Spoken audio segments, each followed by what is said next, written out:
while the makers of Rexall drug products and 10,000 independent Rexall family druggists bring you Dick Powell as Richard Diamond, private detective.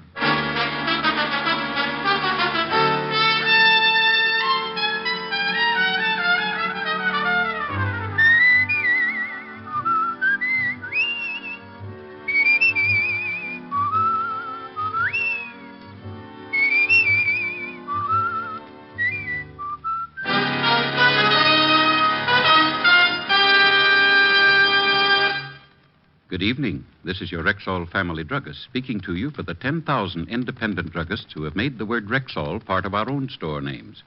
We've done that because we recommend and sell the 2,000 or more drug products made by the Rexall Drug Company. Like Plenamins, for example, Rexall's famous multivitamin capsules.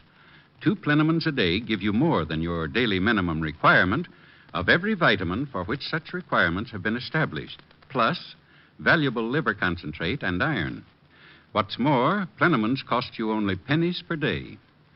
Ask for Plenamins at Rexall drugstores everywhere. And remember, you can depend on any drug product that bears the name Rexall. Good health to all from Rexall. Now, your Rexall family druggist brings you a transcribed half hour with Richard Diamond, private detective, starring Dick Powell.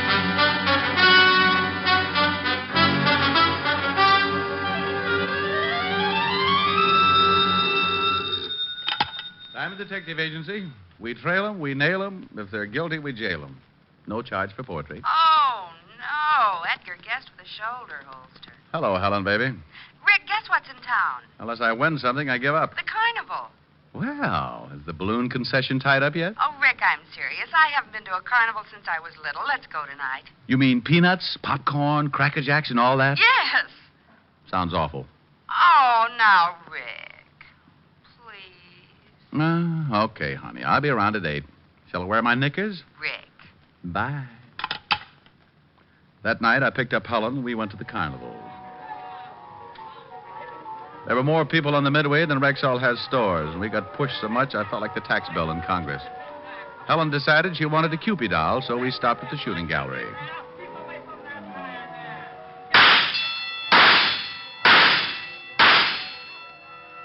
Hey, that's pretty good shooting. Think nothing of it. Just 3 more bullseyes and you win a doll. Well, here's your doll. Where'd you ever learn to shoot like that? At the Skeet Club. Would you like to try a shot, Rick? No thanks. Come on. Oh, Rick, isn't this doll cute? And now, for your look over amazement and there. proof of my statement, I'll ask him to step out here. And here he is, ladies and gentlemen, the one and only Samson, the strong man. Step right up, folks. He'll thrill you with his amazing feats of strength. Now, crowd right in. Don't be shy. There is no Standing on the platform with the Nothing to embarrass biggest our collection head. of muscles This I'd is ever purely seen. and simply an amazing Samson and looked like an astounding overgrown expression of orangutan. strength. And at least 3 tigers had Brave. contributed their all to the loincloth he wore around his middle. Samson the Great. And now our sensational offer. $100 to any man who will step up here and defy the mighty Samson to put him to sleep by squeezing his chest. Now it is harmless, my friends. And if any one of you daring gentlemen think the mighty one cannot put you to sleep with a mere squeeze, then step right up. If Samson fails, then $100 is yours. Well, Rick. Now I tell you, friends, you Well, will Rick, not what? be hurt. Don't you want to And show if you off? can withstand Not the my good insides. pressure, you are Rick, you mean you're $100 afraid just to Now, let him fellas, squeeze you? one of you Honey, will- I'm afraid to let him breathe on me. $100 Come on, let's go is see yours that if you fortune will teller. permit Samson. I steered Helen toward the next booth before she could talk me into anything my bones would regret tomorrow. The sign outside the tent read, Madame Tanya, your past, your present, your future. And inside, we found Madame T staring intently into a crystal ball. She wore gypsy clothes and a heavy makeup that covered what might have been very lovely features. Welcome to the inner sanctum. Haven't I heard you on the radio? She didn't crack a smile, and I didn't exactly blame her. She motioned us into chairs around the crystal. The room was decorated in about the same motif as the tattooed lady, and would have impressed a man with a bad case of DTs. Madame Tanya went back to staring at the crystal, so I followed suit. I couldn't see a thing in the glass ball, but... And maybe she picked up television on clear night. The crystal grows dim. Ah, I can see that you are both very much in love. Well, go on. It is good. This man adores you. He worships you. He idolizes you. Wake me up when I propose. You are an unbeliever? Oh, let's be modern. I'm a cynic. The crystal does not lie. But to make certain, I will consult the cards. She picked up a deck that was too big for poker and too small for canasta. I should pay to watch a girl play solitaire? I nudged Helen, and we were about to leave when a tall, thin young man pushed back the canvas flap and walked in. Hey, Tony, Oh, I didn't know you were busy. Excuse me. The boy pushed back the flap to go out and then made a sharp, gurgling noise in his throat. He doubled with pain and fell to the floor. Even from where I was sitting, I could see the big, ugly bullet hole in his chest. Bruce! Don't scream. We'll have the whole crowd in here. Stand back, Helen. Is he hurt bad? You don't need a crystal ball for this, honey. He's dead. Even under the heavy makeup, I could see her face turn pale. I sent Helen to call the police, and then I looked around outside. The killer had either used a silencer or else the shot was not heard in the confusion. 20 minutes later, Lieutenant Max Talbot arrived, followed by Sergeant Otis wearing his Hopalong Cassidy badge. Hi, Rick. Well, hello, Max. Where's Walt Levinson? He's on vacation, Rick. I've taken over his cases. Also his problems, I see. Hello, Otis. Hi, Shamus. So there's been another murder, huh? And you just happened to be here. Sounds suspicious to me. Otis, why don't you stick your head through a piece of canvas and let people throw baseballs at it? And get my brains knocked out? Oh, no. Why not? You got nothing to lose. Rick, Miss Asher told me over the phone what happened. It sounds like we'll be looking for a needle in a haystack. You want to work on the case with us? Not particularly. I just happen to be here, that's all. Yeah. I still think that's awful funny. Otis, I'll send you my confession in the morning. So long, Max. It's not that I wasn't interested in the case. I was. But in my business, you can't poke your head into murder on a gratis basis. So I took Helen home. The next morning, I went to my office as usual, and then around 10 o'clock, I had a visitor. Mr. Diamond, I need your help. Well, thank my lucky stars. Sit down. Thank you. She looked like a well-dressed Lady Godiva, minus horse. I stifled a drool as she sat down, and then I realized that I'd seen her before. This was Madame Tanya, minus the heavy makeup, gypsy garb, and the phony accent. It's about last night's murder. You see, it's not the first. 4 men have been killed within a year. And all because of me. Go on. My real name is Tony Lawrence. About a year ago, a boy I knew asked me for a date, and we went out. Next day, he was killed. There were 2 more after that who showed an interest in me. They both died, too. It's getting so every time a man looks at me twice, he's murdered. Well, it's a pleasant way to die. But what about this kid last night? Well, he'd asked me for a date at a small party we had after the show one night.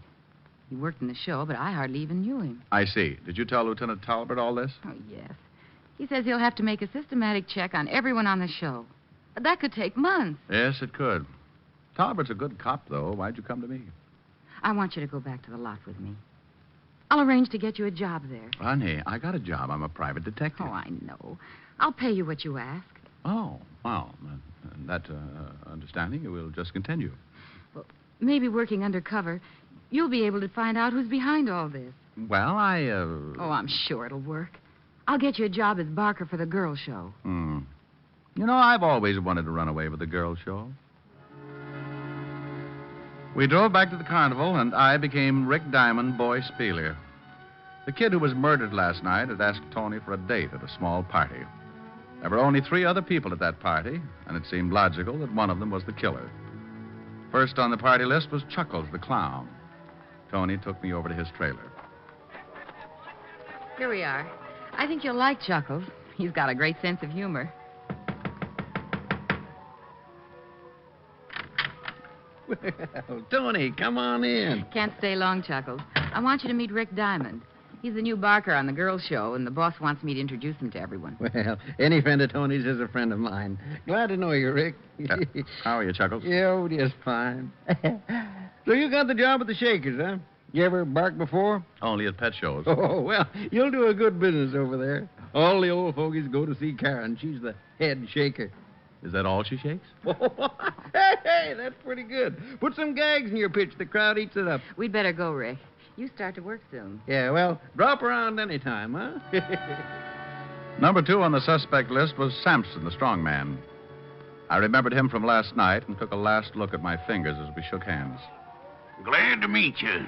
Do you wrestle? No, but I'm a demon with jacks. Oh, I can't find no one around here to play with. Oh, you poor kid. Have you tried the lion cake? Rick's going to pitch the girl show, Sampson. Fool, that's no fun. Hey, look, kid, you work out with me, and someday you can be a strong man, too. Well, that's a tempting offer, but I'm afraid I'm just a natural-born sissy. Well, if you change your mind, come around and... And you'll change my posture, I know. Glad to have met you, Sampson. So long. Playful little character. He's really very nice. Hey, let's stop here for a hot dog. Good. My favorite meal. Give the man a cooked one, Maisie. Sure thing, Tony. Loaded with onions, honey. No date tonight. Aren't you hungry, Tony? I've got to change for my act soon.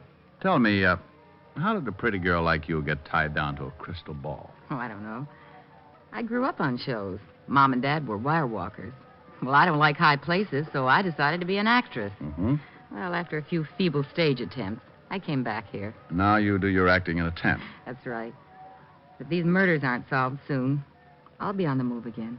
Those 2 characters we just met, do you think one of them might be the killer? Gee, I don't know. They've always been friendly with me, but... Well, they did overhear that boy ask me for the date. Karen was there, too. Oh, yes. The shaker, as Chuckles put it.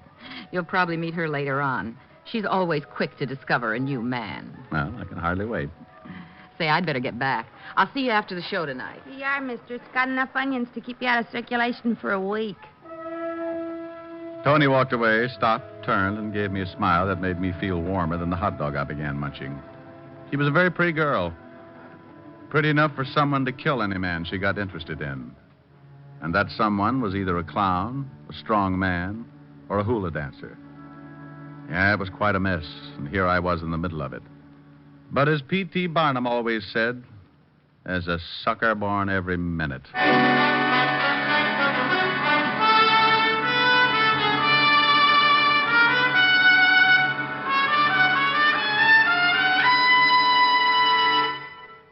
Before we continue with the adventures of Richard Diamond, private detective, here's your Rexall family druggist.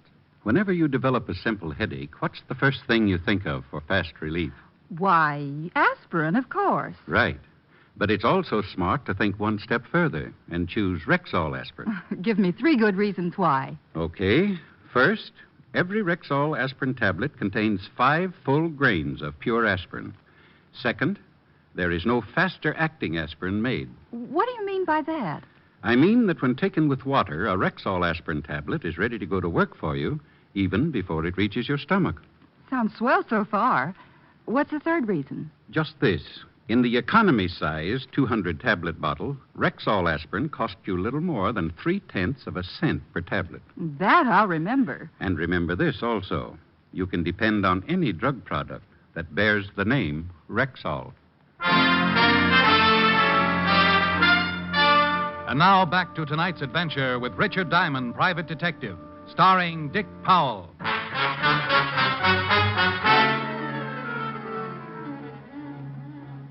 Hurry, hurry, hurry. Step right up and see Karen and her friend. Come on, boys, don't be bashful. Put your wives on the Ferris wheel, go on in. Get away from me, son, you bother me. Only 1/10 of a dollar plus 15 cents and you're all set. You'll see Karen, the blonde bombshell. That night, I yelled my head off. The bashful The crowd lady. was heavy, and the men poured into the tent until there was panting room only. I looked at my watch and saw that I had 4 more hours to go. So I warned my tonsils and kept right at it. My mistake, mister. Go on in. 4 hours later, I felt like a politician and had a voice like Andy Devine. Tony met me after the crowds had left, and we had a Coke. Tired? Tired? Me? Oh, no. 37 hours sleep and I'll be as good as new. You'll get used to it. Oh, do I have to? I thought the girl show would be great, but they're inside. I'm outside. Well, you'll meet Karen soon. That's some consolation. No, say, while I think of it, maybe we'd better not be seen together so much. I got a great affection for life. Yeah, I've thought of that. You'd better go on from here alone. But, Ricky, be careful. I gave her my for you I will look, and then she left. I had been assigned a bunk in one of the trailers and was about to head toward it when something grabbed my arm. At first, I thought one of the snakes had left the charmer's neck. But this one had long blonde hair. Hi. My name's Karen. You got a match? I'd heard the match line in a movie, but what this gal carried around could never pass the censor board. I'd been singing her praises all evening, and now I could see that I'd been guilty of understatement. Thanks. Oh, that's all right. I'm loaded with them. Hey, you're cute. The last guy had a lousy voice, but you're cute. What's your name? Diamond. You can call me Rick. You want to buy me a Coke? Sure. Well, never mind. I just wanted to see if you wanted to. Well, any more party games up your sleeve? Oh, sure, lots more. I've seen you with Tony. You like her? Well, shouldn't I? I don't know. Only the way things have been happening, it ain't so healthy. Yeah, so I heard. You like her? She's all right. Burns me, though. She makes more dough than I do, and she's strictly no talent. She just makes up them stories. Now, me, I'd give the boys the money's worth. Well, I'll bet you do. You know, I bet we get along real swell, you and me. Well, I hope we do. You know, there's nothing but jerks around here. You look sort of like a gentleman. Sorry, I'm just tired. Oh, I like it. You want to take me into town and go dancing? Well, I'm all worn out tonight. Oh, I don't really want to go. Just want to know if you'd like to take me. Oh, we're back at that. Yes, I would like to take you. Good. Oh, gee, it's a nice night for a walk. Would you like to... Let's not go round again. Say, you're awful cute. Good night. That night, I went to bed with a lot on my mind and an ice pack around my neck. I was after a murderer who left no clues. The only apparent motive was to keep men away from Tony. Chuckles or Sampson. Maybe they were in love with Tony. On the other hand, Karen might be jealous enough of Tony to commit murder. I didn't count sheep that night, just characters. Next morning, while I was roaming around the carnival grounds, I found Chuckles sitting on the steps of his trailer sewing a bright-colored costume. Well. Hi there. Sit down. Thanks. Hey, you're pretty handy with that needle. Oh, you gotta be. How'd it go last night? Well, I'm a little better, but I'm in no condition for a cigarette test. I'm glad I don't have to yell my lungs out every night. I just stand around and let people laugh at me. I have a friend named Otis who does the very same thing. Say, you should have been around yesterday if you like excitement. Guy was murdered. Oh? What happened? Somebody shot him. Seems like the only reason was because he liked Tony. You mean the girl who showed me around yesterday? Yeah, that's her. Oh, I guess not many guys give her the eye. No. There's one fellow that kind of likes her, though. A guy by the name of Leonardi. Oh? He don't work here no more. He's on another show. Tony and him write a lot, though. I'm always mailing letters for him. Well, maybe they're just friends. Yeah, that's what she says. He worked on this show before I came over here. I don't really know him, but I bet there's something between those two. Maybe he's the one behind all this. Could be. Well, it's not good to poke your nose into other people's business. You're telling me. Well, I guess I'll look over the show. Yeah, well, drop around any time. I left Chuckles and wandered on up the Midway. About half past the merry-go-round, I ran into Karen, the curve cram kid. Hi, handsome. Hi, yourself. You know, I dreamed about you last night. You do wonders for my ego. You do wonders for my dreams. Care if I walk along with you? Not at all. Karen, do you know a guy named Leonardi? Oh, sure. Used to work here. Why do you ask? Well, I've heard he might be interested in Tony. That's risky business, you know. Tony and Leonardi? Oh, no. Now, somebody's pulling your leg. Oh, Why, Rick, I've been looking... Oh, I didn't know you had company. Hello, Karen. Hi. I just thought I'd see if you were getting along all right, Rick. He's in good hands. That's all a matter of opinion, dear. Look, why don't you girls amuse yourselves while I make a phone call? Karen, you do the shimmy while Tony tells your fortune. I'll be right back. Both girls were exchanging icy stares as I pulled up my coat collar and walked away.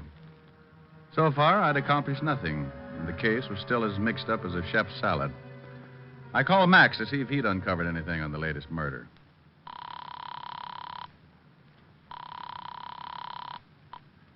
Homicide. Lieutenant Talbot speaking. Max, this is Rick. How you coming on that circus murder? Oh, Rick, what a headache. Gets screwier every minute. Yeah, I know. The fortune teller hired me. Oh, well, then you know almost as much as I do. There's one new development, though. Well, don't be greedy, Grandpa. Shoot. That's what someone else did last night. And a guy by the name of Leonardi. Leonardi. The guy Chuckles told me about. The one who liked Tony. Max filled in with the details. The killer had written a letter to Leonardi and told him to come to a hotel room in the city because Tony was sick and had been asking for him. Then the killer rigged up a gun trap so that when Leonardi opened the door, the gun would go off and kill him. Only Leonardi was still alive. The killer had made one mistake. I thanked Max and went back to Tony's tent, certain I could use that mistake to my advantage. Hello, Rick. Hey, where did little Miss Wigglehips go? I don't think she liked your leaving her. She went back to her trailer. Good. Now, Tony, you told me that only 3 people were present at the party when Bruce asked you for the date. Are you certain of that? Why, yes. Just Sampson, Chuckles, and Karen. They dropped in after the show, and we had coffee. Mm-hmm. Well, I want you to invite our 3 friends over again after the show tonight. Will you do that? Well, yes, but I don't understand. I went back to the girls' show and began my afternoon pitch. That evening, I went through it again, and then around midnight, I went to the party in Tony's tent. They were all 3 there when I entered. Sit over here, honey. Thanks, Karen. Hi, weakling. Oh, please, Sampson, I'm sensitive. Say, you should have seen the matinee today. We did a bang-up routine, and the crowd ate it up. We did the old one where we all pile into a car. You know... They were all relaxed, and I decided it was time to try my long shot.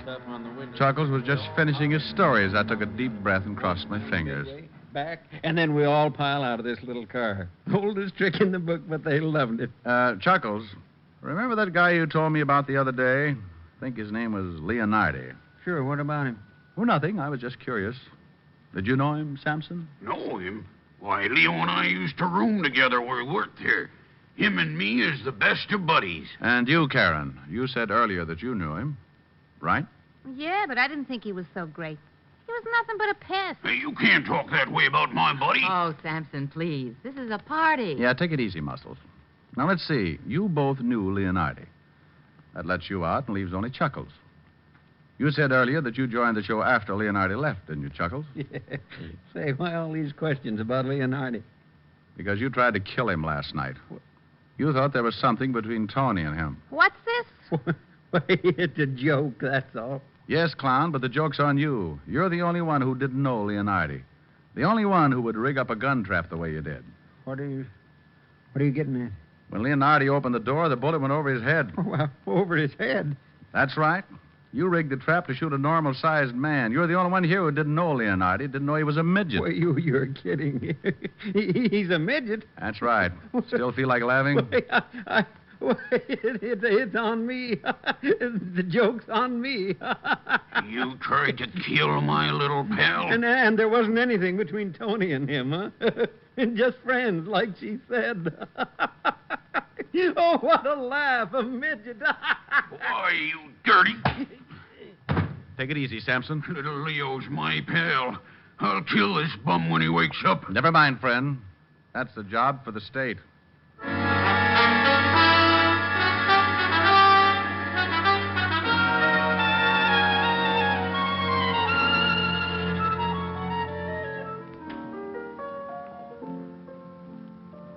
And so, dear Helen, my life at the carnival ended, and I have come back to you.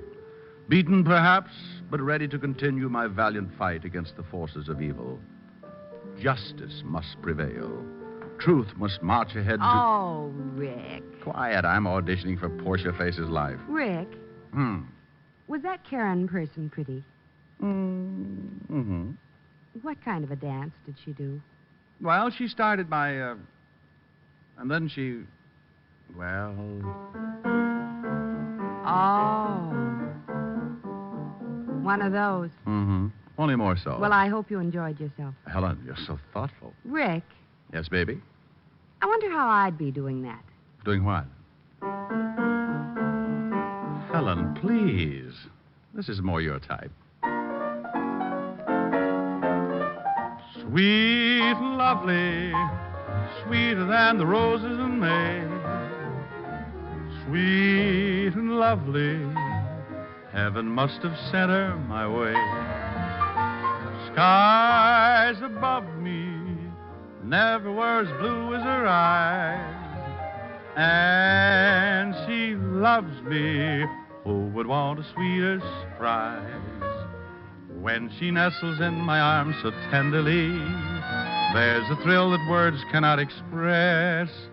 In my heart a song of love is taunting me, melody haunting me, sweet and lovely, sweeter than the roses in May. And she loves me, there is nothing more I can say. So that's my type, is it? Come here. Wow. Well, Oh, I guess a man's entitled to change his tune.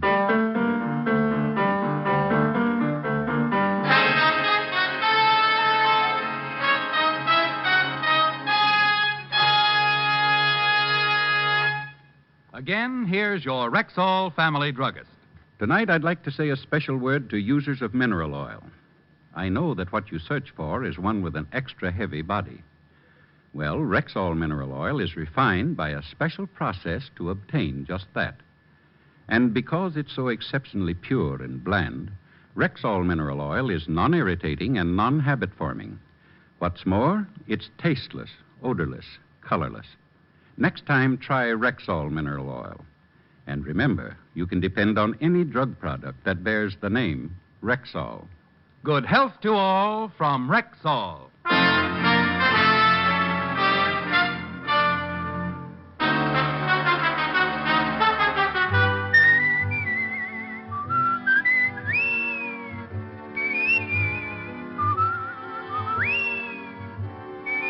Richard Diamond, Private Detective, stars Dick Powell in the title role and is written by Richard Carr, with music composed and conducted by Frank Worth. Featured in tonight's cast were Virginia Gregg, Bill Johnstone, Wilms Herbert, Lucille Meredith, Parley Bear, Joe Duval, and Joe Gilbert. Richard Diamond, Private Detective, is transcribed in Hollywood by Jaime Del Valle. This is Bill Foreman, inviting you to be with us next Wednesday at this time, when we will again bring you Dick Powell as Richard Diamond, Private Detective.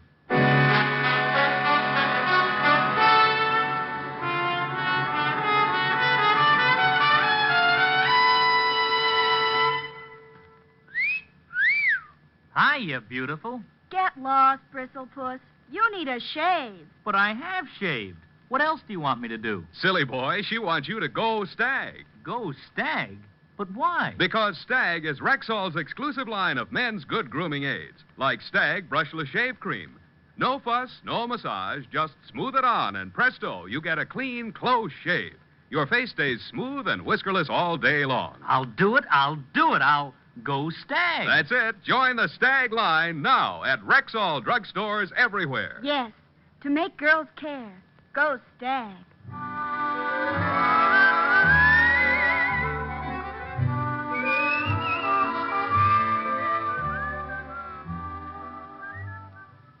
Wednesdays this fall, hear Groucho, Gildy, and the Halls of Ivy on NBC.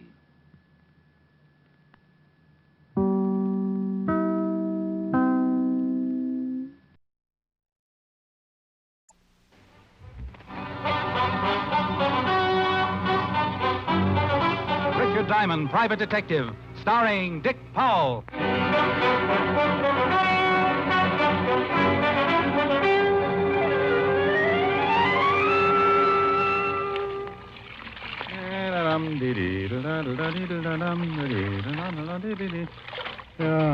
Oh, pardon me. You know where I might find Mr. Richard Diamond? You want to hire him? Yes. Well, stop being so bashful, friend. Come in, come in. Thank you. You're Mr. Diamond? Well, any resemblance to the Irish washerwoman is purely intentional. Do you always do your own laundry? Always. Keeps my petty cash from looking too petty. Sit down, Mr. Baxter. Clay Baxter from Okmulgee, Oklahoma. Clay Baxter from Okmulgee, Oklahoma. Was a man, I guess, to be in his early 50s. Straight up, he crowded 6'3", counting the 2-inch heels on his handmade boots. Looking at him, I thought of an old Remington Trent and suddenly felt like singing a chorus of Home on the Range. I'd like you to come to Okmulgee with me, Mr. Diamond. Well, why, Mr. Baxter? My brother was killed yesterday. The sheriff and the coroner said it was an accident. I don't believe it. How did you happen to look me up? I raise cattle, Mr. Diamond. I do a great deal of business in Chicago and New York. I wanted a detective with experience, someone with a good reputation. Bless you. I called a friend on Wall Street, and he recommended several men. One of them was you. I checked your background. I'm satisfied. Oh, good. I charge $100 a day in expenses. Chicken feed. I'll pay it, and if you catch the man who done it, I'll give you a $1,000 bonus. Oh, well, now, I can't leave right away. It'll take me at least 5 minutes to get my affairs in order. Yeah, I can certainly see you appreciate a buck. Mr. Baxter, I appreciate a buck like a Texan appreciates Texas. Texas? Never heard of it. How was your brother supposed to have been killed? Thrown from his horse, skull fracture. And you don't believe it? I do not. Why? Too good a horseman. Well, it could have happened. Well, if it did, he'd have taken the fall right. Might have busted something, but wouldn't have killed him. Anything else? His wife. My brother was a wealthy man, Mr. Diamond. His wife will inherit everything. Ranch, cattle, all worth about 8 or 10 million. You think she had something to do with his death? You tell me, Mr. Diamond. I called Helen, told her I was off to Okmulgee, promised I'd send her a couple of Navajos or whatever they had out there. Then I took Clay Baxter over to my flat and threw a few things into a suitcase. Oklahoma's dry. So's Richard Diamond. Might get arrested. I don't want to leave it here. Wouldn't make any difference if it was empty, would it? No. Got a couple of glasses? A fifth usually adds up to a full evening, but that's only when Clay Baxter isn't around. When he poured one for the road, the water line receded 6 inches. I had a quick one, and he finished it. How'd that soldier? How do you feel? Oh, lively. Why don't we forget the plane? You just start running for the window, and I'll climb on.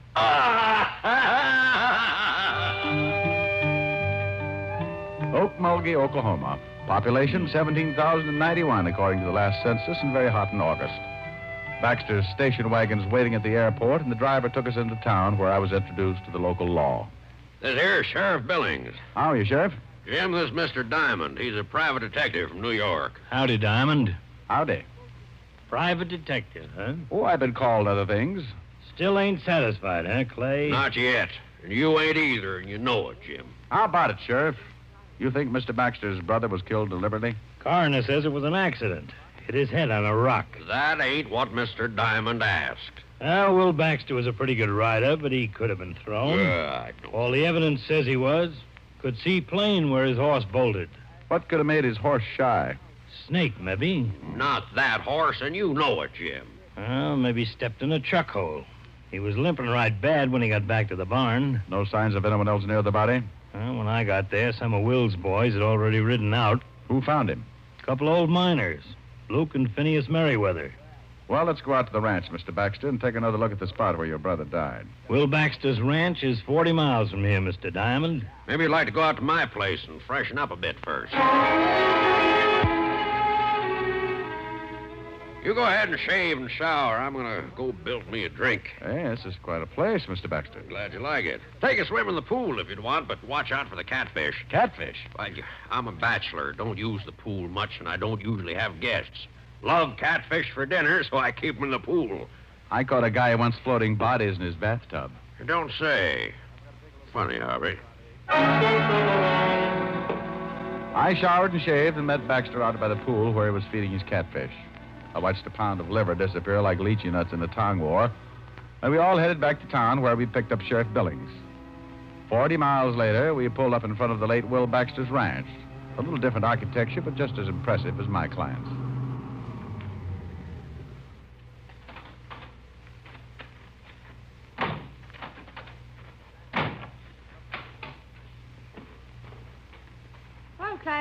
Afternoon, Sheriff. Oh, Wilma. Afternoon, Wilma. Wilma, this here's Mr. Richard Diamond. Wilma Baxter, my brother's wife. How do you do?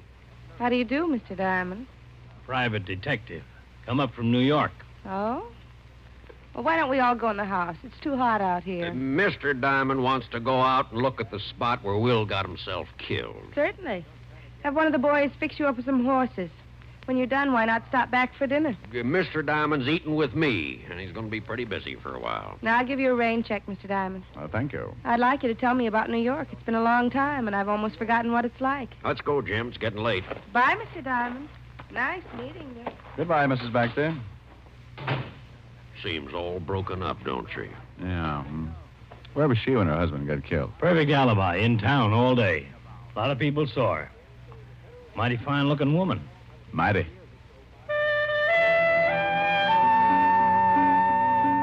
We all rode down to the stables, and one of the hands saddled up 3 horses, and we started out across the open desert. For a man who had spent all his life riding around in taxicabs, the experience was just short of agonizing. Just up ahead, Diamond. Swell. Never rode much, did you? No, I always bounce like this. Like to make my money belt jingle. Well, here it is. Whoa. Yeah, whoa.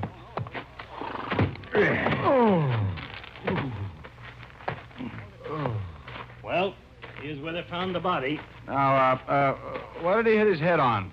That rock right there. Mm-hmm. Did you take an impression of the wound to see if it matched? Nope. Well, why not? Never thought about it. Well, that's a pretty good reason. Anyway, let's dig that rock out and take it back with us. I spent the next minutes limping around looking for something and came up with nothing except a longing for a hot Epsom salts bath. We dug up the large rock and took it back with us to Wilma Baxter's ranch. Ooh.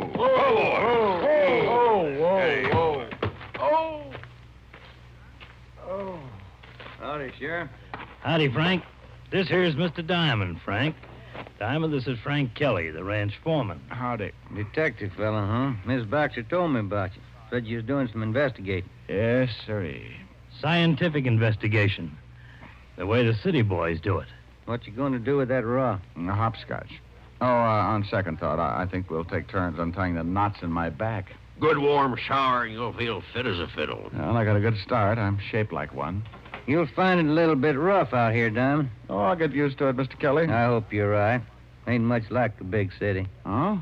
Just what is the big city like, Mr. Kelly? I ain't never been there. Just what I've noticed. Looks like a man can get pretty soft living in the city. Well, I'd like to show you where I was brought up sometime, Mr. Kelly. We never got around to playing cowboy, though. We were too busy kicking each other's teeth out. See you later, Mr. Baxter. So long, Sheriff. I don't think Frank likes you, Diamond.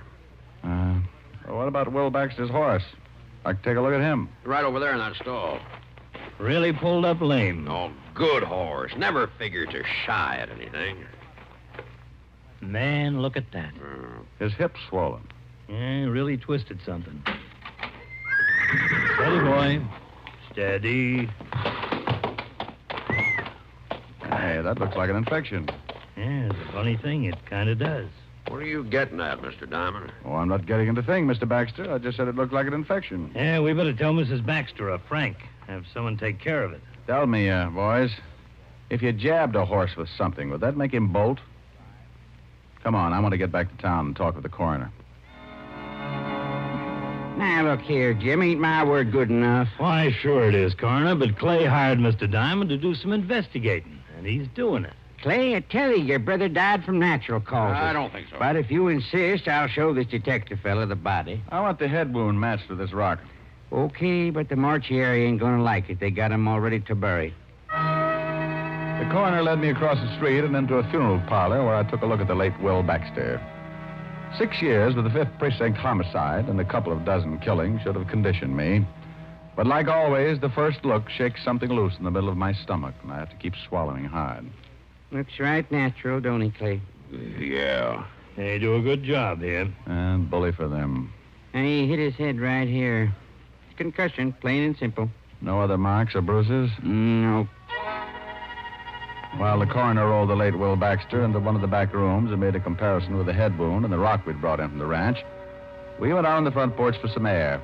I lit a cigarette and thought about an old case I'd worked on 5 or 6 years before. Hey, you got a cigarette? Sure, Doc. Picayune all right? Funny thing. Head wound doesn't match the rock. Sure doesn't. Wound is too deep. Rock's round and flat. Nothing sticking up to go that deep. Then I want an autopsy. Why? Fracture still killed him. No, I doubt it. When someone plans a murder, they don't count on one blow to do the trick. Bet there's nothing else that could have done it. Well, nothing you can see. I've met someone here in Okmulgee that I'm pretty sure is wanted for another killing very similar to this. Now, Doc, go make that autopsy and fast. You think maybe you found something, Diamond? You think Will was killed deliberately? Maybe, but we'll have to wait for the autopsy. In the meantime, I'd like to go out and visit those 2 old-timers. Luke and Phineas? That's right, Sheriff. Well, it's mighty dangerous. Come on, I'll take you out. You better wait here for the report. Mr. Baxter and I'll go on out. All right, you can use my horses, so you won't have to go all the way back to the ranch. Horses? Well, the Merriweathers are on the other side of town, out about 10 miles, no roads. Oh, horses, 10 miles. I mean, never play kick the can again.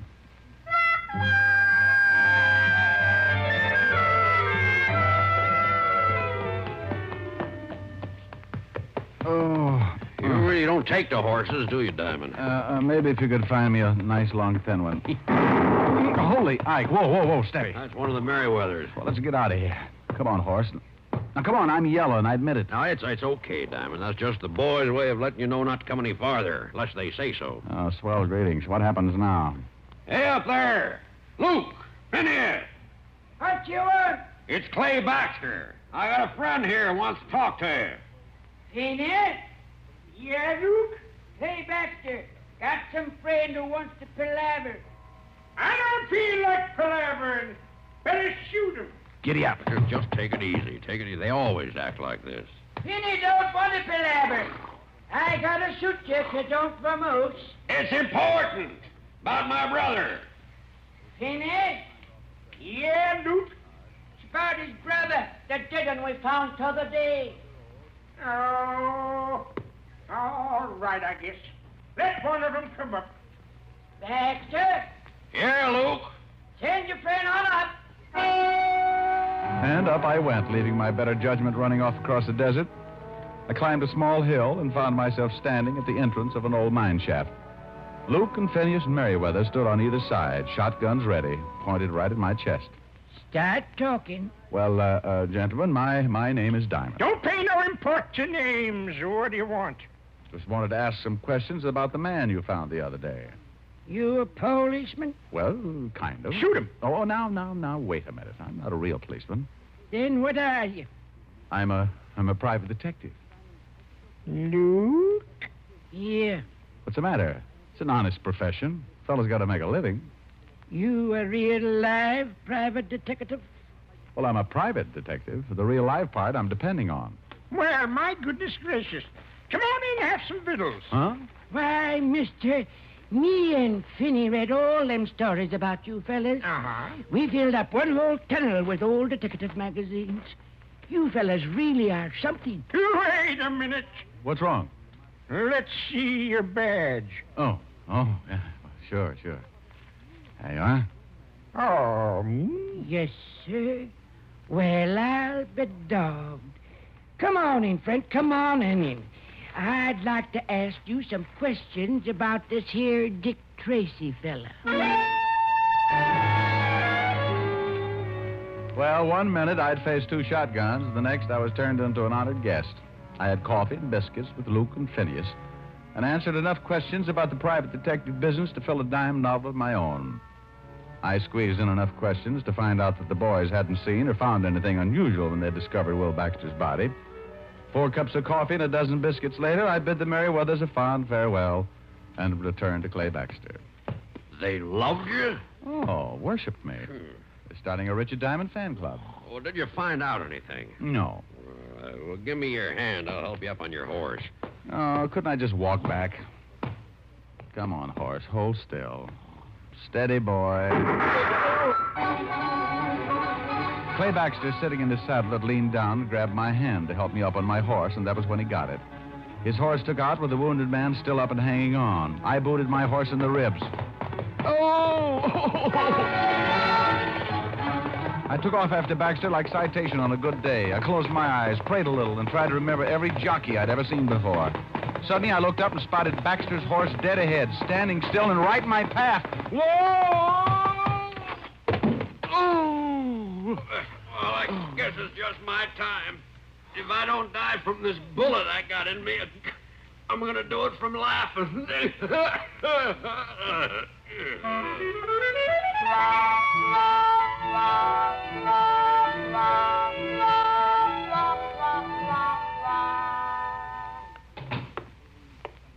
How is he, Doc? Oh, he'll be all right. Collarbone. Didn't break anything. How do you feel, Mr. Diamond? Crippled. Any idea who shot Clay? No. Clay said he thought it might have been the Merriweather boys. No, it couldn't have been. Why not? Well, the Merriweather boys use shotguns, not rifles. What about that autopsy, Doc? Well, come on. What about it? You was right. Will Baxter didn't die from a skull fracture. What was it? I don't know what was used for sure. A long, thin instrument.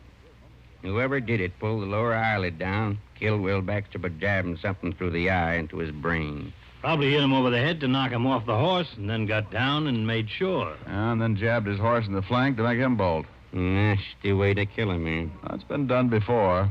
It's not a man's way of killing. Wilma Baxter was in town all day. When Clay comes around, tell him I borrowed his station wagon. Going out to see Wilma? Going out to her ranch. I want to take another look at Will Baxter's lame horse. And, Doc, I want to borrow a pair of surgical probes.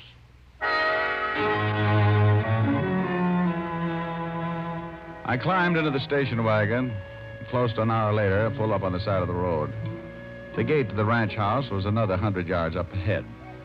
So I piled out, climbed the tall white fence, and slipped into the barn. Steady, fella. Steady. Steady. The horse's left flank was still swollen and very close to a serious infection. I ran my hand over the spot. Steady, boy. There was something still stuck in the flesh, so I used the surgical probes and prayed the horse wouldn't kick my brains out. Whoa, whoa. Steady, boy. Steady. There. Sorry, fellow.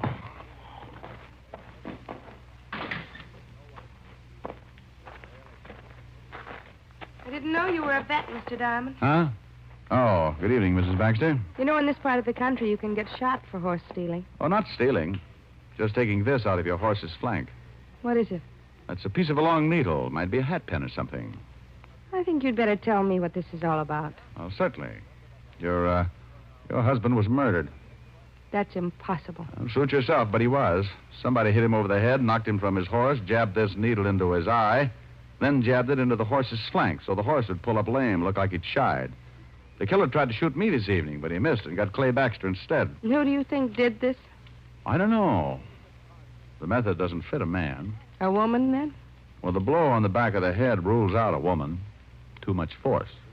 What have you got left? What I started with. A man. And a woman. It's a very interesting theory. Mm-hmm. You're from New York, aren't you? I've been there. I thought so. Your face is familiar. I haven't been in New York in at least 10 years, Mr. Diamond. Oh, funny. Well, I've got to go out to the Merriweathers. Those two old miners who found my husband? Mm-hmm. They saw the murderer. What? Yeah, that's why I know how it was done. I was out there earlier, and I've got to go back after a sworn statement. Well, why didn't they speak up before this? Afraid. Said it was none of their business. See you later, Mrs. Baxter.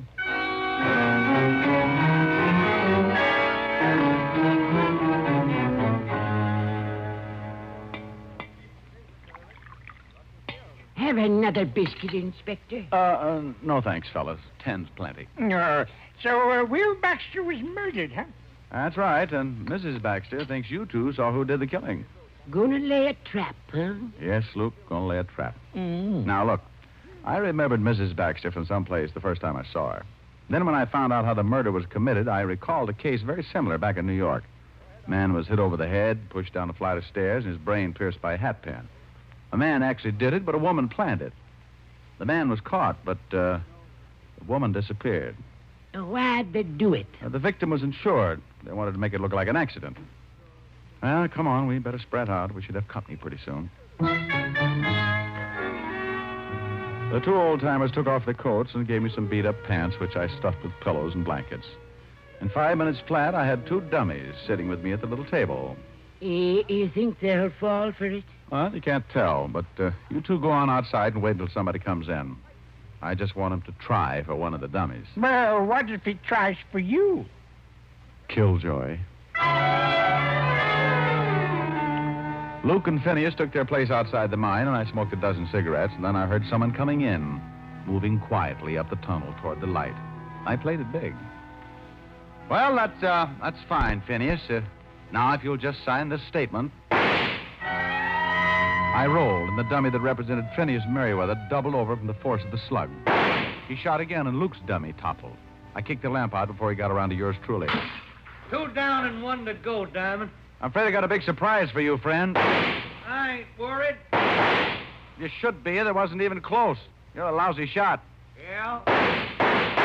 You missed earlier this evening and got Clay Baxter instead. I'll make up for it. No, you won't, friend. Drop it. You heard him drop it. Okay, all right, don't you? Wait a minute. Wait, I get the light. Yeah. Well, hey, it's that Kelly fella. Yeah, you're getting way out of line for a ranch foreman, Kelly.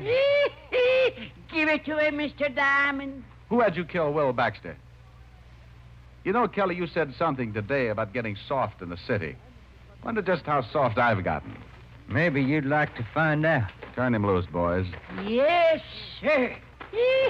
Go on now, go to it, Mr. Diamond. I don't like getting shot at. It makes me real unhappy when anyone runs around killing people. No, go on, stop him, do it. Shut up, Finney, and let him fight.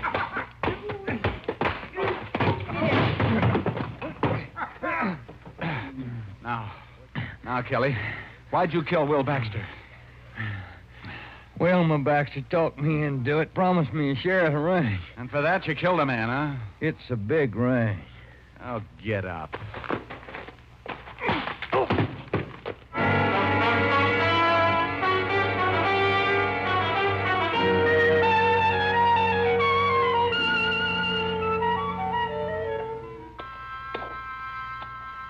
Sure hate to see you leave, Mr. Diamond. I hate to go myself, boys. Love them biscuits. Maybe we'll get up and see you in New York sometime. Hey, Kelly's coming, too. Doesn't like being tied to a horse like that, I guess. Finney. Yeah, Duke? Fella's coming, too. Hit him with something. Sure.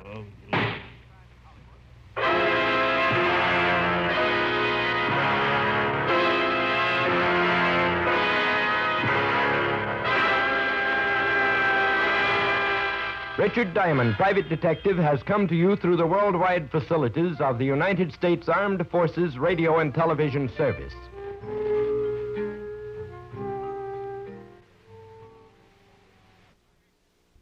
Here is another in NBC's great parade of new shows.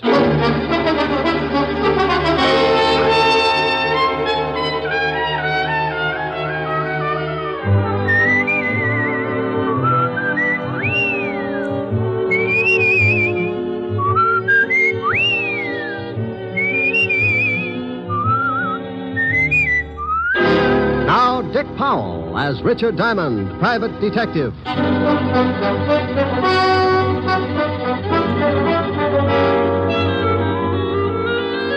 Hello there, this is Diamond.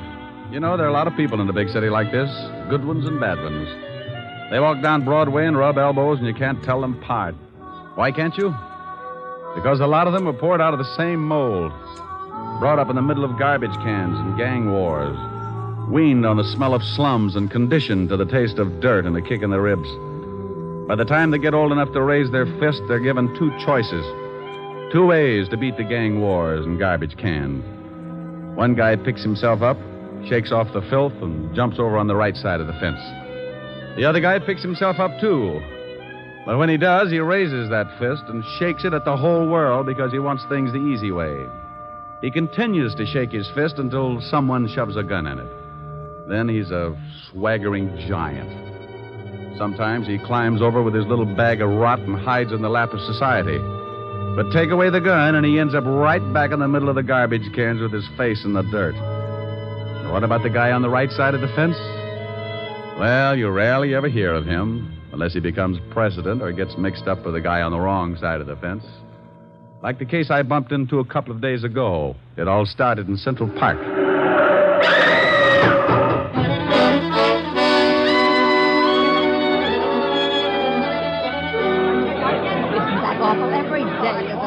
What happened? Some girl got run over. That young guy over there ran over her with his car. I came up right after it happened. He was leaning over her and crying. A little late for crying, I'd say. Says he didn't kill her. Says someone pushed her in front of his car. Ain't that a good one? All right, everybody back. Here comes the ambulance. Come on, you. But I tell you, I didn't kill her. I was in love with her. That's the last thing you should have said. But I swear I didn't do it. I was going to meet her about a half a block up the street, and someone pushed her out in front of my car. I couldn't stop in time. Look, I just got to write the report and take you down to the station. You can tell it to the inspector. Now look out. Here's the ambulance. Hello, Crockett. You're too late. The body's ready for the morgue. Ah, Central Park's turning into a graveyard.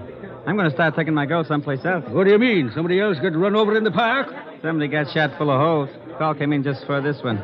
That gangster Chino Scabo. Scabo got knocked off. He was due, wasn't he? Please, officer, can't I get to a phone? Shut up. One of the biggest gangsters in town gets rubbed out, and I got to show up at the station with you.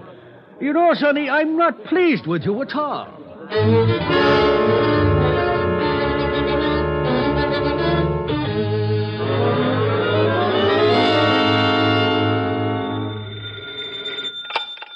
Diamond Detective Agency, corpses designed with you in mind. Rick, Oh, hello, Helen, baby. where do you get all those awful slogans? Ghost Rider. Ho, ho, ho. Get it? Rick, Wasn't a riot. no, Rick, was a bomb. Okay, maybe this will get a yuck. Oh, here's a beaut. Are you lonely? Join the Lonely Souls Club and find your perfect soulmate. All ages. Guarantee satisfaction and money refunded. I wonder if Mighty Joe Young knows about this. Rick, what are you talking about? I'm reading the personals. Hey, get a load of this one. Will give ride to coast, must be young companion, pretty, easy on the eyes. Think I ought to apply, baby? You're ridiculous. Oh, here's an odd one. Anyone witnessing unusual accident at the 72nd Street Transverse, 11 p.m. Wednesday night, when young girl was killed, call Skylar 6036. Urgent. That's in Central Park. Yeah, somebody's got troubles. Mr. Diamond? Hold it a minute, baby. Yeah, I'm Diamond. What can I do for you? I want to hire you. Helen. Yes, I know. $100 a day in expenses, sir. That's your fee? Yep. I like to give it to the prospective client first. If he turns green and faints, we both save a lot of time and talk. How do you feel? About the fee? Fine. Well, what else is bothering you? My son is being held on a manslaughter charge. Well, if you kill somebody, that's a job for the police. But he didn't do it intentionally. The girl was shoved in front of his car. That's his story. Yes, it is. And I believe him. Who was the girl, and why do you think anyone would want to kill her? Her name was Jean Cooper. My son was in love with her. Why anyone would want to kill her, I really can't say. Uh-huh. Your name and your son's name, where he's being held. My name is Cook, Earl Cook. My son's name is Tom. He's at the 5th Precinct Police Station. Oh, wouldn't you know it? I beg your pardon? Forget it. What's your business, Mr. Cook? Politics. Where can I reach you? I live at 261 Riverside Drive. My phone is Skylar 6036. Hey, wait a minute. What's the matter? I don't know. That phone number's familiar. Where did your son run over this girl, Mr. Cook? The 72nd Street Transverse. 11 o'clock Wednesday night? Why, yes. How did you know? I read the papers. This your ad in the personal column? Yes, it is. You see, the police claim there were no witnesses, but I had hopes that there might have been someone who had seen the accident. Well, if anyone called you, let me know. Now, I'll take $100, Mr. Cook. That's a retainer in case I run into trouble and have to get buried in a hurry. I hate to strain my relatives. He wrote me out a check, and I closed the office and headed for the 5th Precinct Police Station. An automobile death isn't exactly up my alley, but if someone had pushed the girl out in front of the car, then it was murder. And that was a territory I knew my way around in. Well, good morning, Sergeant Otis. Where did you come from, Shamus? Sugar and spice and everything nice. Huh? That's what little boys are made of. You're crazy. That's what little girls are made of. Why, Sergeant, you peeked. You want to see the lieutenant? I think that would be lovely. Go on in. Oh, Otis. Huh? I just had a horrible thought. Yeah? Wouldn't it be awful if there was a whole room full of you? Hello, Walt. Diamond, you get out of here. Every time you wander into this office, I grow another ulcer. Why, Walt, I'm surprised at you. Well, you wouldn't be if you had to listen to Otis bellyaching all over the precinct 12 hours a day. Why don't you leave that poor guy alone? Don't listen to him. Don't listen to him? How can I help it? He screams so loud only dogs can get with it. Have you got a boy booked here on the manslaughter charge, Tom Cook? Yes, we have. I knew darn good and well you'd be springing something before you'd sit down and act like a normal human being. What do you want Cook for? He ran over a dame last night, and that's that. Maybe you want to give him a driving lesson? You're turning blue again, Walt. I'll light up like a pinball machine if you don't start giving me some peace and quiet. Can I see Cook? No, you can't. Well, why not? I know you. You'll end up by proving you wasn't even in the city last night. Before the day is gone, we'll be booking Otis for the killing. Did he do it? Who? Otis. Now, you stop that. Don't you dare start that routine again.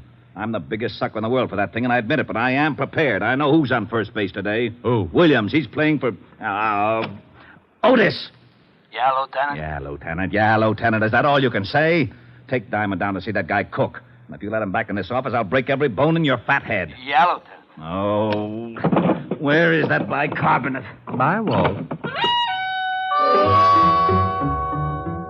I left Walt coming on like Vesuvius, and Otis took me down in the tombs to see Tom Cook. Cook was a man about 25 or 26, put together like a high jumper. He had sandy hair and a nice face. Also, he looked pretty worried. I tell you, Mr. Diamond, I didn't intentionally run over Jean. She called and asked me to meet her in the park. Why? Well, we always met there. Oh. You say she was pushed in front of the car? Well, that's what it looked like. There were some bushes right near the sidewalk. She came flying out of them and fell in front of me before I could put on the brakes. What did she want to see you about? It was personal. Now, look. You're up on a manslaughter charge. You can get a lot of time for that. Now, what did she want to see you about? I can't tell you. I just can't tell you. It would ruin someone. It's going to wreck you if you don't. Then it'll have to. Okay. Did she have any enemies at all? Boyfriends, girlfriends, ex-husbands, jealous icemen? She had an ex-husband. When did she separate from him? About a year ago. Why? Do you think maybe Cooper was jealous? Is his name Cooper? Yes, John Cooper. Oh, live in town? Well, he was living at 498 West 81st Street, but that was a year ago. Okay. Tell me where your girl was living. 383 Madison Avenue, apartment 206. She was living under her married name, Cooper. Sure you don't want to tell me what she wanted to see you about? I can't, Mr. Diamond. Okay, but I hope the person you're protecting appreciates it. 5 years in Sing Sing is stretching loyalty a long way. This person's worth it. Otis, let me out of here. You locked me up with a Boy Scout.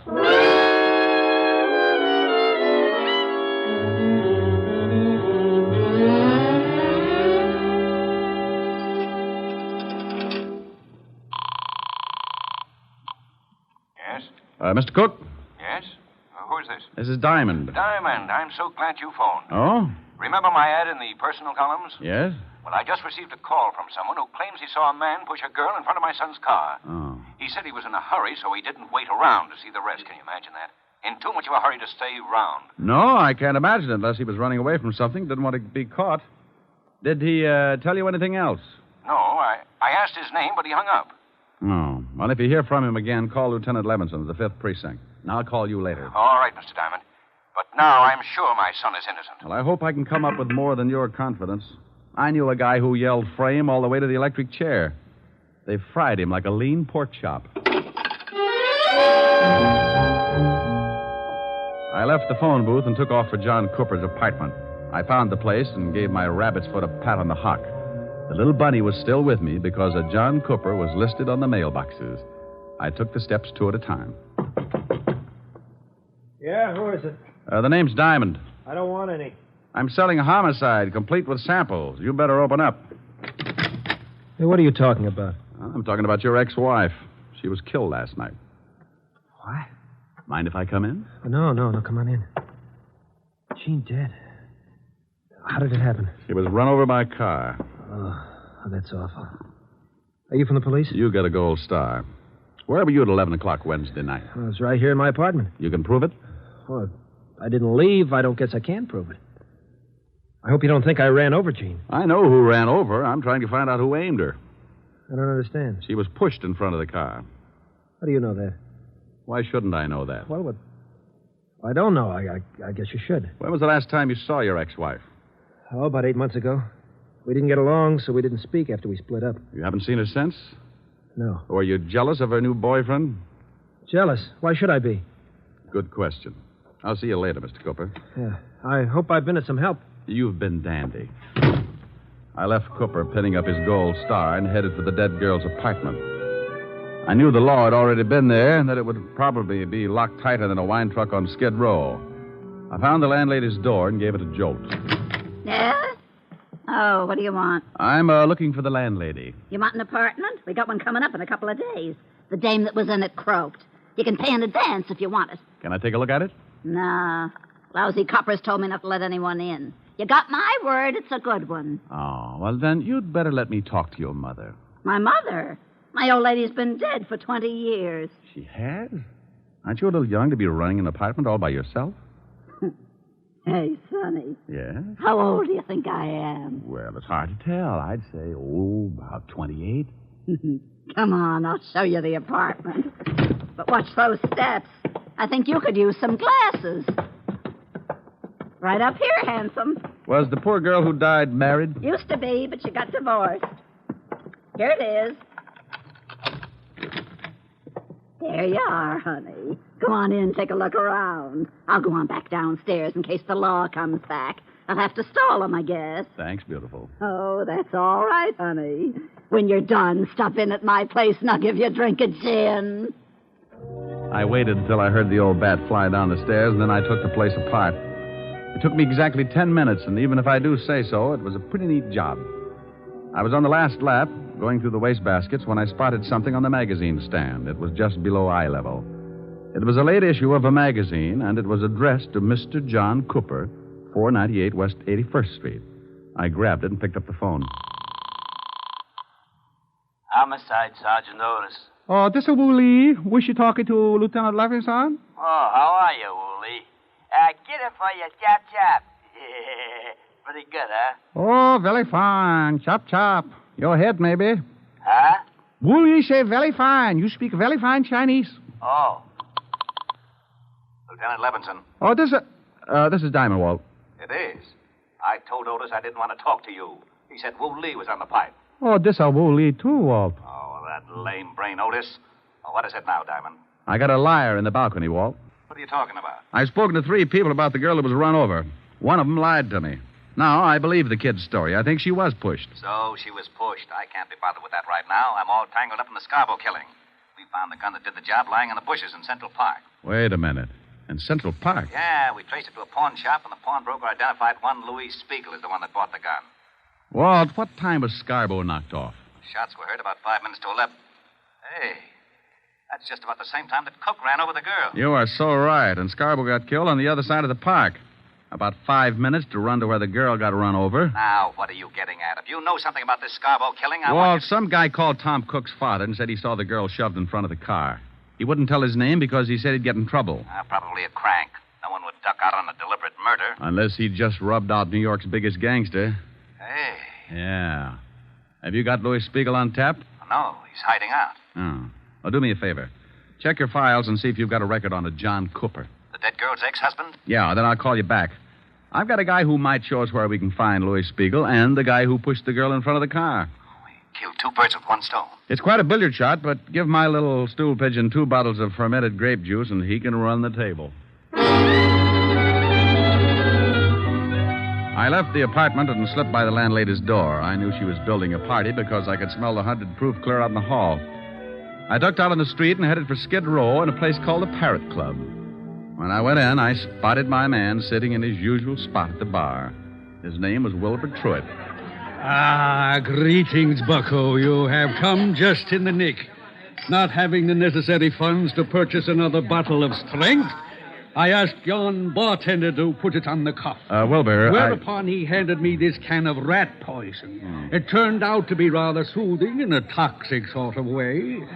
Bucko, you know me. I do not wish to deprive the little rodents of their daily constitution, so I would much rather nurse on the succulent end of a bottle. Wilbur, I'm looking for someone. I have been looking for someone all my life, preferably a brewery owner.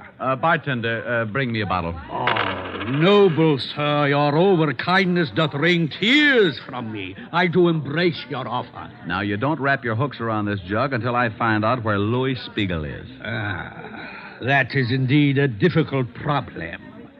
Mr. Spiegel carried a rather large gun under his arm. Then if I sit here and gaze at that bottle for any great period, I shall become cotton-mouthed and surely choke to death. Mr. Louis Spiegel might be found in the freight yards, hiding in an old shack at the end of 50th Street now. Bucko, I'm rusting. Here you are, Wilbur, and thanks. Farewell. Lord knows when we shall meet again. I have faint, cold fear thrills through my veins.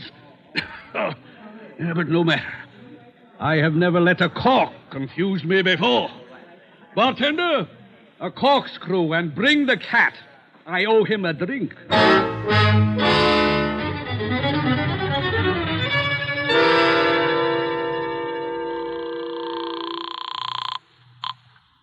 Homicide, Lieutenant Levinson. Diamond, Walt, what did you find out? John Cooper has no record, Uh-oh. but George Kingsley has. Oh, alias? Yeah. George Kingsley, alias John Cooper, did 10 years for embezzlement. Oh, fine. Thanks, Walt. Now, here's the pitch. Lou Spiegel is in a shack in the freight yards at the end of 49th Street, North River. Get some men to surround the place and have Otis pick up John Cooper and bring him down there. I'll be there in half an hour and give you a couple of killers.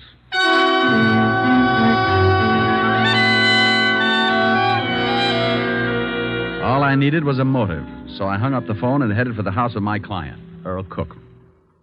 Oh, come in, Mr. Diamond. I'm very glad you've come. Mr. Cook, did you... I want to show you something. Here. What are they? Letters to my son. Blackmail letters. Oh? Where'd you find them? I was going through my son's things, trying to find something that might help uncover the motive for his accident. Mind if I take a look? Well, I can save you the trouble. They're about me. About you? Yes. I told you I'm in politics. Well, I am, and I'm a big power.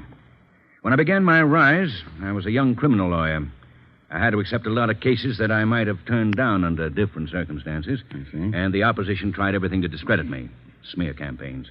Saying that I was getting acquittals for common thugs who were known to be guilty. And later, when I became a judge, they switched the campaign and said that the men I sentenced were innocent. Were they? Of course not. But in those letters to my son, the blackmailer said that he had definite proof that could ruin me. My son knew about my past, and when he started receiving the letters, he was afraid to confront me with the evidence, for fear I might have to admit my dishonesty. Have you talked with your son? I just left him. That's why he didn't tell you anything. He thought he was protecting me. His girl, Jean, found out who was sending him the letters, and, well, she was killed before she could tell him. Well, that fits. If the girl found out, then the blackmailer would not only have to know your son pretty well, but he'd also have to know her. You think you know who he is? See this magazine? Mm-hmm. Well, some of the pages are cut up. Now, take a look at these blackmail notes. They're formed with cut-out letters to spell out the words. The type is the same as the type on the magazine. Where did you get that magazine? In the girl's apartment. Well, then she must have had something to do with it. She found the magazine, all right, but it wasn't hers. Look, Mr. Cook. Yes? Did you ever send a man to prison named Kingsley? Yes, I believe so. For embezzling. Thanks. Where are you going? I'll call you later. I've got a date at the freight yards.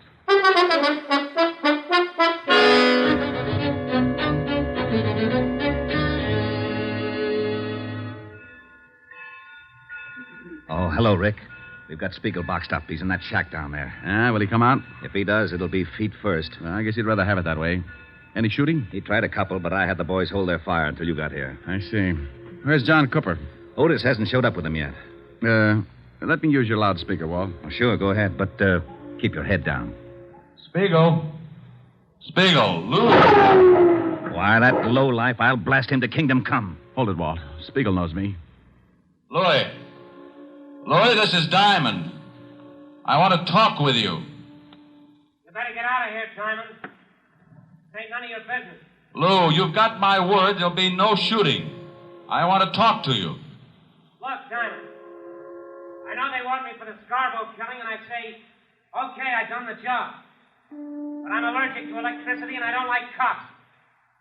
You blow this place apart, I say okay, too. And that's the way I want it. Now, do you still want to talk? I want 5 minutes. Okay, come on down, but keep your hands behind your neck. Walt, no shooting, huh? Okay, but I think you're crazy. He kills guys for practice. I moved out from behind the boxcar and put my hands behind my head. I started down toward the shack, and I could see Spiegel looking at me over the barrel of a .45. One bad move from any of the men stationed around the yards, and I was going to get dead quick. I walked up to the shack and went in. That's far enough, Diamond. You've got 5 minutes. It won't take that long, Lou. Keep your hands where they are. Oh, I thought you might want a cigarette. Oh. Yeah, as a matter of fact, I'm all out. Yeah. Keep the pack. Just one. I got a date. Yeah. Light? I can make it. 4 minutes, Diamond. Did you see a girl shoved in front of a car the night you knocked off Scarborough? Yeah. I called some guy and I told him about it. I read his ad in the personals, but I couldn't do anything about it. Yeah, because then the law would know you were in the park. Looks like it don't make much difference now. The kid who ran over the girl is in on a manslaughter rap. You'll get 5 or 10. It's tough. You got 3.5 minutes. Lou, did you get a good look at the man who gave the girl the shove? Sure, I'd remember him. Rick? What do they want? I'll see. With your hands up, you'll see. Sure. What is it, Walt? Otis has got Cooper. Lou, will you do me a favor? I don't know. I want you to tell me if the guy they've got up there is the one who pushed the girl. Sure. But I can't see him from here. I'll have him brought down. I hope you ain't up to something. I don't want to see no kid get sent up on a bum rap. But if you get funny, you get holes. Walt, how about us bring Cooper halfway down to the shack? He doesn't want to go. Then drag him. I've only got 2 minutes. They bringing him? Yeah, here he comes. Okay. Out that door. What are you doing? I'm doing you a favor. I'm tired of this shack, and I'm walking out with you in front of me. Okay. Don't get too far ahead. Rick, what's Spiegel up to? I don't know. Hold your fire. I'm surprised at you. Even if I identified this guy, it wouldn't hold water. I got a bad reputation. Hey, what's going on? Take it easy, Otis. You can't do this to me. What's this all about? That's the guy, Diamond. I don't know what you're talking about. Sure you do. I saw you push that dame in front of the car. You're crazy. Now, I don't like that.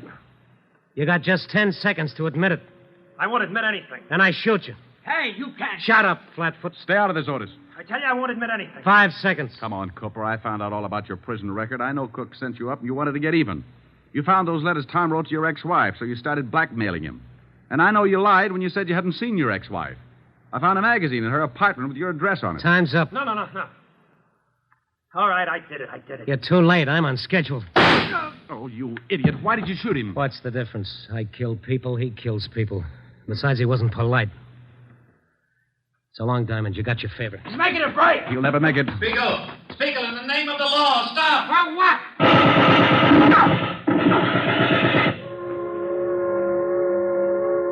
Yeah, they got him. They sure did. You know something? He wasn't such a bad guy. Wasn't he? I guess he's killed a dozen people in his time, but maybe you're right. Maybe he kissed them all goodbye before he pulled the trigger. Well, I got a right to an opinion. Yeah, and it scares me a little. You're lucky you didn't try to pull a gun on him. You'd look pretty silly telling everybody what a nice guy he was after he'd shot off the top of your head.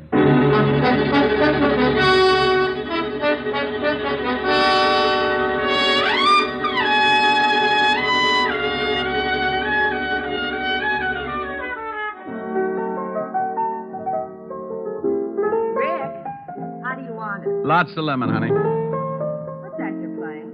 I don't know. It says on the sheet music for kazoo and voice. You idiot. Here, see how this tastes. Oh, that's swell. But can't you drop a mussel in it or something? Now, that's plenty strong. Oh. The last time you complained about my weak drinks, Francis had to carry you home piggyback. Yeah, remind me to buy him a saddle. I hear they let the cook boy out of jail this evening. Well, how the dickens did you know that? Never mind, I find out things. You have been snooping. Well, you won't tell me anything about your cases. How did you find out? Uh-uh. Helen? No. You'll be sorry. Here. You sing this, and I'll tell you how I found out. Well, I don't know whether I can.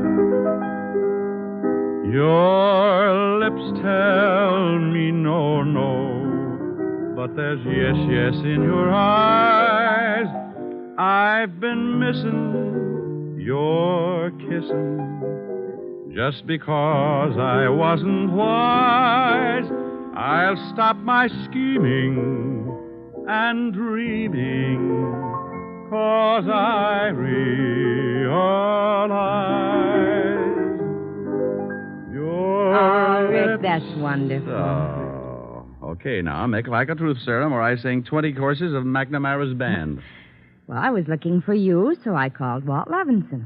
He told me all about it. Very elementary, my dear Diamond. Oh, get her. Do I look smug? Close your eyes and let's see. Now, that's silly. Why do I have to close my eyes? Close your eyes. Oh, that's better. Rick, aren't you nice? I certainly am. But people always notice my dimples first. Come here. Helen, you're looking smug again.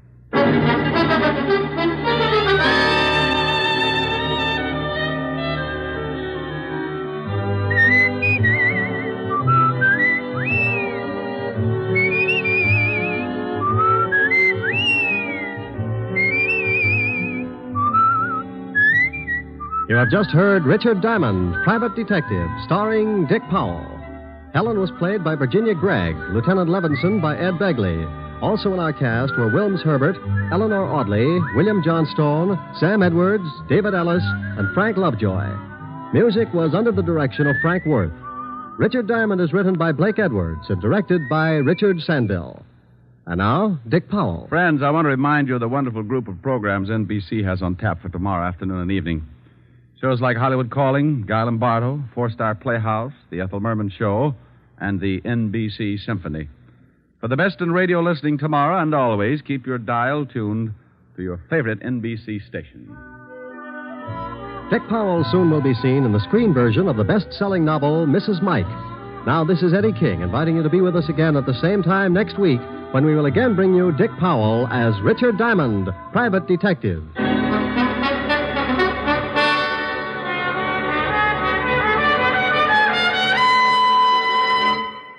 This is NBC, the national broadcasting company.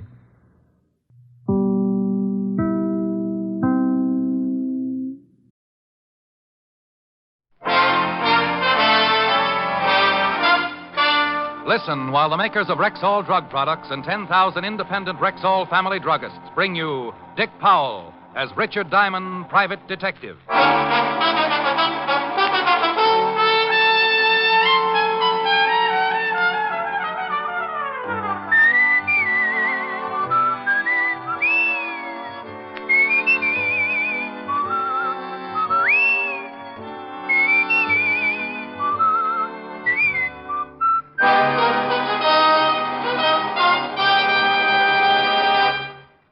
Good evening. This is your Rexall family druggist, speaking to you for the 10,000 independent druggists who have made the word Rexall part of our own store names, and who recommend and sell the 2,000 or more drug products made by the Rexall Drug Company. Like Rexall MI31, for example. Rexall's popular and versatile mouthwash, gargle, and breath deodorant. Full-strength MI31 kills contacted germs almost instantly, yet will not harm delicate membranes of the mouth and throat. Yes, for a dependable, refreshing mouthwash, remember Rexall MI31. And remember also, you can depend on any drug product that bears the name Rexall. Good health to all from Rexall. Now, your Rexall family druggist brings you a transcribed half hour with Richard Diamond, Private Detective, starring Dick Powell.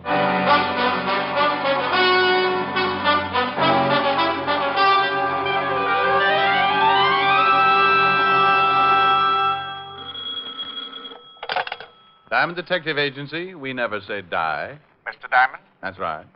how would you like to make $1,200? Do I have to name the mystery melody? This is not a quiz show, Mr. Diamond. I have a proposition for you, a business arrangement by which you may profit to the tune of $1,200. Oh, well, that's my favorite tune. My name is Evans, Dr. William Evans. I have an office in the Grant Professional Building, Suite 409. Grant Professional Building, Suite 409. Yes, I'd appreciate it if you would come right over. Well, it's after 6 now. I'll stay in my office until you get here. And so as to save time with explanations, on your way over, pick up a late afternoon Times and read the article on page 3, column 2. A story about a man called Farmer. I locked the office, went downstairs, and out on the street, where I purchased a late afternoon Times, and in the cab headed for Dr. Evans's office. I read the article on page 3, column 2. George Farmer burns to death, and a picture of the deceased. According to the article, Farmer had been on a vacation in the North Woods. He'd gone to sleep smoking a cigarette, and that was that. Mattress caught fire, and before anyone noticed, the whole cabin was burning. My cab let me out in front of Dr. Evans's building, and one look at the large crowd, plus the very familiar black sedan in the passenger loading zone, tied my stomach in a knot. All right, now, get back, you. You? Evening, Sergeant Otis. Lieutenant, what are you yelling about, Melonhead? Oh. Evening, Lieutenant Levinson. Oh, no. I hope you were just passing by, Mr. Diamond. I saw the crowd, Lieutenant Levinson, and came over to find out if you and Otis were playing hopscotch or possibly kick the can. This is a swell time to make with the jokes. Some guy took a dive out of the 4th floor window. 4th floor? Dead? Very. Name was Evans. Had offices in the building. Dr. William Evans. Guy named Evans. Offices on the 4th floor. Doctor. Some guy. Just 20 minutes before, he'd called me with a $1,200 proposition. And now it looked like the only thing I was going to get out of the deal was a late afternoon paper and a story about a guy named Farmer. Farmer? Burned to death in bed? Oh, yeah. We got a report on the case. Well, this Dr. Evans was hooked up with it in some way. He offered you $1,200? He asked me if I was interested. Silly boy. There's the doctor's office. And there's the window he went out of. Who saw him jump? Bill Mitchell, cop on the beat, saw the body come out of the window feet first. Said at least it looked like he jumped. No sign of a struggle? I'll have the boys give the room a good going over. Well, we're pretty sure of 2 things, Walt. First, there's a strong possibility that Dr. Evans didn't commit suicide. Also, that he knew something about George Farmer, the guy who got burned to death. Might have been Farmer's doctor. Well, there's one way to find out. This Times article says that Farmer left a widow. While you're checking things here, I think I'll go see what Mrs. Farmer's views are on dead husbands and dead doctors.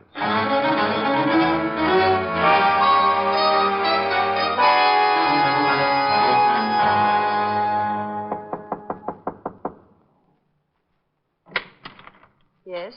Mrs. Farmer, Yes, what is it? I'd like to talk to you about your late husband.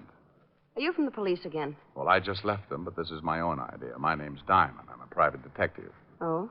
You working for the insurance company? No. Well, then just what do you want? I'm tired of questions about my husband's death.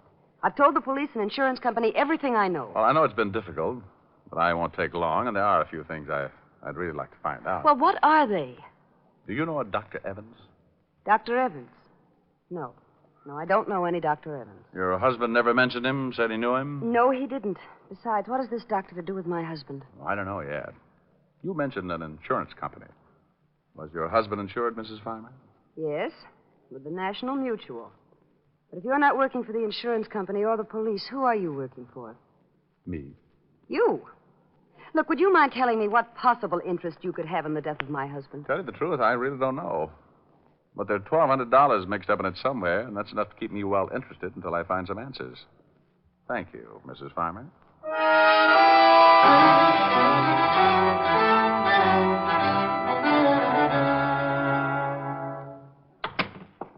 Hello, Walt. Hello, Rick. You see the wife? Yeah, lovely girl. Type you'd like to bring home to Mom. You find out anything? Nothing in the room to indicate the doctor was pushed out of the window. Mrs. Farmer didn't know the doctor. Said her late husband didn't either. But she thought at first I was from an insurance company. Well, what company?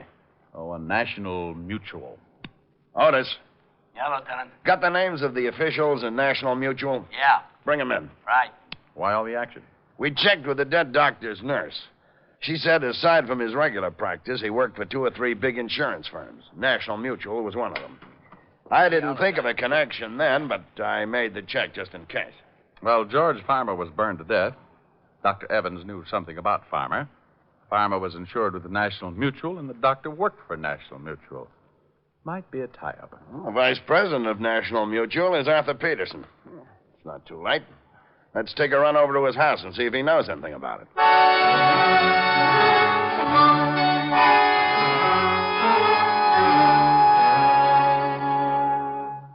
Well, gentlemen, in answer to your questions, yes, we did insure the late George Farmer, and Dr. Evans does work for us. As to whether or not he was the doctor who examined Farmer, I really couldn't say. I'd have to check the files. Lieutenant, aren't you satisfied? You think there's something wrong? We don't know. Dr. Evans jumped or was pushed out of his office window this evening. Good Lord. He called Mr. Diamond here and indicated he knew something about Farmer's death. Have you settled the claim with Mrs. Farmer yet? No, but it's to be settled within the week. $25,000 policy. If someone could show your company that Farmer's death was no accident, there'd be a reward, wouldn't there? Yes. 10% of the policy. In this case, $2,500. Oh, half of that'd be about $1,200. You think we could look at your records tonight, Mr. Peterson? It's very important. Of course. I'll just get a coat and we'll go right down to the office. We left with Mr. Peterson and headed for the offices of the National Mutual. A quick look through the file showed us what we wanted. A full report on the state of George Farmer's health. Okayed for insurance by the examining physician, Dr. William Evans. It's too bad the first claim on an accident policy has to be a death. Well, that ties that up. Now what have we got? Enough to keep on looking. I think I'll go have a long talk with Farmer's wife. Our company detectives checked that. She was right here in the city when her husband died. Well, a little talk won't hurt. Who sold Farmer the policy, Mr. Peterson? According to the files, the insurance man was Martin Ames. You have his address here? Yes. Here you are. Good man. One of our leading salesmen. While you're talking with Mrs. Farmer, Walt, I think I'll run over and see this man Ames. Maybe he can do us some good. If the late Dr. Evans hadn't offered me $1,200, I would have okayed his 4-floor dive as an act of suicide. But the way things were shaping up, he was going to split an insurance reward. And knowing doctors to be pretty practical people, I just couldn't imagine him giving up that kind of money for a fast trip to the sidewalk. The home of Martin Ames was an apartment on the Lower East Side. His wife answered the door. No, my husband isn't here. I was just leaving. You know where I can find your husband, Mrs. Ames? It's rather important. I don't know what you want, but if you want to see my husband, that's where I'm going now. I just got a call. He's had an automobile accident.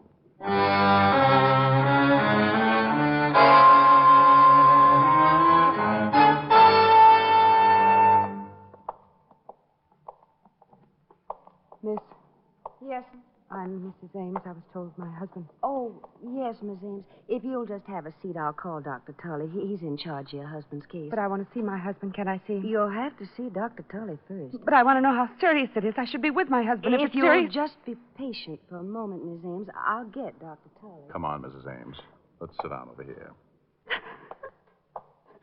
Now, just sit down right over here and try and relax. Dr. Tully, 3rd floor reception room, please. Hello, Walt. Dr. Tully, No, come to this the is a 3rd police floor officer, Miss reception Ames. room, please. Police officer? He's a friend of mine, Miss Ames. Nothing about my husband. Dr. Tully's the man you want to see. Can I talk with you, Rick? Oh, sure. Will you excuse me, Mrs. Ames? Oh, yes, of course. You'll be all right? I'll be all right. Okay, Walt. Well, this is far enough. About her husband? Yeah, I was questioning Mrs. Farmer when I got the call over the hot shot. I remembered, so I figured you'd wind up here. Have you heard how he is? Died 5 minutes ago. Oh, no. Accident? Hit and run. Before he died, he told us a car ran him off the road. Went down a 20-foot embankment and right into a cement retaining wall. The wall stopped him from going any further, but broke his neck. Any lead on the other car? No, lonely stretch of road. No one else saw it. It happened too fast for Ames. Wait a minute. That must be Dr. Tully going over to Mrs. Ames now. Yeah, Mrs. that's Ames, Tully. I'm afraid that He did everything he could. I don't envy him. Your Miss. husband is dead. Oh, no? Mrs. Ames. Oh, dear Mrs. God, Ames, please no. control yourself, Mrs. Ames. Come on, Walt. This is turning into a rotten case.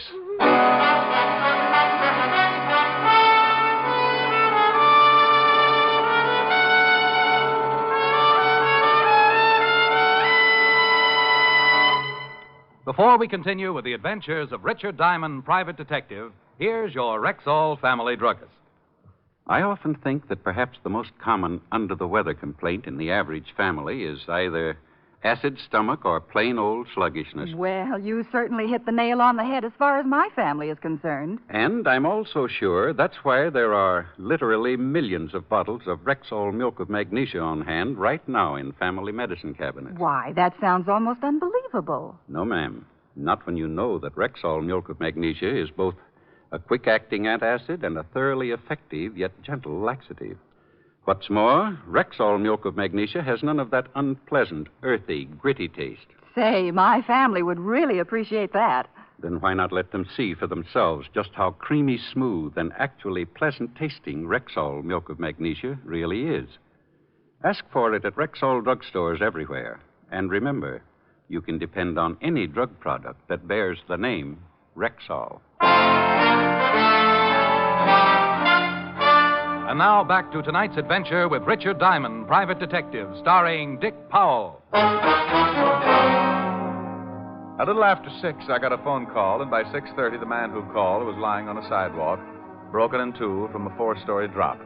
2 hours later, an insurance salesman named Ames was run off the road and ended up with a broken neck. Coincidence? Not a bit. Walt found the location of the place where George Farmer had burned to death. Then we climbed in the squad car and started the long drive for the Catskills. Around 7 in the morning, we turned off the main highway and onto a dirt road. A sign reading Sportsman's Retreat, 2 miles, pointed the way, and 20 minutes later, we were pulling up in front of the lodge.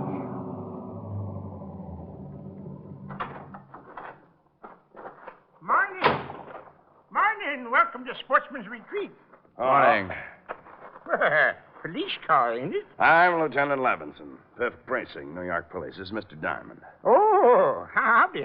Oh, yeah. You up here about Mr. Farmer's death? Unofficially. You run the place? Yeah, I'm the foreman. My name's Pop Sloan, but everybody just calls me Pop. We thought it'd stay a while, Pop. Can you put us up? Well, sure. How long you figuring on being around? Oh, not long. We only brought one change of clothes. Well, come on in. Breakfast was an hour ago, but if you're hungry, I can have the cook rustle up some bacon and eggs. Oh, sounds good. Many people staying here, Pop? Oh, about 14. Yeah, 14. Same crowd comes up every year. Sort of a club, you might call it. How many years did George Farmer come out? Oh, Mr. Farmer come up about, for the last 10 years. Hey, who owns the place? Mr. Phillips. He ain't here now, but he phoned and says he'll be in sometime this afternoon. Say, how come you fellas are interested in Mr. Farmer's death? We had the police and the insurance up here for 3 days. You're a little late, ain't you? Well, there are a few things we haven't cleared up. Sure appreciate some help, Pop. Yeah, sure. I'll give you all the help I can. I'll go get some breakfast for you, and then we can gabble a little while. Pop went back to the kitchen, and we relaxed in a couple of big leather chairs in front of a large window that looked out on a row of cabins. That last cabin must have been Farmer's. Yeah, nothing much left of it. It's beautiful up here. Look at those trees with the sun shining through them. Your soul is showing, Walt. Oh. It was a beautiful place, all right. The cabin stood in a clearing, fronted by well-kept paths and backed by tall trees. Pop came in a little later with enough bacon and eggs to feed a platoon of tapeworms, and we talked. Where is everybody, Pop? Out fishing. Get up about 4:30 around here. Many of the men bring their wives? Oh, some of them.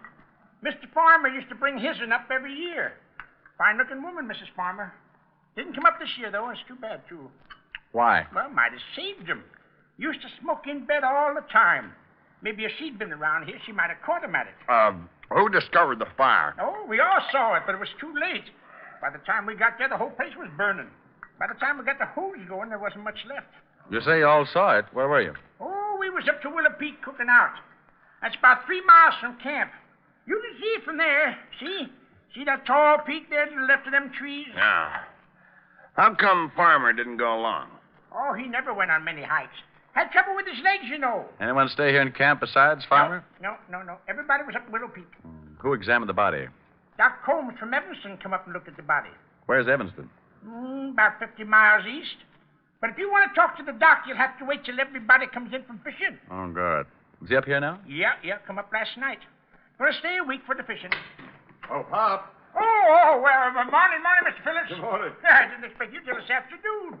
This is Mr. Phillips, the owner. Oh, I have some bags out in the car. Will you get them, please? Good morning, gentlemen. Good morning. There's some more police fellas, Mr. Phillips. Oh? About Mr. Farmer's death? Yeah, I gotta clear up a few things.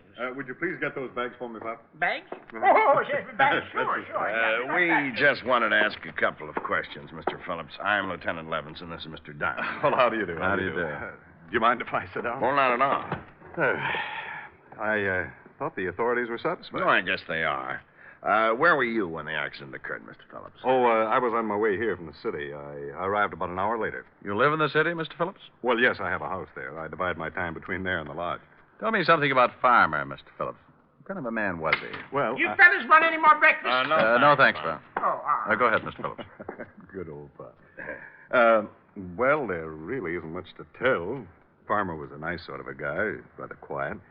As you know, he had a very bad habit of smoking in bed. You have any trouble with him smoking in bed before? Oh, yes, several times.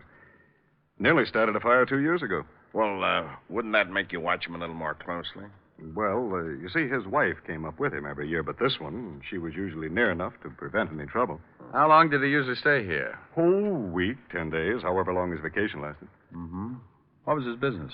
I think he was in advertising. Make much money? I have no idea. He certainly never spent much. He was tight as the devil. He was known for it, in fact. Coming up here was the only luxury he allowed himself. He'd tell everyone he'd save all year just to come up here and relax for a week or so.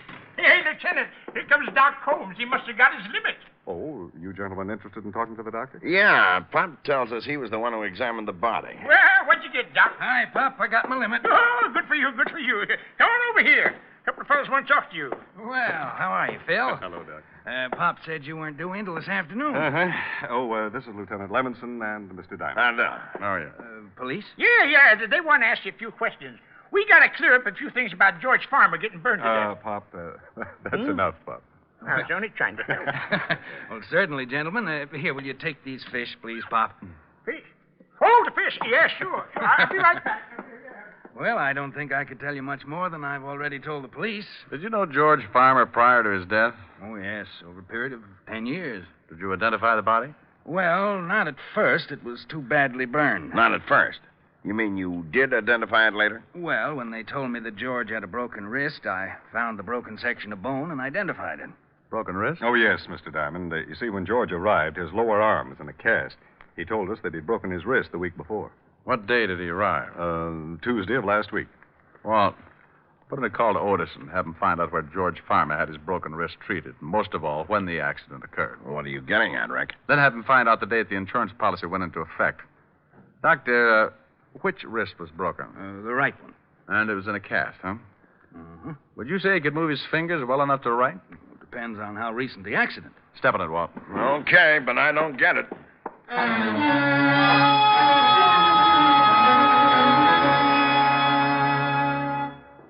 I talked to Otis. He'll get the information and call us back. Now, would you mind telling me what the devil this is all about? George Farmer had to sign the insurance policy, didn't he? Yeah, but he could have done that with his left hand. An accident policy would cover a broken wrist, wouldn't it? Sure, and what? Mr. Phillips, you said Farmer was known to be careful with his money. Yes, that's right. No, I can vouch for that. I treated him for a cigarette burn 3 years ago and had a devil of a time collecting. Thanks, Doctor. Well, so what? So if Otis gives us the answers I want, I think I can show you George Farmer was murdered. Murdered? Yeah. And I think I can explain why an insurance salesman and a doctor were killed. So we all sat around and waited for my hunch to grow muscles. I kept turning the whole thing over in my mind, and the more I thought, the more the whole thing tied together. Around noon, a call came in from Otis, and Walt gave him the information I needed. There it is. George Farmer broke his wrist on the 26th of last month. He was treated at the Olive Hospital. About 3 weeks ago. He stayed one night at the hospital and went home. What date did he arrive here, Mr. Phillips? About the 4th. 2 weeks after the accident. He died on the 11th, according to the papers. Yes, that's right. He'd been here about a week. When did the insurance policy go into effect, Walt? The 22nd of last month. It went into effect. It wasn't taken out. I said went into effect. Now, it would cost him a few bucks to have a broken wrist taken care of and spend the night in the hospital, wouldn't it, Doctor? Yes, it would. Remember what the vice president of National Mutual said, Walt? Too bad the first claim on an accident policy had to be death. Yeah. Well, if Farmer had an accident policy, why didn't he put in a claim for his broken wrist? Come on, Walt. We're going back to town and talk to Mrs. Farmer.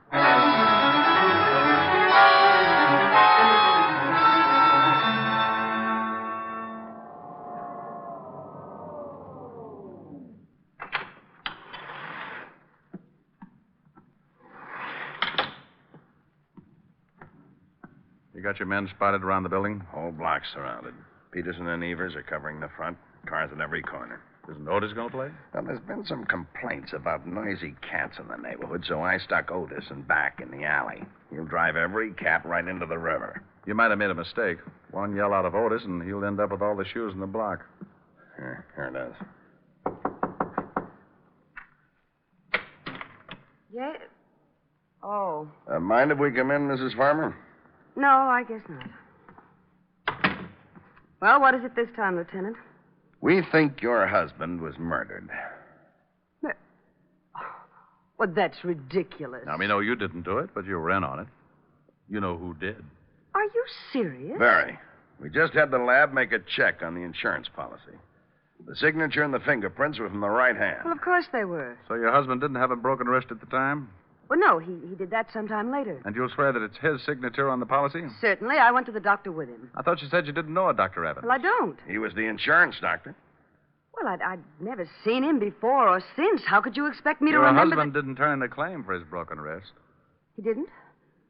Well, that was his business, wasn't it? Don't you think it's rather strange to take out an accident policy and not turn in a claim on your first accident? I don't know. I didn't bother with my husband's affairs. Is this your husband's driver's license? Where did you get that? Motor Vehicle Department. Is it your husband's license? Yes, I guess so. The signature on this license is not the same as the one on the insurance policy. What do you mean? He means that the signature on the insurance policy is a very clever forgery. Who forged it, Mrs. Farmer? I don't know. I don't know what you're talking about. Who went to that doctor's office representing your husband? No one. Why in the world would I do that? Why would I have someone represent my husband? Probably because you wanted your husband out of the way. That's horrible. Get out of here. That's not true. Who was in on it with you? Who killed your husband up at his cabin at the lodge? Get out. Get out. It had to be someone at the lodge who knew what cabin he was in. No. Did you give the papers your husband's picture? Yes. You're lying. The newspapers told us you claimed not to have a picture. Well, I don't remember. I don't remember. Oh, sure you do. You didn't want to give the papers a picture of your husband because you knew the insurance salesman and the doctor would identify it as not being the man who took out the accident policy. No. You knew your husband was going to take his trip, so you planned his death and stayed home for an alibi. The picture came out, and the insurance man and the doctor had to be killed. A man killed them, Mrs. Farmer. Someone strong enough to run a car off the road and lift an unconscious man out of a window, feet first. Who killed him, Mrs. Farmer? Hey, you, stop! Stop! Lieutenant! Otis has got something. Well, let's get out on the fire escape. Stop or I'll shoot! There's a new line. Somebody halfway up the fire escape. Look out, Otis! Move over, Walt. Otis is going to hit a herd of elephants in the broom closet. I got him, Lieutenant! He got him. Oh, make him happy, Walt. Climb out there and see what we got. Okay. Now, just take it easy, honey. Frank! Yeah? That guy Phillips, the one who owned the lodge. And he's dead. Well, Mrs. Farmer, that's it. Want to tell me about it? Oh, yes, it doesn't make any difference now. Phillips killed your husband and the other two men? Yes. We fell in love 3 summers ago. But he planned it. The whole thing was his idea. Oh, sure, I know. But the state is pretty narrow-minded about those things, honey. Guy like that gets ideas and gets dead for it. You like his ideas, and you just got to get in some kind of trouble along the way. Go on, Melonhead. Climb in. You're not hurt that bad. I am told. You get shot, Otis? No. But I'd like to ask you something, Shamus. Did you throw a shoe at me?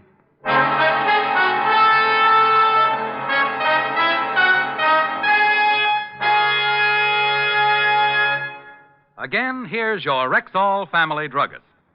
Whenever you're suffering the pain of a headache, remember, there's no faster-acting aspirin made than Rexall aspirin.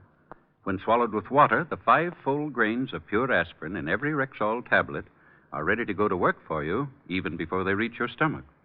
Ask for Rexall aspirin at Rexall drugstores everywhere. There's no faster-acting aspirin made. And remember, you can depend on any drug product that bears the name Rexall. Good health to all from Rexall.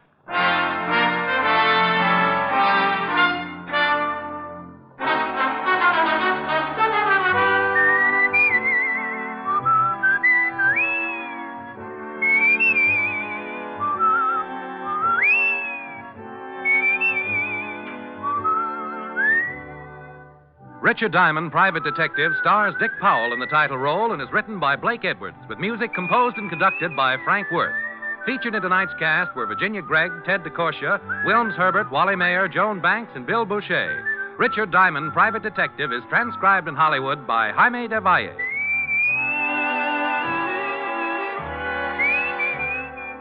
This is Bill Foreman inviting you to be with us next Wednesday at this time when we will again bring you Dick Powell as Richard Diamond, Private Detective.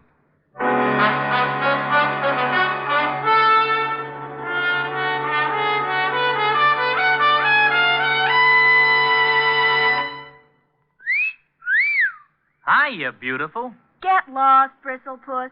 You need a shave. But I have shaved. What else do you want me to do? Silly boy, she wants you to go Stag. Go Stag? But why? Because Stag is Rexall's exclusive line of men's good grooming aids, like Stag Brushless Shave Cream. No fuss, no massage, just smooth it on, and presto, you get a clean, close shave. Your face stays smooth and whiskerless all day long. I'll do it. I'll go Stag. That's it. Join the Stag line now at Rexall drugstores everywhere. Yes, to make girls care. Go Stag.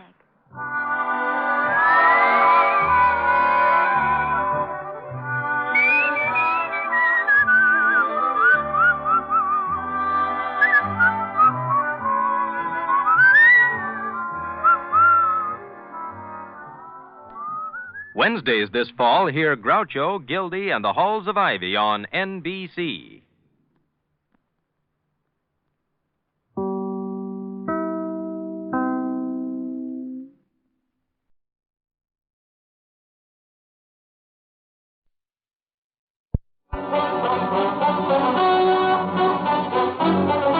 Richard Diamond, Private Detective, starring Dick Powell.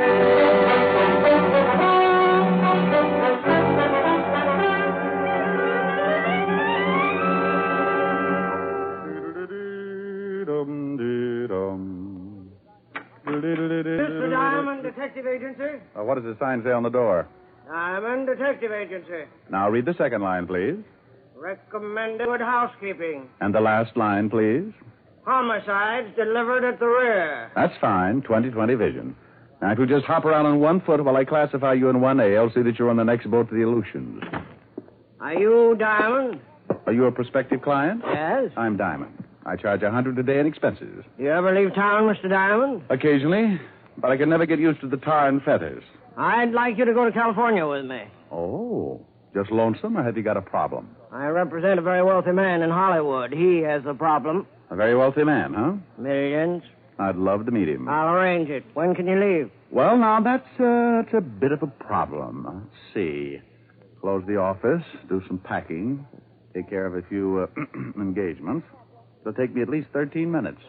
4 o'clock now. We can leave LaGuardia by 5. You have the tickets already? No tickets are necessary, Mr. Diamond. Mr. Harvey's private plane and pilot are standing by.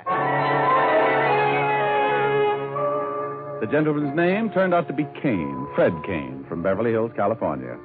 Obviously representing a client with more than a cozy income. Private plane, private pilot, and worth millions. How cozy can you get? I called Helen, told her I'd send her a starlit swimming pool or something, and by 5:30 I was riding with Fred Kane in Mr. Harvey's private plane, headed for sunny California. Comfortable? Oh, I haven't seen furnishings like this since I got lost in the men's lounge at the Waldorf. Drink? Later. The time has come, the walrus said. To talk of many things. Right. I represent Mr. George L. Harvey. The big motion picture producer? Yeah. He's being blackmailed. Well, why come all the way to New York for me? You've got some pretty good boys in California. Spade, Novak. Of course, they haven't got my blue eyes. GL didn't want any local talent brought in on this case. You were quite well known, even in California. Oh, well, I can understand that. GL thought it'd be a good idea to have an outsider helping him. Someone who wouldn't be recognized. Okay, bless old GL and all his little millions. Now, who's blackmailing him? GL will tell you everything himself when we get to California.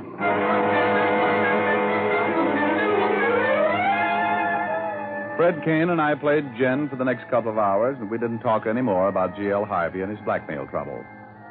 By 8:30, we were somewhere over Kansas, and I was getting sleepy, so I turned in. Around 6 the next morning, we landed in Burbank. I stepped out to get my first look at beautiful, wonderful, sunny California. Yeah, we'll have to run for it. GL will have a car waiting. A car? I'm surprised at G.L. I thought sure he'd meet us with his private life raft. The car was waiting all right, complete with chauffeur, footman, and dinghy. We plowed our way through 6 inches of early morning dew and headed for the Beverly Hills Hotel, where I was supposed to stay.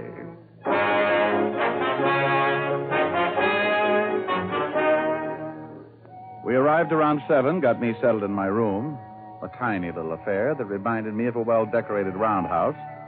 Then we had breakfast, and by 10 o'clock I was standing in the offices of George L. Harvey, Hollywood producer. Glad you're here, Diamond. Have a seat. Yeah, thank you. You haven't got an old ringer around you, have you? Nasty weather, isn't it? It'll clear up. Got to. Can't stay on a cover set all week. Schedule's too tight. Cover set? GL's shooting a new picture. If the company has some unexpected bad weather and they're shooting exteriors, they have a cover set and they can move into and shoot some interior scenes. Oh. You interested in motion pictures, Diamond? Well, I see a few. Right now, I'm more interested in blackmail, Mr. Harvey. Oh, yes. Well, here's the setup. Fred here introduced me to a girl about a month ago, Mary Conrad. And now she's got you on the hook. Very much on the hook. Pretty girl. No, more than that. Beautiful. Brunette, about 5'6". Well, she's... Beautiful. We became very, well... Friendly. Yes. I'm married, Mr. Diamond. My wife doesn't know anything about this. Unless Mary Conrad tells her. Yes, and she's threatened to do just that. Unless you kick through with something. Yes. Money? Yes, $100,000. Oh, that's a nice round sum. Fred should be more careful about the girls he introduces you to. I had no way of knowing, Diamond. I met the girl in Las Vegas. 2 weeks later, I met her at a party down here. It was just as much my fault. I saw her with Fred and wanted an introduction. And you got it. $100,000. How do you do? Yes. You want me to get something on her or to get the evidence back? Well, yes. So wonder you don't get into more trouble, GL. You just don't know how to say no. It was pretty obvious that I'd have to meet the blackmailer, so a party was arranged by Fred Kane at GL's beach house, and without GL's presence, so I could get acquainted with the beautiful Mary Conrad. GL gave me a $200 retainer and blushed a little when I kissed him on both cheeks. Then Fred Kane sailed me back to the Beverly Hills, where he rented a car for me and told me how to get to the beach home. By 8 o'clock that evening, I was driving down the coast highway on the way to Malibu. I couldn't get over it. The rain had stopped. There was a big yellow moon sitting up in a cloudless sky, and a warm breeze was blowing in off the Pacific. I even put the top down. Hello, Diamond. Come on in. Hey, what's with this weather?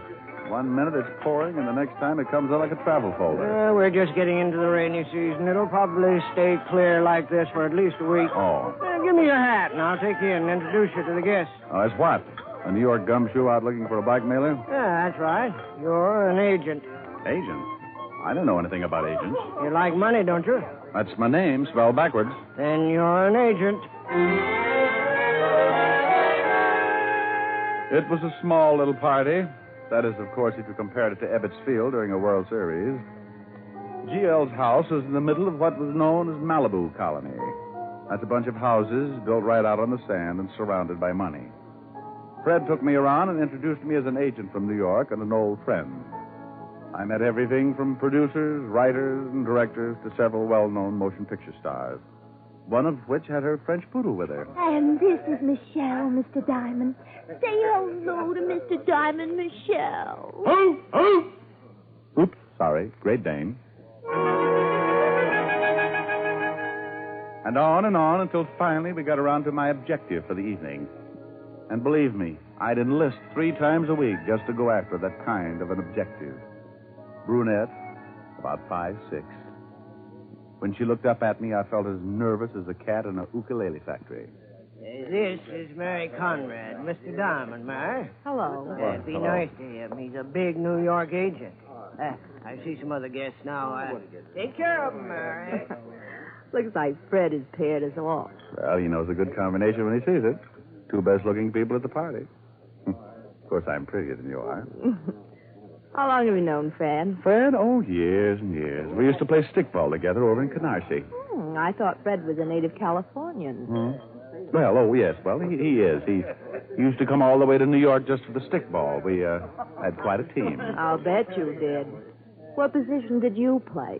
I played left gutter. That's the dirty side of the street. Oh. How about a drink, huh? She showed me where the bar was, and we sat down and got acquainted. Then she showed me where the ocean was, and we took off our shoes and walked out on the sand. Then we sat down and really got acquainted. It's nicer out here. I don't like parties much. Oh, I like this one. Compliment? Naturally. Thank you.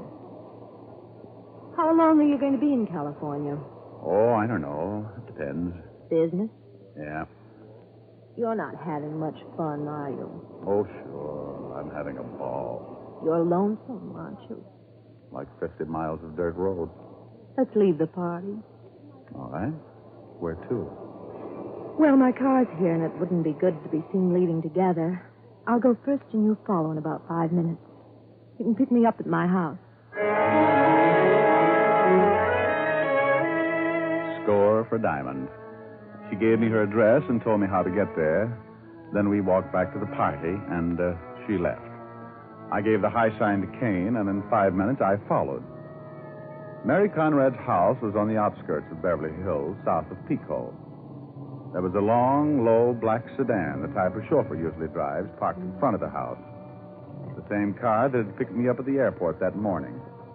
And it belonged to G.L. Harvey. Before I could get parked, the door to the little house flew open, and old G.L. himself came barreling out like a squirrel with his tail on fire.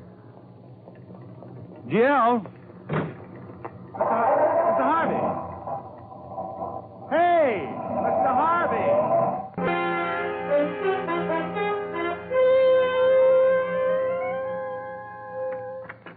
Hey, what's the deal? Oh, hello there, Mr. Harvey. Diamond, how did you get into the studio? I went to your home first. My home? You didn't talk to anyone? Your car wasn't around, so I tried the studio. The cop at the gate wouldn't let me in, so I climbed a fence. Climbed a fence? It was better than having him call you. You might have wanted to see me. I wanted to see you. Don't be foolish. Why not see you? You often come to your office this late at night? Look, Diamond, I saw you when you yelled at me in front of Mary Conrad's house. Why didn't you stop? I was too frightened. I was scared stiff. I suppose you found her. Yeah. It was terrible. Awful. Just awful. I'll bet it was. I thought about going home. I thought about a lot of places. I ended up here. Did you kill her? No. Of course I didn't kill her. She called me from Malibu, told me to meet her at her house. I got there before she did. She drove up, and we went in. It was just awful. You went in, then what? She turned the living room light on, and there was a shot. She looked kind of surprised, and I was too stunned for a minute to really know what had happened. Then she just kind of looked at me like she wanted me to help. It was then I really got it. I knew she'd been shot. She fell, and I rushed over to her. She died right there, lying on the floor, looking up at me like... I don't know. There was a gun beside her. Was there? I didn't see it. Well, here it is. Take a look at it. 45, one shot fired. Ever seen it before? No. You know, I could get in a lot of trouble taking this gun from the scene of murder. But I had a hunch it was worth it. I thought maybe it might be your gun. If it isn't, I'll get it back to the cops and take my chances. I don't know whether it is or not. Well, do you own a 45? Yes, I keep it at the beach house. But even if that turns out to be my gun, Mr. Diamond, I didn't kill Mary Conrad. Oh, I don't think you did either. You might have wanted to kill her because of the blackmail, but that would be premeditated. You'd plan it, and a man who commits a planned killing doesn't leave the murder weapon around, especially if it happens to belong to him. But if you were in love with her... I wasn't. Well, I'm taking that chance. A jealous lover might do a lot of silly things. I have a wife and family. I thought about that, too. I'm not sure the police would pay much attention. If the blackmail got out, you'd have a motive. If this gun turns out to be yours, has your fingerprints on it, that would cinch it. What about the police? I called them and got out. You know where the shot came from? I didn't even take time to think about it. I just ran. There was a heavy smell of cordite on the other side of the room near the bedroom. Bedroom door was ajar. Bedroom window was open. Killer probably shot her from the bedroom. You ran. He threw the gun in beside the body. What are we going to do? Well, there's one thing that makes me wonder a little. Mary Conrad asked me to come over to her house, too. What do you suppose she wanted with both of us there? I can't imagine. No, neither can I. It's certainly worth looking into. Thanks, Diamond. You know, I've had some pretty fair experiences with murder, GL, but like everybody else, I make mistakes. I hope this is not going to be one of them. I gave GL Harvey 2 instructions. First, find out if he was missing a .45 automatic. Second, go on about his business like nothing had happened. And forget that he'd known Mary Conrad other than casually. I knew I was taking a big chance. Being an accessory after the fact could land me in a lot of hot water. But GL just didn't figure as the killer. And if I was right, someone was trying to fit him for a king-size frame. Why? Who? What was the motive? Those were things I was going to have to find out and find them out in a hurry. So while the police were undoubtedly still busy with an identification on Mary Conrad, I got back in my rented car and took off for Malibu. Back so soon? No laughs. You find out anything? Where can we talk? You look like something's wrong. You should see how Mary Conrad looks. Fred Kane took me in the den, and we locked out the rest of the party. I told him just what had happened, and he poured himself a long drink. Yeah. You think GL really did it? I want to do some checking on Mary Conrad before I start making any guesses. Now, you said you met her in Las Vegas, didn't you? That's right. Well, then tell me everything you know about her. And he didn't know much. He'd met Mary at the Serena Hotel, just ran into her at a party. He had seen her several times in the following few days, and she had mentioned she was coming down to L.A., so he'd asked her to look him up. She had, and that was the extent of it. What do I tell the police? They'll certainly find out who she's been seeing. It'll take them a while to check. Does she have any other friends? She never mentioned any. You met her at the Serena. Was she with anyone? I don't remember his name. You remember the date?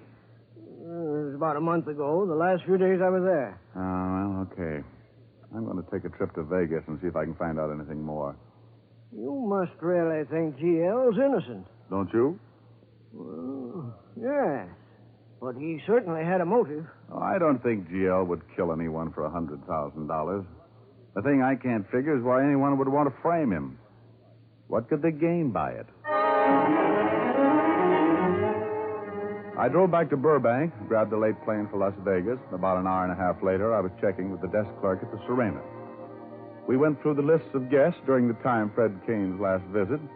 Kane had checked out on the 8th of October. He said he'd met Mary Conrad several days before.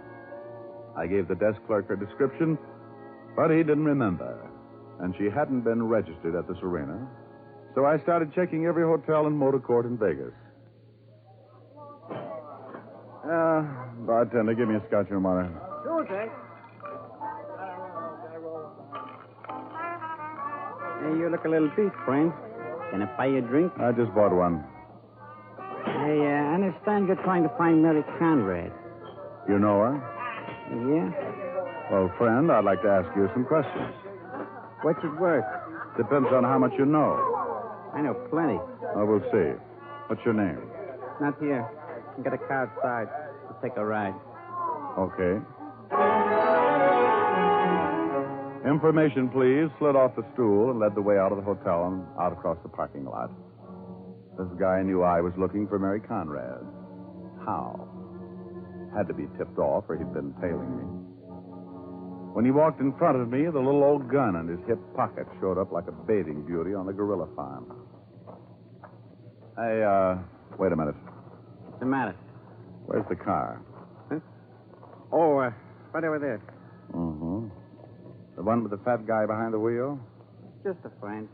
Oh, sure. I think we talk right here. He thought about it for a second, glanced over at his fat friend sitting in the car, then back at me. Here? Right here. Okay. He made up his mind, all right. He grabbed for his right hip pocket and that big gun, but that was as far as he got because I second-guessed it.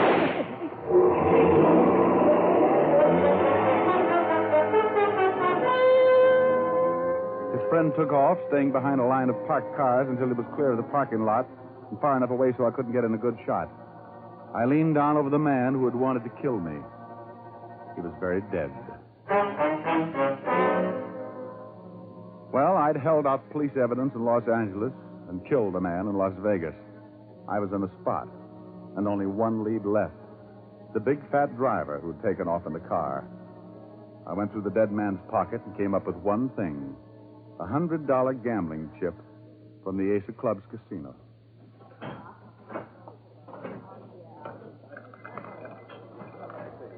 Oh, how about using that car of yours? Huh? Don't turn around, or you'll get mixed up with a lot of bullets. What do you want? A talk. Keep looking straight ahead like nothing was happening. I'll kill you if you try anything, I promise you that. What is this? Who are you? I just shot a friend of yours in the Serena parking lot. I've been in my office all night. Oh, sure. Start walking for the door. You'll never get away with this, Diamond. I thought you didn't know me. Start walking. I own this place, Diamond. My boys are all over the joint. Well, yell for him once and you have a dirty old hole in your pretty coat. Look, you and me can discuss this without getting rough. Out the door. And smile.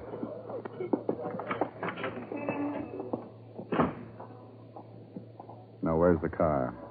Across the street. Hey, wait a minute. A couple of your boys are following us. They look a little worried about me. Tell them how happy you are. Go on. Okay. Relax, boys. It's okay. Me and my friend are just talking some business. All right. Across the street. We're going to take a little drive outside of town where we can have some peace and quiet. Just you and me in the desert.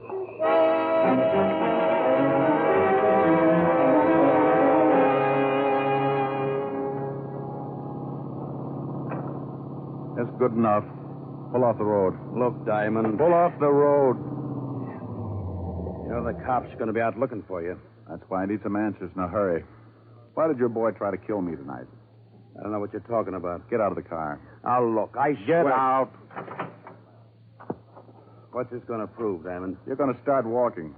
Straight out into that desert. At the end of 100 paces, if you haven't told me what I want to know, you're going to get it. Right in your big, ugly face. You'll never get away with it. Walk. Now, that's the trouble with you big, tough guys.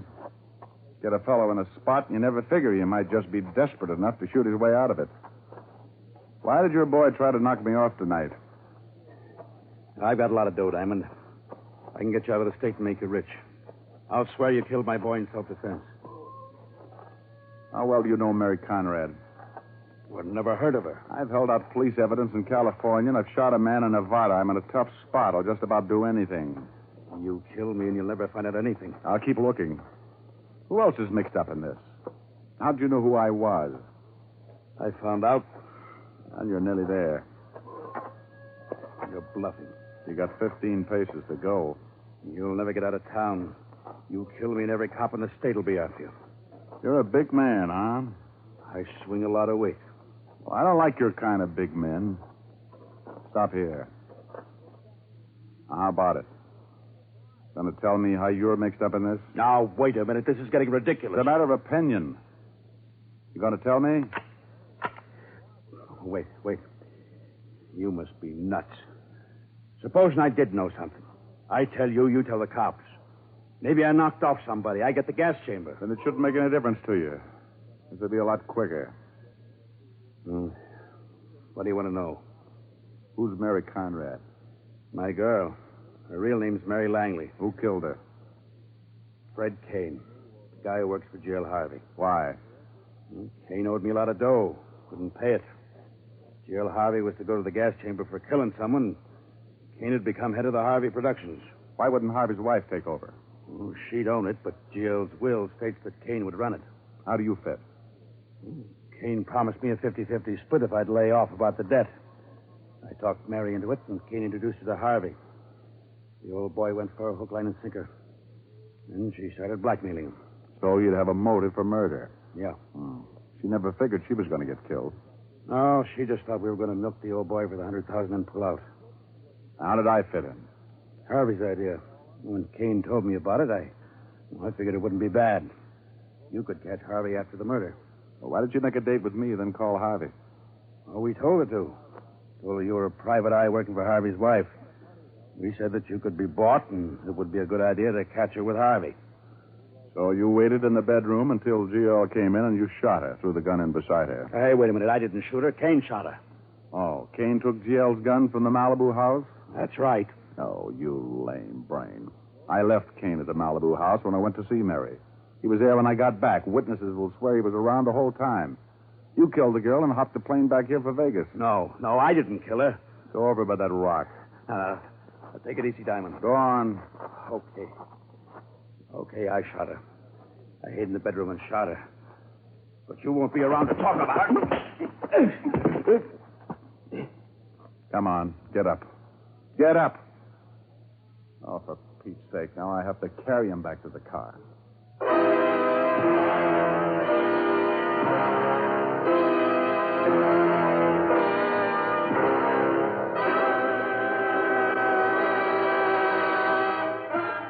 Richard Diamond, private detective, come to you through the worldwide facilities of the United States Armed Forces Radio and Television Service.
Listen while the makers of Rexall drug products and 10,000 independent Rexall family druggists bring you Dick Powell as Richard Diamond, private detective.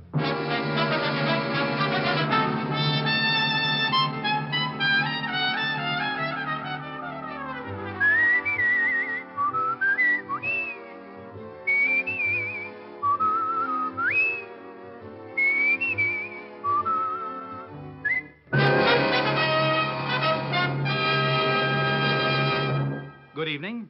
This is Bill Foreman speaking to you for the 10,000 independent druggists who have made the word Rexall part of their own store names. They've done that because they recommend and sell the 2,000 or more drug products made by the Rexall Drug Company. Rexall's brand new multivitamin product, Formula V10, is an excellent example. For Formula V10 is a really pleasant tasting, really easy to take product that helps prevent vitamin and iron deficiencies. The recommended daily dosage supplies twice the minimum requirement of vitamin B1, 5 times the requirement of iron, plus minimum daily requirements of A, D, and B2, plus red crystal and vitamin B12. Ask for pleasant-tasting Formula V10. That's V as in vitamin. V10 at Rexall drugstores everywhere. The stores with the orange and blue sign. Good health to all from Rexall. Now, your Rexall family druggist brings you a transcribed half hour with Richard Diamond, private detective, starring Dick Powell.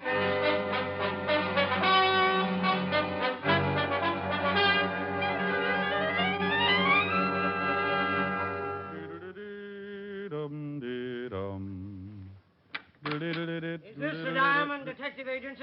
What does the sign say on the door? Diamond Detective Agency. Now read the second line, please. Recommended by good housekeeping. And the last line, please. Homicides delivered at the rear. That's fine. 20/20 vision. Now, if you just hop around on 1 foot while I classify you in 1A, I'll see that you're on the next boat to the Aleutians. Are you Diamond? Are you a prospective client? Yes. I'm Diamond. I charge $100 a day in expenses. Do you ever leave town, Mr. Diamond? Occasionally, but I can never get used to the tar and feathers. I'd like you to go to California with me. Oh, just lonesome, or have you got a problem? I represent a very wealthy man in Hollywood. He has a problem. A very wealthy man, huh? Millions. I'd love to meet him. I'll arrange it. When can you leave? Well, now, that's a bit of a problem. Let's see. Close the office, do some packing, take care of a few engagements. It'll take me at least 13 minutes. It's 4 o'clock now. We can leave LaGuardia by 5. You have the tickets already? No tickets are necessary, Mr. Diamond. Mr. Harvey's private plane and pilot are standing by. The gentleman's name turned out to be Kane, Fred Kane, from Beverly Hills, California. Obviously representing a client with more than a cozy income. Private plane, private pilot, and worth millions. How cozy can you get? I called Helen, told her I'd send her a starlit swimming pool or something, and by 5:30 I was riding with Fred Kane in Mr. Harvey's private plane, headed for sunny California. Comfortable? Oh, I haven't seen furnishings like this since I got lost in the men's lounge at the Waldorf. Drink? Later. The time has come, the walrus said. To talk of many things. Right. I represent Mr. George L. Harvey. The big motion picture producer? Yeah. He's being blackmailed. Well, I come all the way to New York for me. You've got some pretty good boys in California. Spade, Novak. Of course, they haven't got my blue eyes. GL didn't want any local talent brought in on this case. You're quite well known, even in California. Oh, well, I can understand that. GL thought it'd be a good idea to have an outsider helping him. Someone who wouldn't be recognized. Okay, bless old GL and all his little millions. Now, who's blackmailing him? GL will tell you everything himself when we get to California.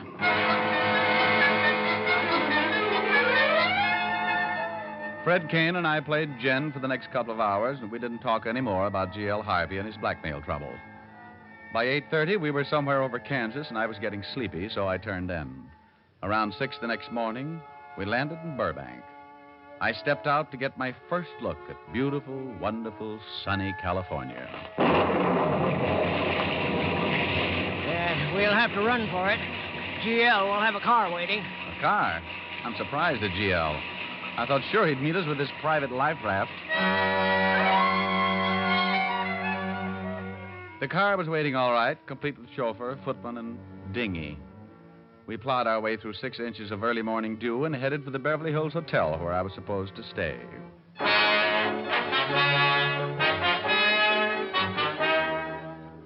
We arrived around 7, got me settled in my room, a tiny little affair that reminded me of a well-decorated roundhouse. Then we had breakfast, and by 10 o'clock I was standing in the offices of George L. Harvey, Hollywood producer. Glad you're here, Diamond. Have a seat. Yeah, thank you. You haven't got an old ringer around you, have you? Nasty weather, isn't it?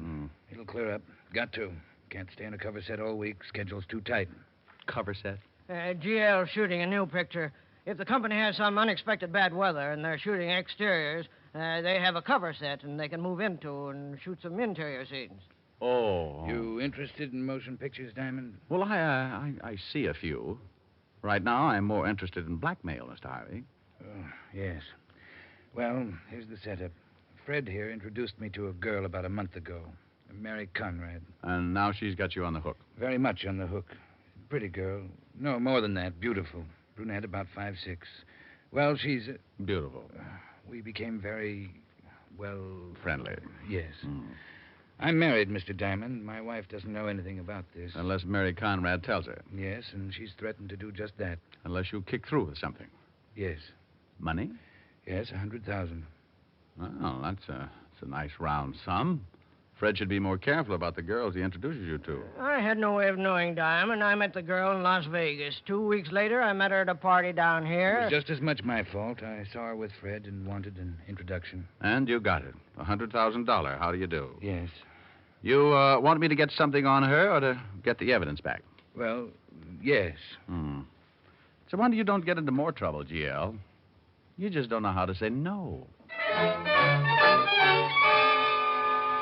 It was pretty obvious that I'd have to meet the blackmailer, so a party was arranged by Fred Kane at GL's beach house, and without GL's presence, so I could get acquainted with the beautiful Mary Conrad.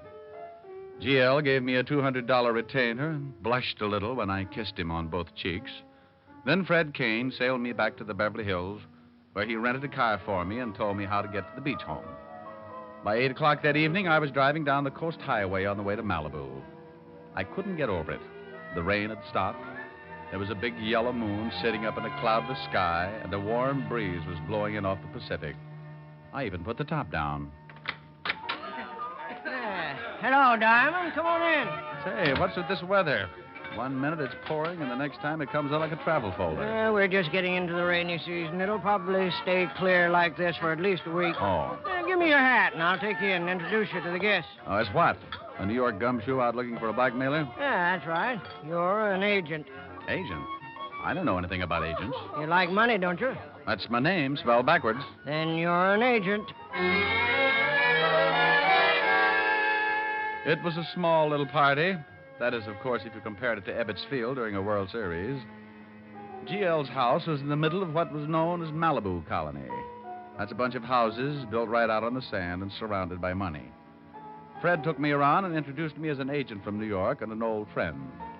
I met everything from producers, writers, and directors to several well-known motion picture stars, one of which had her French poodle with her. And this is Michelle, Mr. Diamond. Say hello to Mr. Diamond, Michelle. Ho! Ho! Oops, sorry. Great Dane. And on until finally we got around to my objective for the evening. And believe me, I'd enlist 3 times a week just to go after that kind of an objective. Brunette, about 5'6". When she looked up at me, I felt as nervous as a cat in a ukulele factory. This is Mary Conrad, Mr. Diamond, Mary. Hello. Be Hello. nice to him. He's a big New York agent. I see some other guests now. Take care of them, Mary. Looks like Fred has paired us off. Well, he knows a good combination when he sees it. 2 best-looking people at the party. Of course, I'm prettier than you are. How long have you known Fred? Fred? Oh, years and years. We used to play stickball together over in Canarsie. I thought Fred was a native Californian. Well, oh, yes. Well, he is. He used to come all the way to New York just for the stickball. We had quite a team. I'll bet you did. What position did you play? I played left gutter. That's the dirty side of the street. Oh.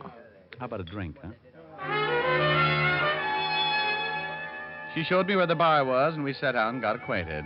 Then she showed me where the ocean was, and we took off our shoes and walked out on the sand. Then we sat down and really got acquainted. It's nicer out here. I don't like parties much. Well, I like this one. Compliment? Naturally. Thank you. How long are you going to be in California? Oh, I don't know. It depends. Business? Yeah. You're not having much fun, are you? Oh, sure. I'm having a ball. You're lonesome, aren't you? Like 50 miles of dirt road. Let's leave the party. All right. Where to? Well, my car's here, and it wouldn't be good to be seen leaving together. I'll go first, and you follow in about 5 minutes. You can pick me up at my house. Score for Diamond. She gave me her address and told me how to get there. Then we walked back to the party, and she left. I gave the high sign to Kane, and in 5 minutes I followed. Mary Conrad's house was on the outskirts of Beverly Hills, south of Pico. There was a long, low, black sedan, the type a chauffeur usually drives, parked in front of the house. The same car that had picked me up at the airport that morning. And it belonged to G.L. Harvey. Before I could get parked, the door to the little house flew open, and old G.L. himself came barreling out like a squirrel with his tail on fire. G.L.! Mr. Harvey! Hey! Mr. Harvey!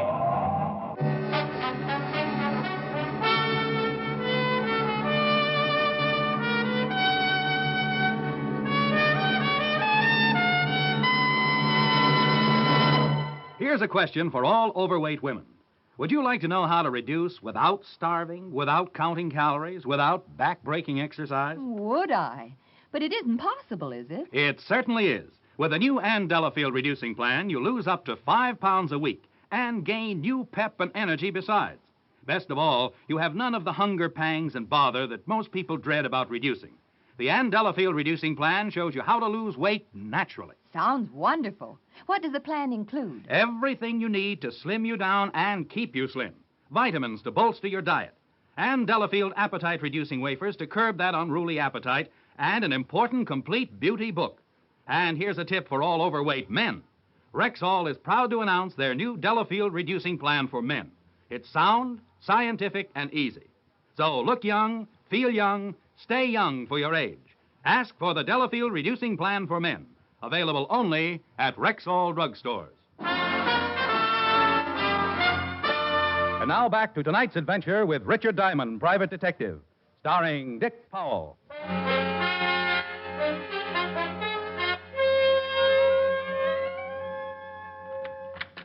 Say, what the devil? Oh, hello there, Mr. Harvey. Diamond, how did you get into the studio? I went to your home first. My home? You didn't talk to anyone? Your car wasn't around, so I tried the studio. The cop at the gate wouldn't let me in, so I climbed a fence. Climbed a fence? It was better than having him call you. You might have wanted to see me. I'd wanted to see you. Don't be foolish. Why not see you? You often come to your offices late at night? Look, Diamond, I saw you when you yelled at me in front of Mary Conrad's house. Why didn't you stop? I was too frightened. I was scared stiff. I suppose you found her. Yeah. Oh, it was terrible. Awful. Just awful. I'll bet it was. I thought about going home. I thought about a lot of places. I ended up here. Did you kill her? No. Of course I didn't kill her. She called me from Malibu, told me to meet her at her house. I got there before she did. She drove up, and we went in. It was just awful. You went in, then what? She turned the living room light on, and there was a shot. She looked kind of surprised, and I was too stunned for a minute to really know what had happened. Then she just kind of looked at me like she wanted me to help. It was then I really got it. I knew she'd been shot. She fell, and I rushed over to her. She died right there, lying on the floor, looking up at me like... I don't know. There was a gun beside her. Was there? I didn't see it. Well, here it is. Take a look at it. 45, one shot fired. Ever seen it before? No. You know, I could get in a lot of trouble taking this gun from the scene of murder. But I had a hunch it was worth it. I thought maybe it might be your gun. If it isn't, I'll get it back to the cops and take my chances. I don't know whether it is or not. Well, do you own a 45? Yes, I keep it at the beach house. But even if that turns out to be my gun, Mr. Diamond, I didn't kill Mary Conrad. Oh, I don't think you did either. You might have wanted to kill her because of the blackmail, but that would be premeditated. You'd plan it, and a man who commits a planned killing doesn't leave the murder weapon around, especially if it happens to belong to him. But if you were in love with her... I wasn't. Well, I'm taking that chance. A jealous lover might do a lot of silly things. I have a wife and family. I thought about that, too. But I'm not sure the police would pay much attention. If the blackmail got out, you'd have a motive. If this gun turns out to be yours, has your fingerprints on it, that would cinch it. What about the police? I called them and got out. You know where the shot came from? I didn't even take time to think about it. I just ran. There was a heavy smell of cordite on the other side of the room near the bedroom. Bedroom door was ajar. Bedroom window was open. Killer probably shot her from the bedroom. You ran. He threw the gun in beside the body. What are we going to do? Well, there's one thing that makes me wonder a little. Mary Conrad asked me to come over to her house, too. What do you suppose she wanted with both of us there? I can't imagine. Well, neither can I. It's certainly worth looking into. Thanks, Diamond. You know, I've had some pretty fair experiences with murder, GL, but like everybody else, I make mistakes. I hope this is not going to be one of them. I gave GL Harvey 2 instructions. First, find out if he was missing a .45 automatic. Second, go on about his business like nothing had happened. And forget that he'd known Mary Conrad other than casually. I knew I was taking a big chance. Being an accessory after the fact could land me in a lot of hot water. But GL just didn't figure as the killer. And if I was right, someone was trying to fit him for a king-size frame. Why? Who? What was the motive? Those were things I was going to have to find out and find them out in a hurry. So while the police were undoubtedly still busy with an identification on Mary Conrad, I got back in my rented car and took off for Malibu. Back so soon? No laughs. You find out anything? Where can we talk? You look like something's wrong. You should see how Mary Conrad looks. Fred Kane took me in the den, and we locked out the rest of the party. I told him just what had happened, and he poured himself a long drink. Yeah. You think GL really did it? I want to do some checking on Mary Conrad before I start making any guesses. Now, you said you met her in Las Vegas, didn't you? That's right. And then tell me everything you know about her. And he didn't know much. He'd met Mary at the Serena Hotel, just ran into her at a party. He had seen her several times in the following few days, and she had mentioned she was coming down to L.A., so he'd asked her to look him up. She had, and that was the extent of it. What do I tell the police? They'll certainly find out who she's been seeing. It'll take them a while to check. Did she have any other friends? She never mentioned any. You met her at the Serena. Was she with anyone? I don't remember his name. You remember the date? It was about a month ago, the last few days I was there. Oh, well, okay. I'm going to take a trip to Vegas and see if I can find out anything more. You must really think GL's innocent. Don't you? Well, yes. But he certainly had a motive. Oh, I don't think GL would kill anyone for $100,000. The thing I can't figure is why anyone would want to frame him. What could they gain by it? I drove back to Burbank, grabbed the late plane for Las Vegas, and about an hour and a half later, I was checking with the desk clerk at the Serena. We went through the lists of guests during the time Fred Kane's last visit. Kane had checked out on the 8th of October. He said he'd met Mary Conrad several days before. I gave the desk clerk her description, but he didn't remember. And she hadn't been registered at the Serena. So I started checking every hotel and motor court in Vegas. Mary Conrad, huh? Yeah, about 5'6", brunette, blue eyes. Mary Conrad. Oh, she didn't register here. Here, take a look for yourself. I kept going, one hotel after another, and no Mary Conrad registered at any of them. But she had to live someplace if she stayed in Las Vegas. Bartender, give me a scotch and water. Sure, thanks. Hey, you look a little beat, friend. Can I buy you a drink? I just bought one. Hey, I understand you're trying to find Mary Conrad. You know her? Yeah? Well, friend, I'd like to ask you some questions. What's it worth? Depends on how much you know. I know plenty. Well, we'll see. What's your name? Not here. You got a car outside. We'll take a ride. Okay. Information, please. Slid off the stool and led the way out of the hotel and out across the parking lot. This guy knew I was looking for Mary Conrad. How? Had to be tipped off or he'd been tailing me. When he walked in front of me, the little old gun in his hip pocket showed up like a bathing beauty on the gorilla farm. Hey, wait a minute. What's the matter? Where's the car? Huh? Oh, right over there. Mm-hmm. The one with the fat guy behind the wheel? Just a friend. Oh, sure. I think we talk right here. He thought about it for a second, glanced over at his fat friend sitting in the car, then back at me. Here? Right here. Okay. He made up his mind, all right. He grabbed for his right hip pocket and that big gun, but that was as far as he got because I second-guessed it.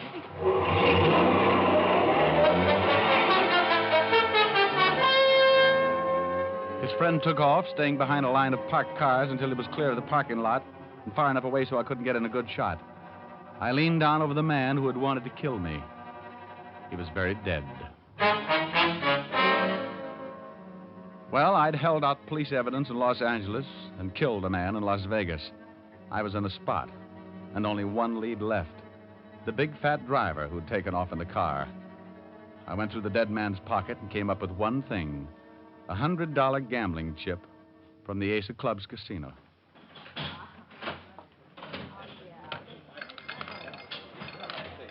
Oh, how about using that car of yours? Huh? Don't turn around, or you'll get mixed up with a lot of bullets. What do you want? A talk. Keep looking straight ahead like nothing was happening. I'll kill you if you try anything, I promise you that. What is this? Who are you? I just shot a friend of yours in the Serena parking lot. I've been in my office all night. Oh, sure. Start walking for the door. You'll never get away with this, Diamond. I thought you didn't know me. Start walking. I own this place, Diamond. My boys are all over the joint. Swell. Yell for 'em once and you have a dirty old hole in your pretty coat. Look, you and me can discuss this without getting rough. Out the door. And smile.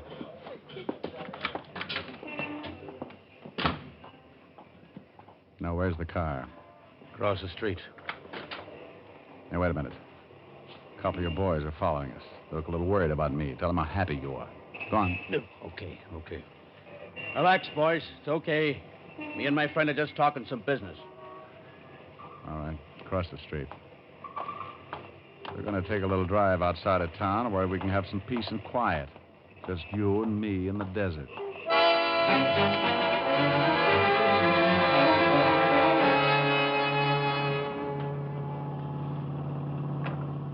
That's good enough. Pull off the road. Look, Diamond. Pull off the road. You know the cops are going to be out looking for you. That's why I need some answers in a hurry. Why did your boy try to kill me tonight? I don't know what you're talking about. Get out of the car. Now, look, I swear... Get out. What's this going to prove, Diamond? You're going to start walking. Straight out into that desert. At the end of 100 paces, if you haven't told me what I want to know, you're going to get it. Right in your big, ugly face. You'll never get away with it. Walk. Now, that's the trouble with you big, tough guys. Get a fellow in a spot, and you never figure he might just be desperate enough to shoot his way out of it. Why did your boy try to knock me off tonight? I've got a lot of dough, Diamond. I can get you out of the state and make you rich. I'll swear you killed my boy in self-defense. How well do you know Mary Conrad? Well, never heard of her. I've held out police evidence in California, and I've shot a man in Nevada. I'm in a tough spot. I'll just about do anything. You kill me, and you'll never find out anything. I'll keep looking. Who else is mixed up in this? How'd you know who I was? I found out. Well, you're nearly there. You're bluffing. You got 15 paces to go. You'll never get out of town. You kill me, and every cop in the state will be after you.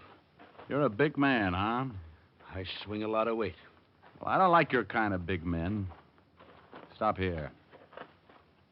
Now, how about it? Going to tell me how you're mixed up in this? Now, wait a minute. This is getting ridiculous. It's a matter of opinion. You going to tell me? Wait. You must be nuts. Supposing I did know something. I tell you, you tell the cops. Maybe I knocked off somebody. I get the gas chamber. Then it shouldn't make any difference to you. This will be a lot quicker. What do you want to know? Who's Mary Conrad? My girl. Her real name's Mary Langley. Who killed her? Fred Kane, the guy who works for Jail Harvey. Why? Kane owed me a lot of dough. Couldn't pay it. Jail Harvey was to go to the gas chamber for killing someone. Kane had become head of the Harvey Productions. Why wouldn't Harvey's wife take over? She'd own it, but Jail's will states that Kane would run it. How do you fit? Kane promised me a 50-50 split if I'd lay off about the debt. I talked Mary into it, and Kane introduced her to Harvey. The old boy went for a hook, line, and sinker. Then she started blackmailing him. So you'd have a motive for murder? Yeah.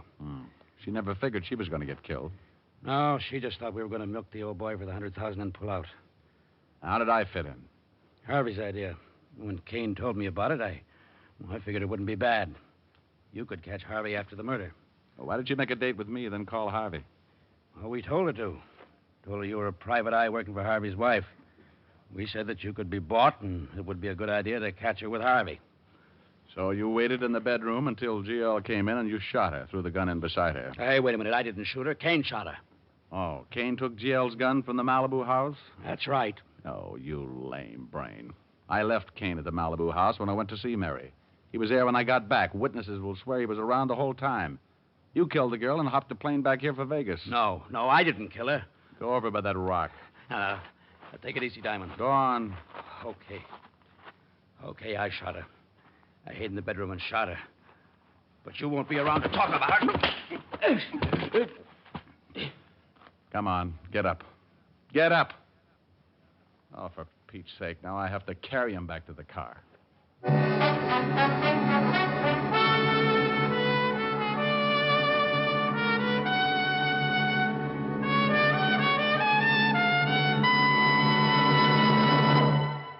Here at last is a mouthwash that cleans as it sweetens as it deodorizes. It's new triple-acting Rexall mouthwash with chlorophyll. And it's more effective because it combines nature's own breath freshener, chlorophyll, with a foaming action that floats away retained food particles. What's more, a special surface-active ingredient gives Rexall mouthwash with chlorophyll a wider coverage, a deeper penetration. The result? A clean, fresh mouth. A clean, fresh breath for hours.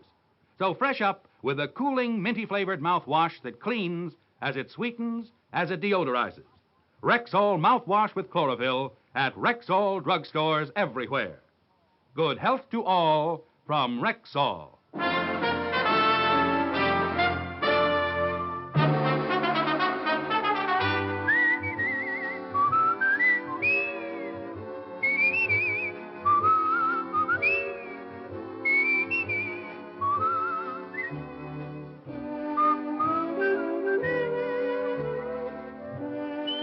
Richard Diamond, Private Detective, stars Dick Powell in the title role and was written by Blake Edwards with music composed and conducted by Frank Worth.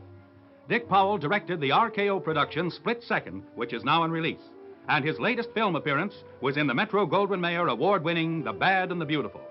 Featured in tonight's cast were Junius Matthews, Raymond Burr, Gene Bates, Virginia Gregg, and Wilms Herbert. Richard Diamond, Private Detective, is transcribed in Hollywood by Jaime Del Valle.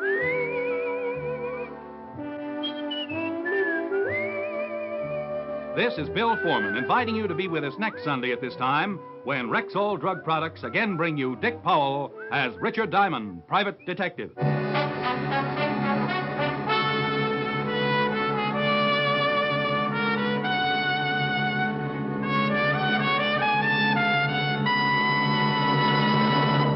Men, cut your shaving time in half. Use Stag Brushless Shave Cream, the brushless cream that stays moist longer. No fuss, no rub-in. Just smooth it on for quicker, closer, face-happier shaves every time. Ask for Stag Brushless Shave Cream. Jumbo tube, only 50 cents. At Rexall drugstores everywhere. This is the CBS Radio Network.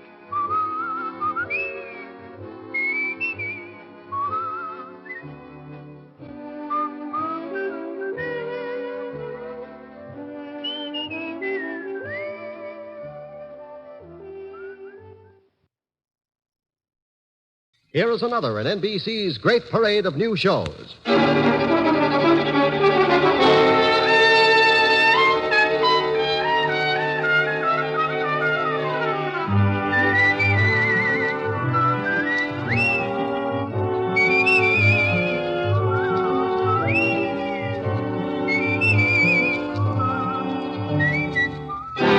Now, Dick Powell as Richard Diamond, Private Detective.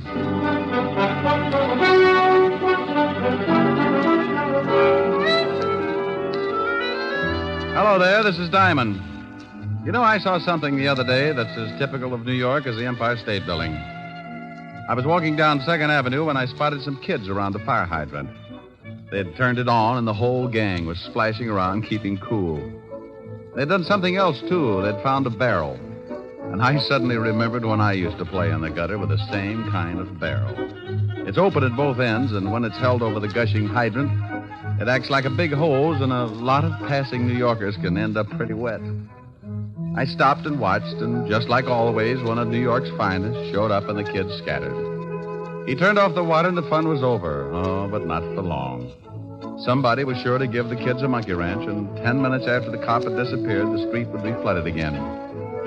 Yeah, a kid can have a lot of fun, even in a big city. But it's unfortunate that every once in a while there's a boy who forgets to have fun and heads for trouble. Like a case I got mixed up in not long ago. It all started in a candy store under the L on 9th Avenue.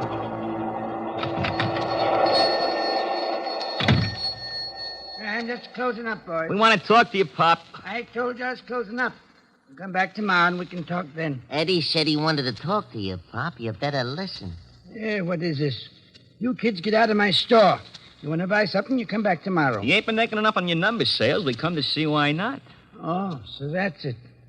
First, they threaten to beat me up unless I sell the numbers. Then they get sore because they ain't selling enough and send young hoodlums to see that they do.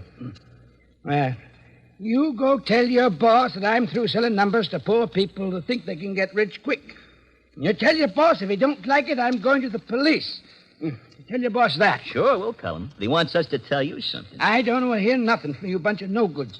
Now, you get out of here. Oh, no, that ain't nice. Is it, Jim? No, that ain't nice at all. I told you to get out. If you don't, I'll call a cop. You ain't calling anybody, Pop. What do you do now? You get away. Help, please.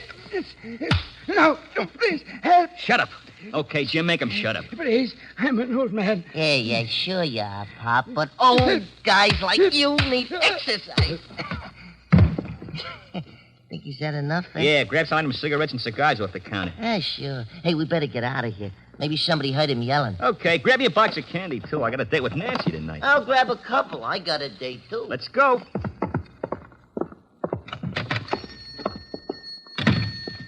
Down this alley. Yeah. Okay, slow it down.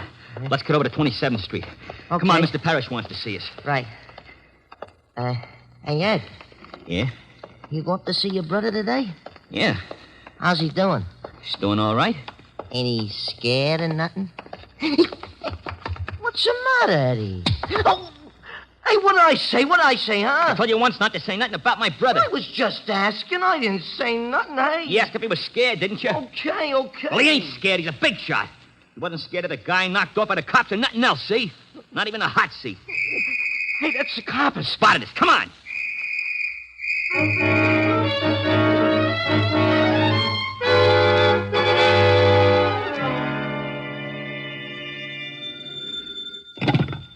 Diamond Detective Agency. We filtered the choke on the way to your throat. Oh, for Pete's sake, Diamond, aren't you ever serious? Well, Lieutenant Levinson, what's the matter with you? Did someone swipe one of your ulcers? Now, stop that. I wouldn't call you unless it was something important. I know. You're losing Sergeant Otis to Barnum and Bailey. You stop that. Ringling Brothers? Don't be ridiculous. I'm not.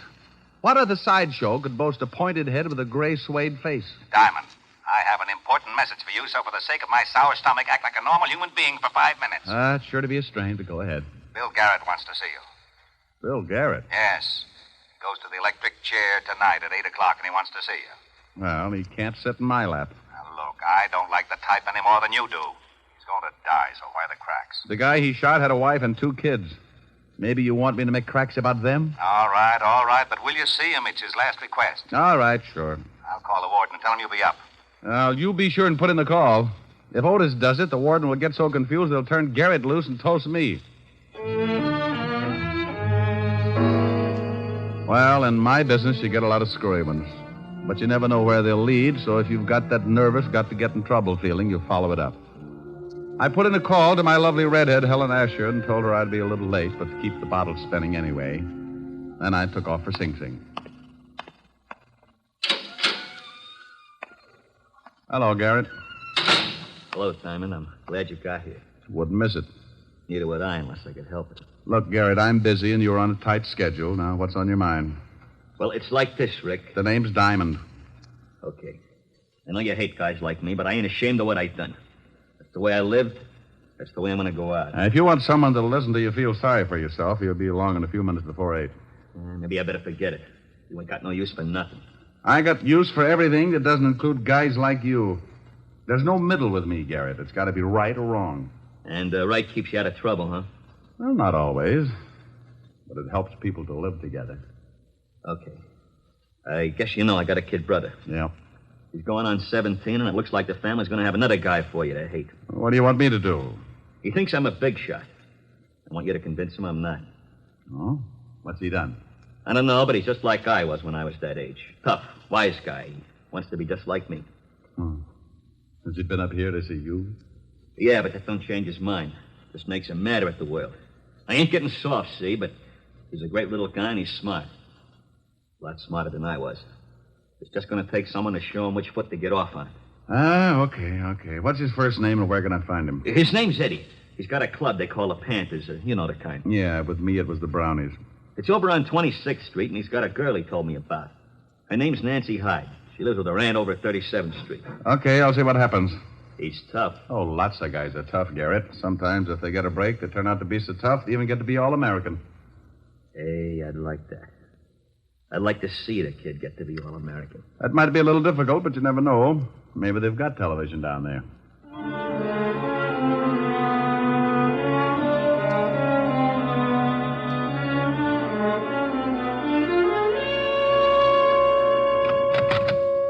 The kid's around here, boss. Okay, tell him to come in. Okay, Eddie, go on in. Thanks, Muscle Man. Hiya, Mr. Parrish. Hello, Eddie. We took care of old man Thompson like you said. Good. You, beat him up bad? Bad enough. Yeah, we really waked him over. We got Shut some up, stuff... I'll do the talking. What do you think's running this mob anyway? Okay. Get a load of that, Bart. We got a big shot. Yeah. You run your bunch pretty good, don't you, Eddie? I run the whole club. The Panthers got 23 members now. You hear that, Bart? 23 members, and Eddie's the big boss. I like that. I like you, Eddie. You and me and the 23 Panthers is gonna go a long way. Well, that's something I wanted to talk to you about, Mr. Parrish. We're getting awful tired of just beating up guys. We want to start doing something big, like knocking over gas stations or something. So you want to start doing something big, huh?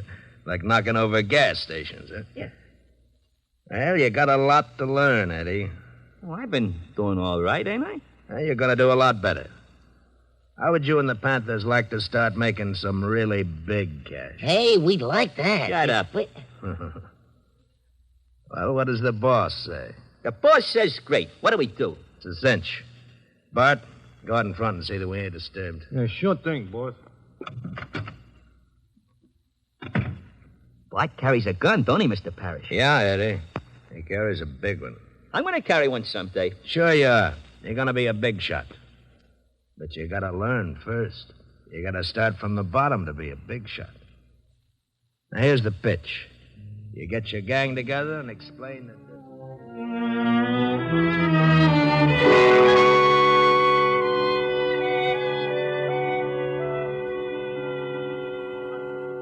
We swipe cars, so we swipe cars. I don't know, Ed. Beating up guys is one thing, but swiping cars is pretty dangerous. Look, it's a cinch. We go out on the road someplace, and one of us thumbs a ride. When the car stops, we all jump in. Later on, we knock the guy over the skull and take the car. Oh, stealing cars is a tough rap. If you get caught, but we don't get caught, see? If we catch a stoop out on the road someplace, it'll take him a long time to get to a phone. We drive the car to Mr. Parrish's warehouse and collect $50. Easy. I don't know. You better know. You're in the gang, and that means you're in on it whether you like it or not. Okay, Ed. You're the boss. Okay. We pull the first job tonight. I thought you had a date with Nancy. So I got a date. I can break it. She does what I tell her. Yeah, but... Hey, what do you want? Yeah. This is a private club. I'm, looking for Eddie Garrett. Who wants him? Nobody for a present, but I'm still looking for him. Well, beat it. You smell like a cop. You got a good nose. That's pretty close. Hey, just Shut up. We ain't seen any. Yeah, that's right. We ain't seen him. Okay, but if you do, tell him I got a message from his brother. From his brother? Yeah. Tell him that if you see him. Oh, wait a minute. I'm Eddie Garrett. Good for you. Proud of it? Oh, you're a wise guy, ain't you? I'll tell you later. Your brother says he thinks you're in trouble, are you? Trouble? That's a hot one. What made him think that? He runs around with it. He says you think you're a big shot. Maybe I do. Then you're in trouble, Sonny. Oh, what are you talking to this guy for, Eddie? He talks crazy. Why don't we throw the bum out? How are you going to do it? Grow 12 feet? Oh, you're a pretty wise guy, you are. You wouldn't act so wise on the other end of a shiv. Shut up, Jim. Come on, get out of here. What about this wise guy, Ed? You want to be left alone with him? Yeah. Okay, but I'd still like to work this wise guy over. Hey, what's the idea? You tripped me. Ed, you see that? That wise guy tripped me. You're pretty clumsy, Sonny. Now beat it. No, why you hate him? Beat it. You're lucky you didn't pull that knife, Jim. You'd look pretty silly with a broken arm. Yeah? Well, okay, wise guy. I'll see you again. Now tell me what you want, and then you get out of here, too. Nice clubhouse you got. It's all right. It's 6 o'clock. So it's 6 o'clock. Doesn't it bother you? 2 more hours and your brother dies. So what? So he doesn't want you to end up the same way. Don't you worry about me, mister. Your brother's worried about you. He wants me to help you. How about it? I don't need no help. You're a copper. It's guys like you that sent my brother to the chair. I'm not a cop, Eddie, but I used to be. You ain't a cop? No, but if I was just a plumber and I had the chance to put your brother away for a killing, I'd do it. Yeah, I thought so. You look like the type. You're still a copper and you're no good. Now go on, get out of here. I don't need no help from a lousy copper. I don't need no help from anybody. Hey, Eddie. Oh, didn't know you was entertaining. This guy's just going. Come on in, boy. Let's go, Eddie. What do you mean, let's go? I want to talk to you. We'll go up to my place. I ain't going nowhere with a lousy copper. Copper? Yeah, he's been in here preaching to me. Better leave, Flatfoot. Come on, Eddie. No, I ain't going nowhere. You heard what the kid said. Now, look. Yeah? Well. Guns and everything. Like it? Goes bang, bang. Hey, wait a minute, boy. I don't want no killing. Oh, don't worry, Eddie. I'm just going to put the Flatfoot to sleep. No. Hey, you slugged him with the gun. Mr. Parrish wants to see you about tonight. Huh? Okay. He ain't dead, is he? No. I just tapped him a little one. Come on.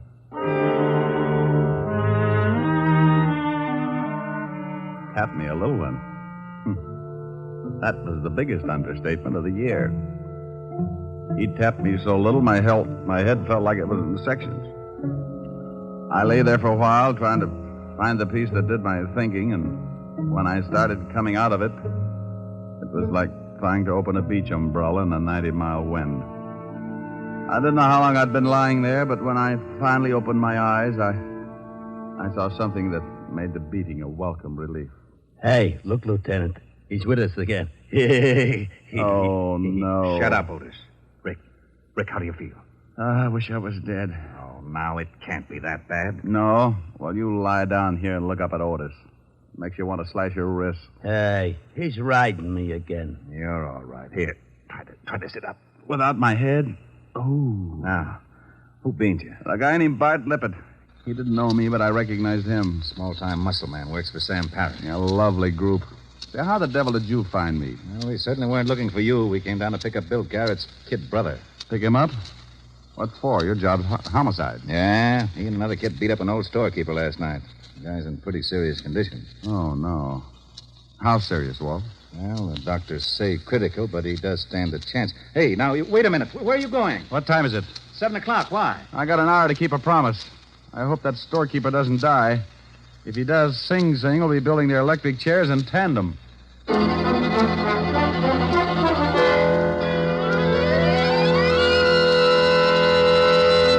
In just a moment, we will return to Richard Diamond, Private Detective, starring Dick Powell.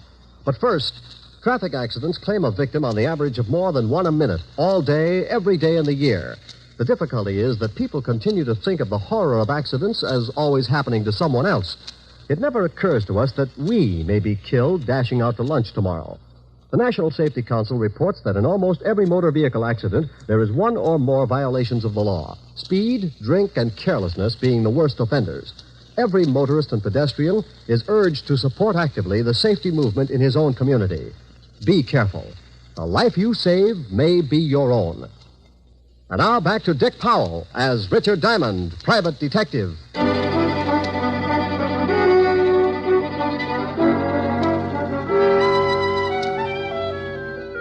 Well, the law was after Eddie Garrett, and I'd promised his brother that I'd keep him out of trouble. If the storekeeper died, Eddie was sure to get life. But if he lived, and I could make him give himself up, I'd stand a good chance of helping him. I remembered that Garrett had said Eddie had a girl, so I took off to 37th Street in a hurry. Yes? Are you Nancy Hyde? Why? Well, I'm looking for Eddie. Oh, well, I haven't seen him. Huh? You're a little nervous. Well, no, I'm just a little worried. About Eddie? Who are you? Well, I know his brother. He wanted me to find Eddie. Oh, his brother. Well, I don't know where Eddie is, and you stay away from him. You, don't approve of Eddie's brother? No, and I'm not afraid to say it. Eddie's a good boy, but he worships his big brother, and he thinks he's tough. So you can just go tell his brother that Eddie's not going to turn out like him. Not if I can help it. Well, he's not if I can help it either. I am a private detective, Nancy. My name's Diamond. You said that Eddie's brother wants you to find Eddie. He does, but he wants to keep Eddie out of trouble as much as you do. Oh, well, honestly, Mr. Diamond, I don't know where Eddie is. He called me a little while ago and said that he might be able to come over later. And he didn't say where he was? No. Well, if he does come, try to keep him here, and I'll get in touch with you later on. All right, Mr. Diamond. I went down the hall and back down the steps in a hurry. When I reached the street, I stopped and waited for a cab to come along. I took out a cigarette, was just about to light it when I spotted a shadow ducking in behind the doorways and making its way up the street toward me. I slipped back in the building and waited. Hey, what is this? Take it easy, Eddie. Oh, the copper. Let me go. That storekeeper you beat up may die. I'm taking you down to the station. What? That's right. He's in a bad way. Now, come on, let's go. I might have known it. But you said you wanted to help me. That's a laugh. This is the only way I can help you. Oh, sure. Well, if the law picks you up, you won't stand a chance. You may even get shot. Well, I'll take my chances. Not tonight, you won't. Let me go. Let go of my arm. Now, look, I don't want to hurt you, so stop kicking. Yeah, this is swell, this is. Everybody wants to help me. My brother's going to chair, and if that old guy dies, I'm going to prison. Please let me go. I'd just as soon get shot. I ain't got nothing to live for. Now, take it easy, kid. The old boy might not die, then we can work something out. What was that? That's Nancy. That's Nancy. Let me go. Come on.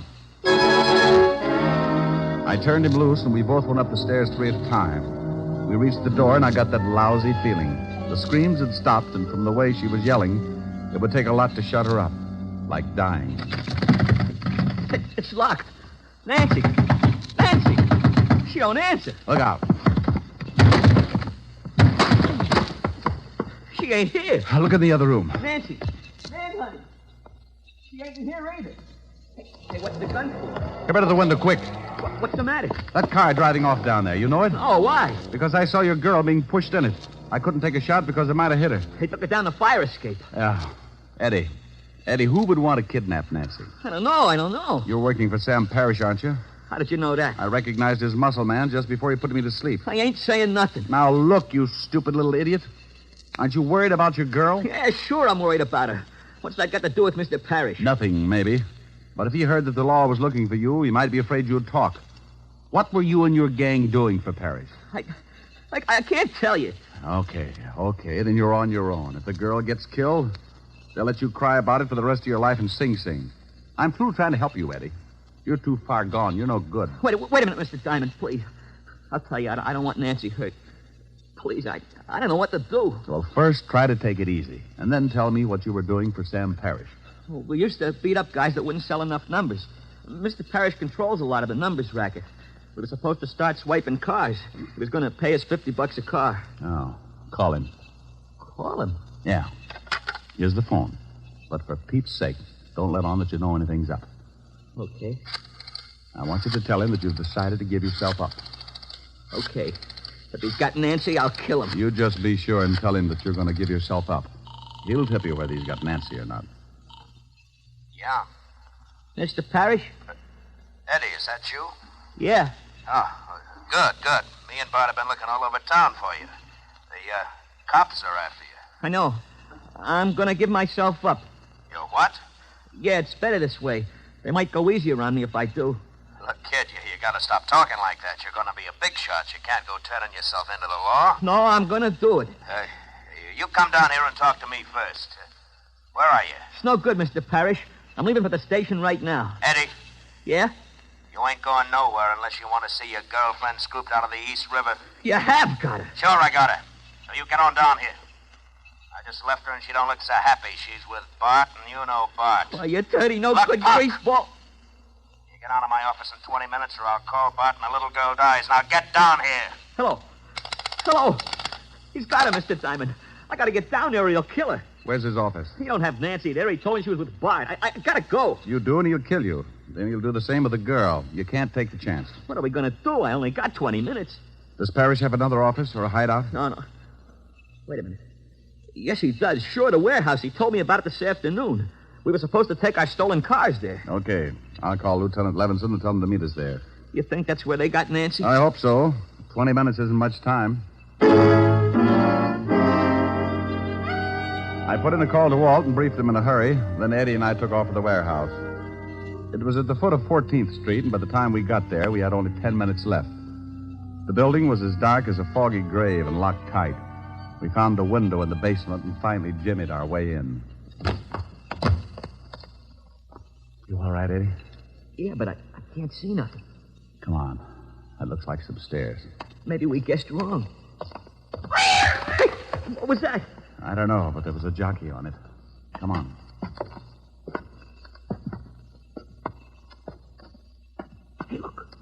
There's a light. Yeah, a little office in the back. Now, you stay here. There might be some shooting. If Bart's in there with Nancy, I want in on it. This is no time to argue. Now, back over against the wall. Gosh, I bumped into some boxes or something. Oh, shut up. Look. It's Bart. Hold still. Who's that? What are we going to do? He's got a gun. Answer him. Answer him? Yeah, quick. Come on. Who's out there? It's me, Bart, Eddie. Huh?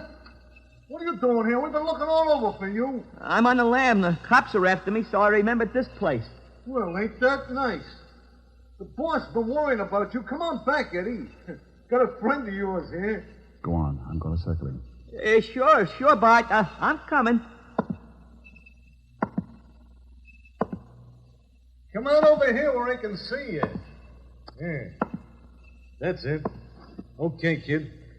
Now hold it right there. Hey, what's the idea? Well, the boss is afraid you'll do some talking if the cops pick you up, so I got orders to knock you off. Sorry, kid. You know how it is. Drop it, Bart. Hey, he wait. said drop it! Oh, you lousy... Duck, Eddie! You got him. Yeah, thanks for the assist. Let's see if the girl's in the office. Yeah, they got a gag in him out. Nancy. Oh, she's okay. There. Oh, Nancy, honey. Oh, Here, I'll get those ropes off you. Man, I'm in some pretty bad trouble, but I swear if I get out of it, I'll go Oh, straight. you'll be all right, Eddie. I know you will. Oh, ain't that cozy? Look out, Eddie. Hold it right where you are. Well, things are really getting crowded. That's Parrish, Mr. Diamond. I guessed. You shoot pretty good, Diamond. I saw you get Bart. I guess I'm going to have to pay you back for that. The law's on its way. So they find a morgue. Eddie. Don't shoot Nancy, please. Shoot me, but don't shoot Nancy. Here they come, Parrish. You seem pretty anxious, mister, so I'll let you have it first. No, you can't. Look out, Eddie. Oh, Eddie. You slob, Parrish. Oh, Eddie. Eddie, he's hurt, Mr. Diamond. So's Parrish, but his is permanent. Eddie, where you hit? I think in the stomach. We'll get you to a hospital quick. You saved my scalp when you jumped in front of me. Thanks. How about Parrish? I paid him in full. What time is it? 8:35, Eddie. Oh. Funny, I don't feel so bad about my brother now that it's over. He'd probably be sore about me helping a cop. But, you know, I don't mind. Especially when it's a nice guy like you.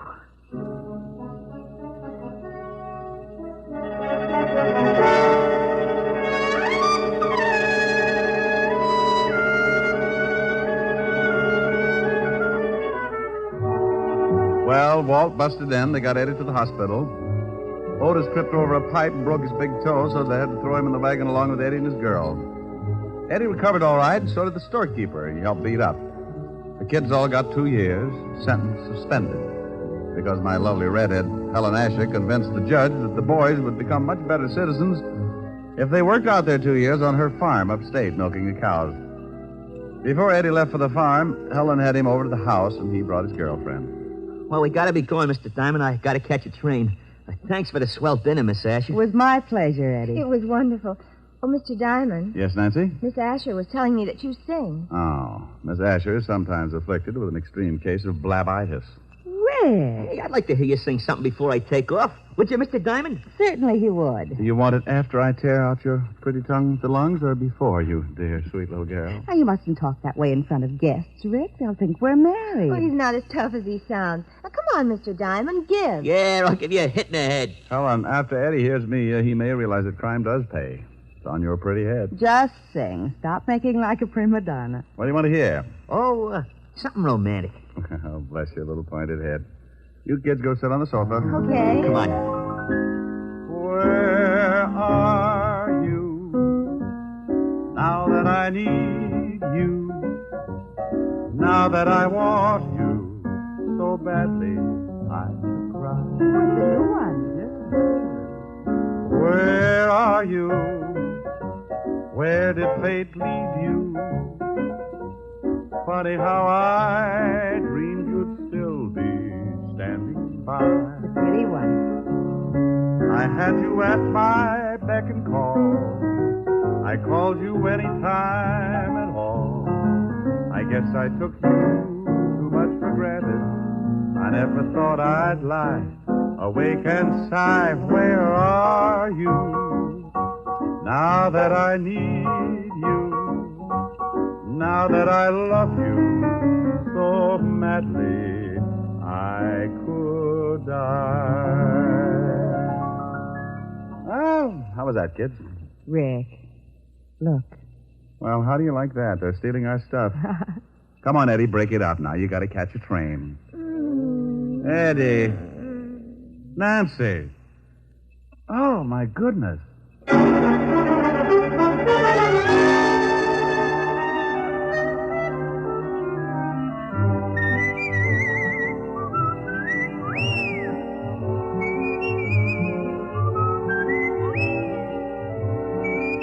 You have just heard Richard Diamond, Private Detective, starring Dick Powell. Helen was played by Virginia Gregg, Lieutenant Levinson by Ed Begley. Also in our cast were Wilms Herbert, Sheldon Leonard, William Tracy, Mary Shipp, Sidney Miller, and Bill Conrad. Music was under the direction of Frank Worth. Richard Diamond is written by Blake Edwards and directed by Richard Sandville. And now, Dick Powell. Friends, I want to remind you of the wonderful group of programs NBC has on tap for tomorrow afternoon and evening. Shows like Hollywood Calling, Guy Lombardo, Four-Star Playhouse, The Ethel Merman Show, and the NBC Symphony. For the best in radio listening tomorrow and always, keep your dial turned to your favorite NBC station. Dick Powell soon will be seen in the screen version of the best-selling novel, Mrs. Mike. Now, this is Eddie King, inviting you to be with us again at the same time next week, when we will again bring you Dick Powell as Richard Diamond, Private Detective.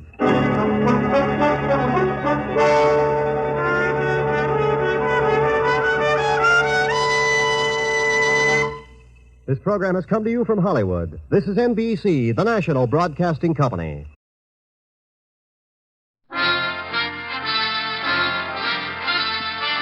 Listen while the makers of Rexall drug products and 10,000 independent Rexall family druggists bring you Dick Powell as Richard Diamond, Private Detective.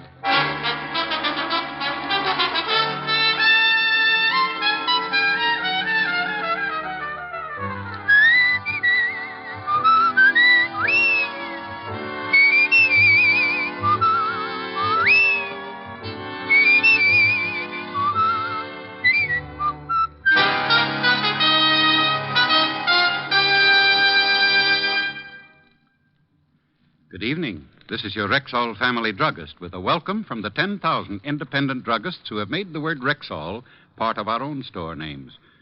We've done that because we recommend and sell the 2,000 or more drug products made by the Rexall Drug Company. Like Rexall Mineral Oil, for example. This is the mineral oil specially refined for extra heavy body. What's more, Rexall Mineral Oil is tasteless, odorless, colorless, non-irritating, and non-habit forming. Quality like that is what we family druggists are talking about when we tell you you can depend on any drug product that bears the name Rexall. Now, your Rexall family druggist brings you a transcribed half hour with Richard Diamond, Private Detective, starring Dick Powell.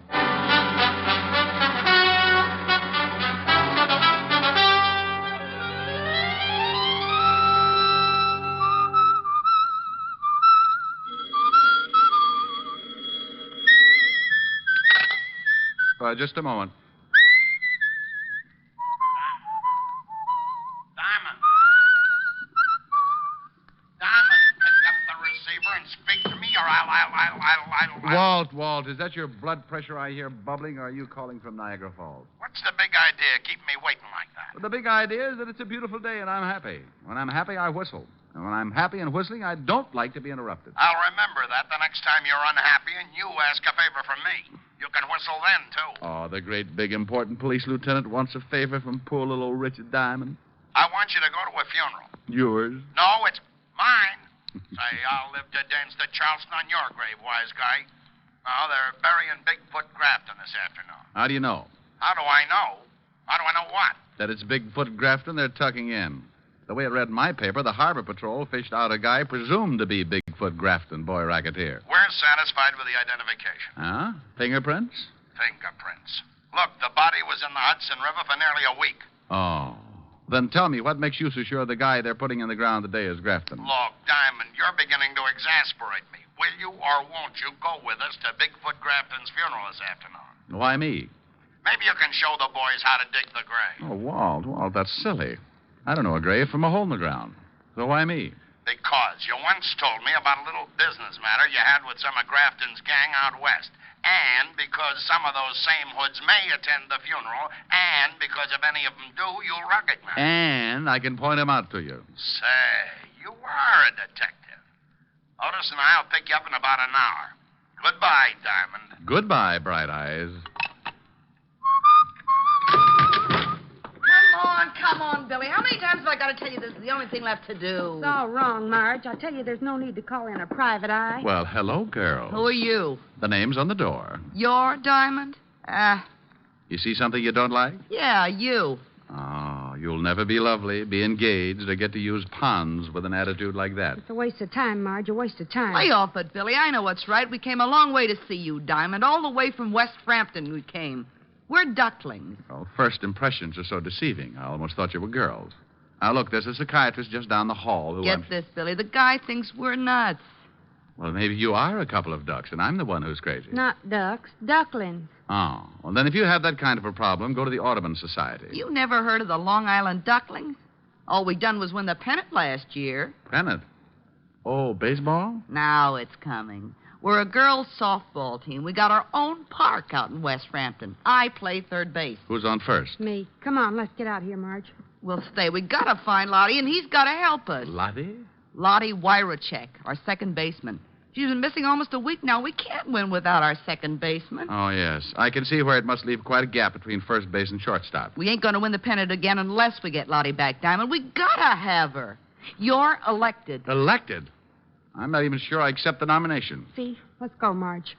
You don't want the job, Diamond? Well, I've never looked for a missing second baseman before. I wouldn't know where to begin. A fine detective. Here, you begin by looking at her snapshot. Oh, no, girls. Really, I'm terribly busy right now. I've got to go to a funeral and help the police department with it. Look at her picture. But I tell you,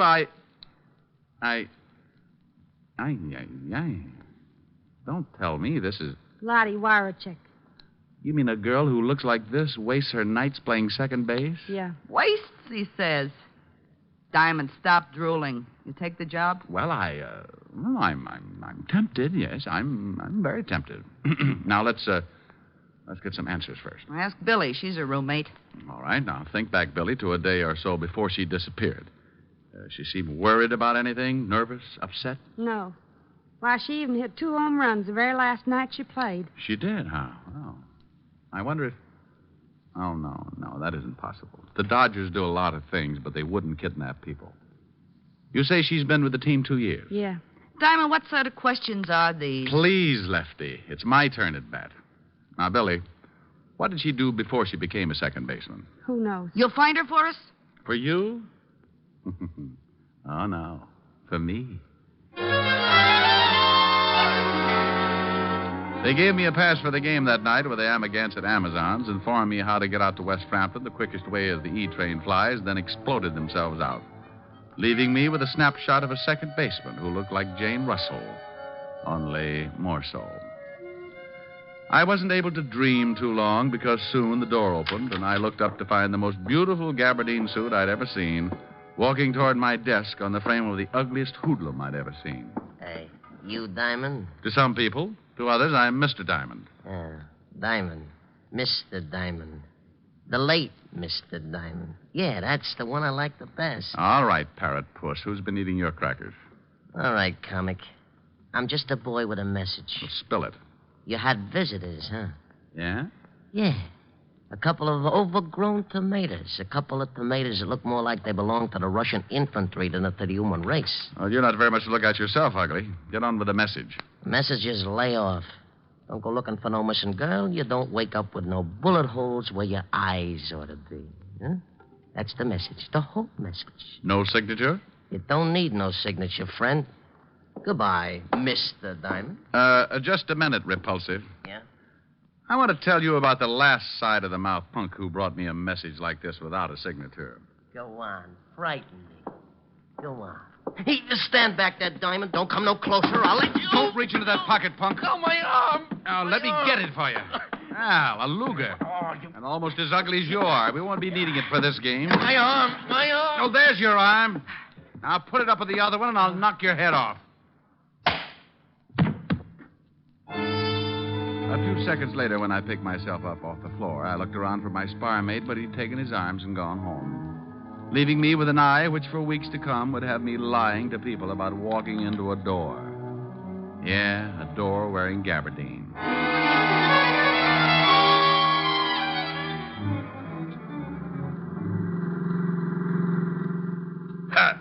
How'd you get that shiner, Diamond? I walked into a door, Walt. A door with a fist at the end of it. Where is this cemetery? South Carolina? We'll be there soon. Bigfoot Grafton won't mind waiting a little longer. Assuming, Sergeant Otis, that it is Bigfoot Grafton they're planting. Oh, no, you're not going to start that again. I told you on the phone. We're satisfied with the identification. What identification? Laundry marks on Grafton's shirt, cleaning marks on Grafton's suit. Go on. What do you mean, go on? Look, Walt, suppose you're wanted for murder. 2 murder raps, and you don't have a chance of beating. And suppose that next to the mailman with the income tax refunds, you're the most looked-for guy in the country. Yeah, I know what you're going to say, Diamond. You think maybe Grafton finds a sucker with his same general build, shoots him in the spine, changes clothes with him, and then dumps him in the big bathtub. That's right, Walt.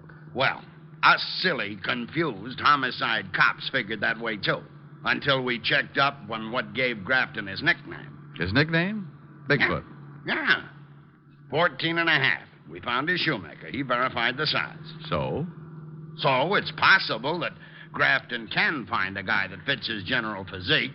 It's even possible that the guy he finds not only is built the same way body-wise, but wears exactly size 14 and a half brogans, too.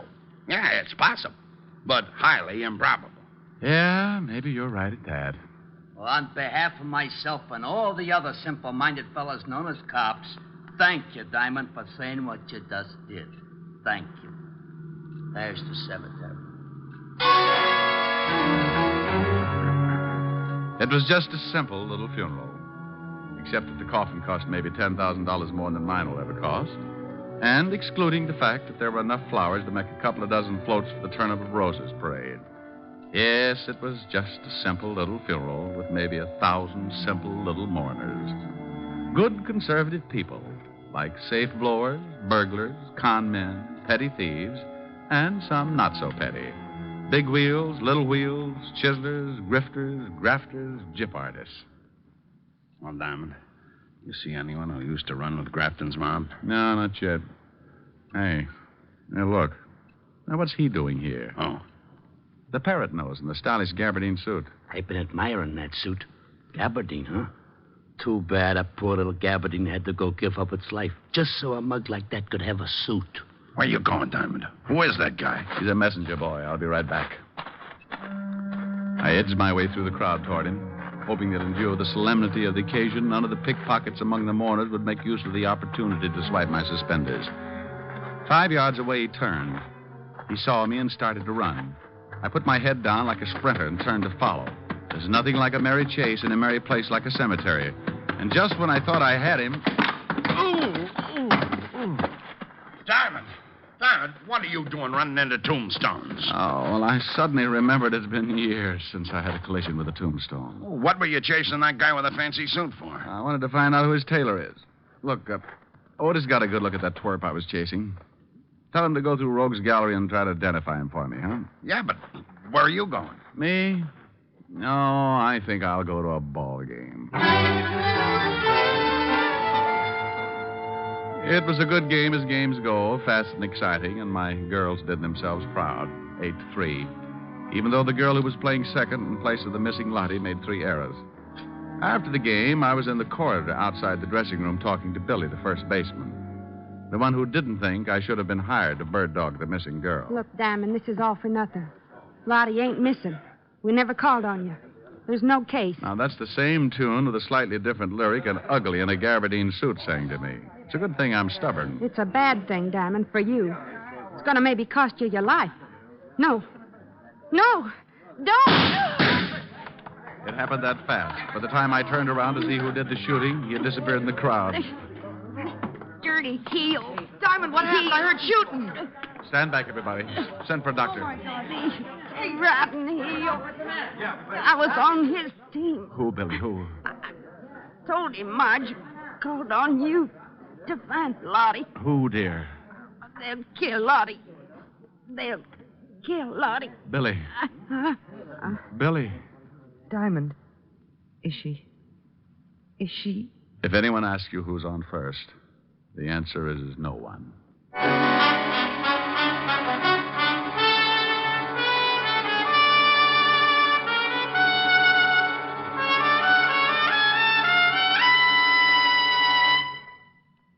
Before we continue with the adventures of Richard Diamond, private detective, here's your Rexall family druggist. I've discovered lately that a lot of people think they don't need to take any precautions against vitamin deficiency during the summer months. But the truth is, we're just as apt to be low on vitamins during the summer as any other season. Then you think people should continue right through the summer taking a vitamin supplement? Indeed, I do, ma'am. And the one I recommend is Rexall Plenamins. Why exactly? Well, just 2 Plenamon capsules a day give you more than your minimum daily requirement of every vitamin for which such requirements have been established, plus valuable liver concentrate and iron, plus other beneficial factors of the vitamin B complex. Say, with all that, they must be expensive. On the contrary, Plenamins cost you only pennies per day. Ask for Plenamins at any Rexall drugstore, and remember, you can depend on any drug product that bears the name Rexall. And now back to tonight's adventure with Richard Diamond, private detective, starring Dick Powell.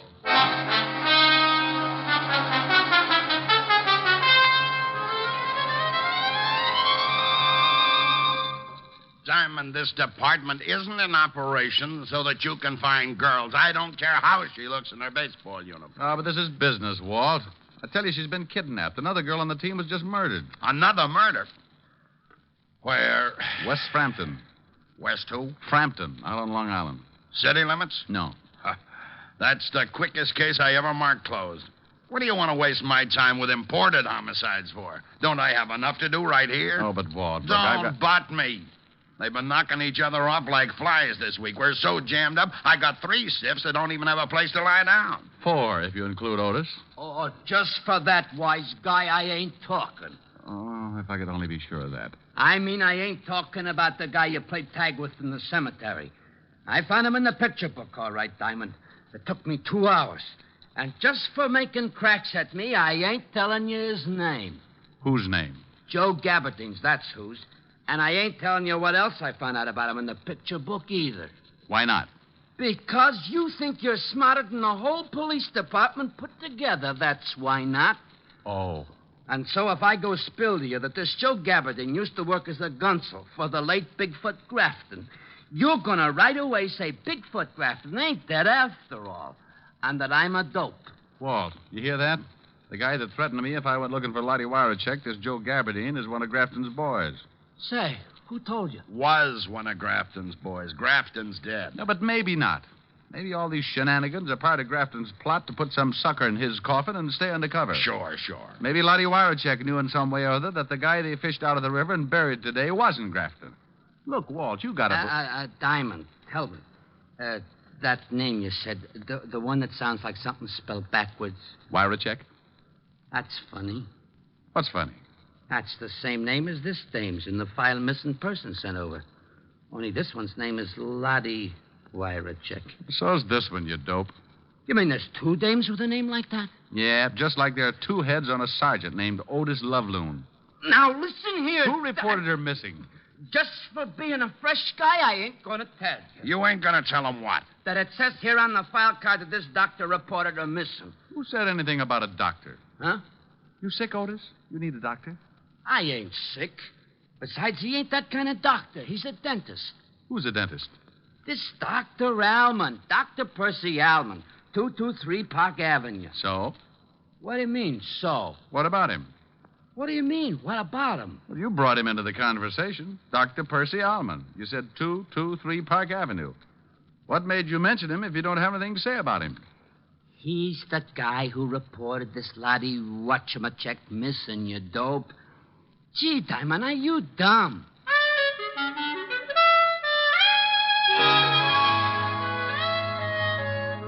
Dr. Percy Alvin's home for decrepit teeth at 223 Park Avenue was a fancy schmancy establishment where bad little molars and bicuspids went in for punishment.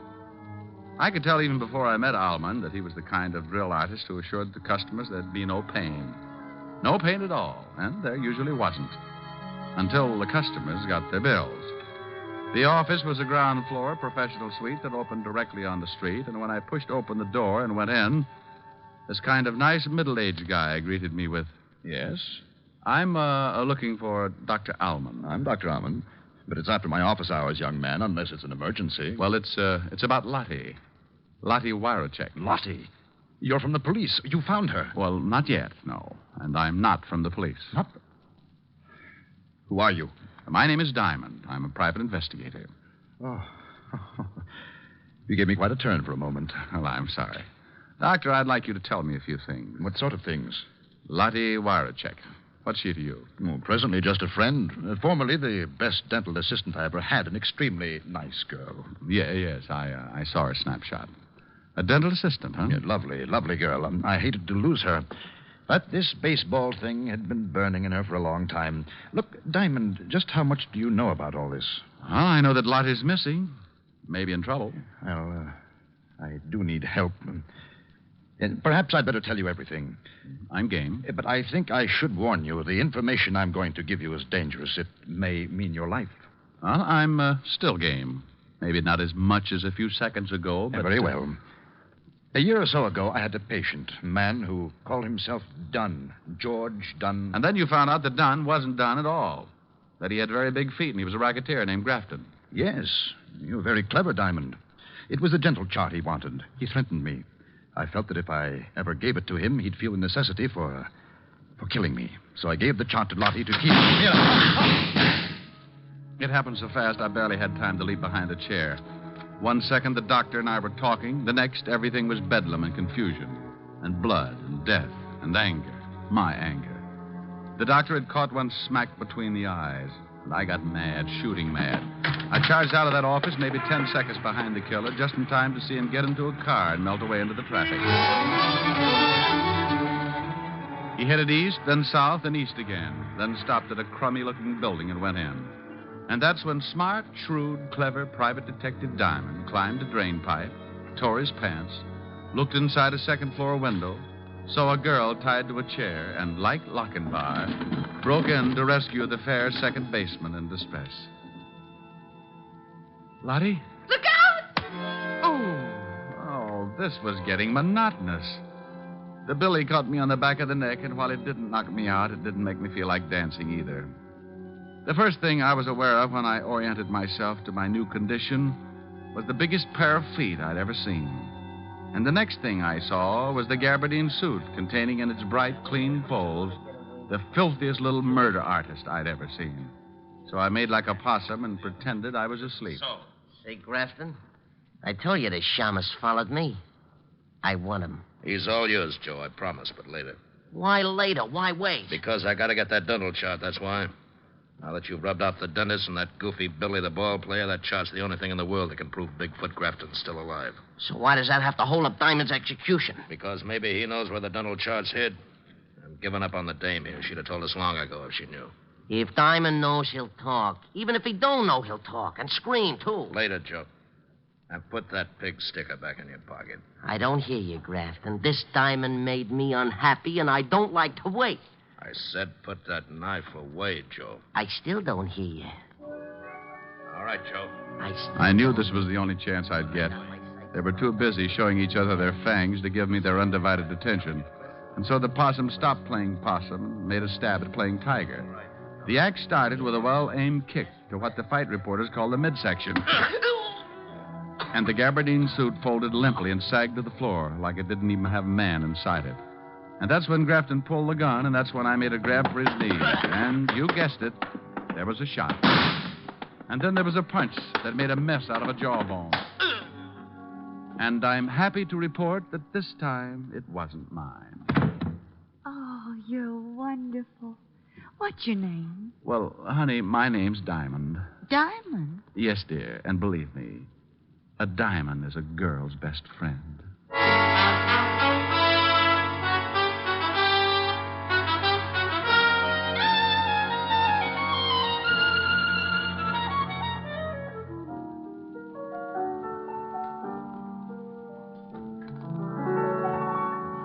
I hadn't anyone till you.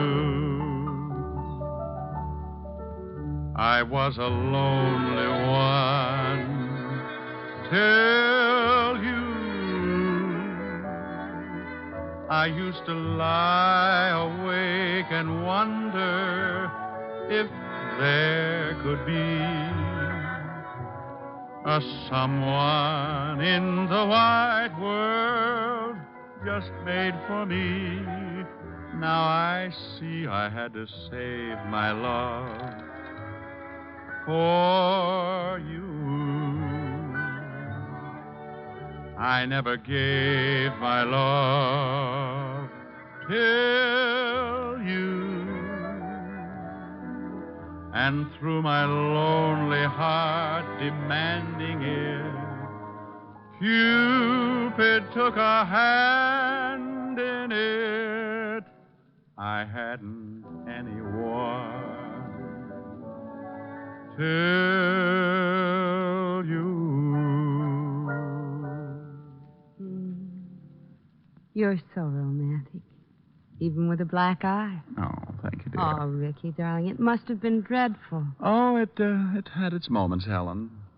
Yes, I saw that photograph. A second baseman. What's the matter with a second baseman? Well, Ricky, if she were any good, wouldn't she be a first baseman? Honey, I don't think you understand too much about baseball. Teach me. Oh, it takes years, baby, years. Well? Well, baseball's a game that's divided into innings. 9 innings. Innings? What's an innings? Maybe I better teach you how to play post office. No, Ricky, please. Well, let's see now. An inning is a sort of a division, a stanza, a frame. Yeah, that's right, a frame. A frame? An inning's a frame? Hey, you're digging it. No, I'm not, Ricky, not really. Maybe we'd better forget it. All right. An inning is a frame. That's right, dear. An inning is a frame. Ricky, was she nice? Lottie? Mm-hmm. Well, I'll say this for her. She sure had a beautiful inning.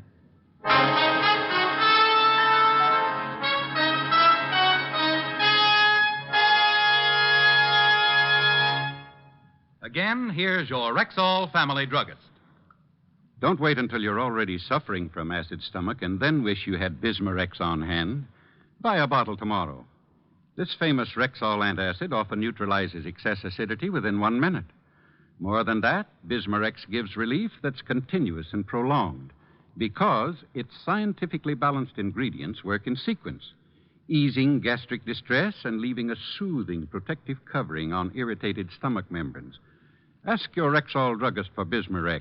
He'll tell you you can depend on any drug product that bears the name Rexall.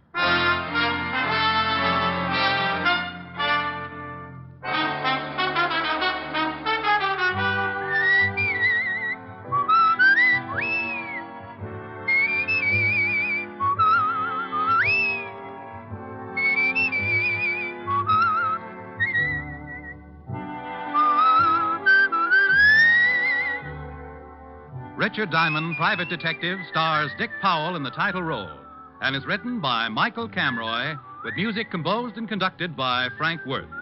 Featured in tonight's cast were Ted DeCorsia, Wilms Herbert, John Daner, Bill Conrad, Virginia Gregg, Gloria Blondell, and Sidney Miller. Richard Diamond, Private Detective, was transcribed in Hollywood by Jaime Del Valle.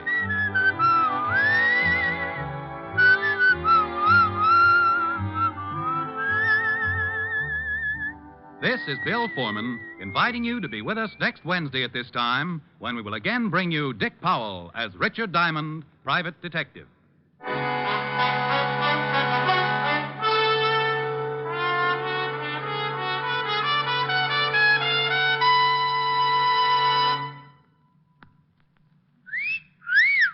Hiya, beautiful. Get lost, Bristlepuss. You need a shave. But I have shaved.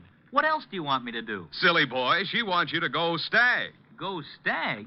But why? Because Stag is Rexall's exclusive line of men's good grooming aids, like Stag Brushless Shave Cream. No fuss, no massage, just smooth it on, and presto, you get a clean, close shave. Your face stays smooth and whiskerless all day long. I'll do it. I'll go Stag. That's it. Join the Stag line now at Rexall drugstores everywhere. Yes, to make girls care. Go Stag.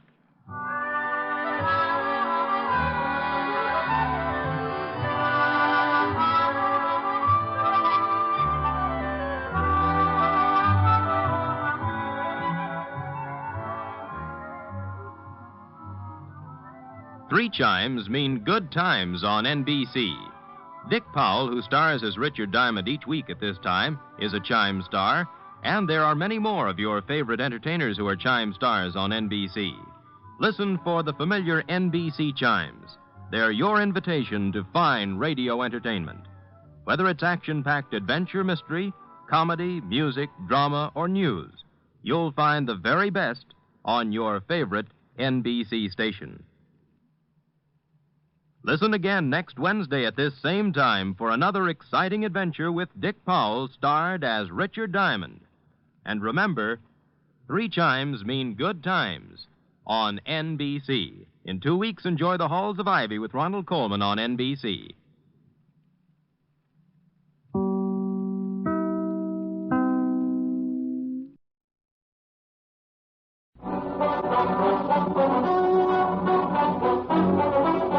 Diamond, Private Detective, starring Dick Powell.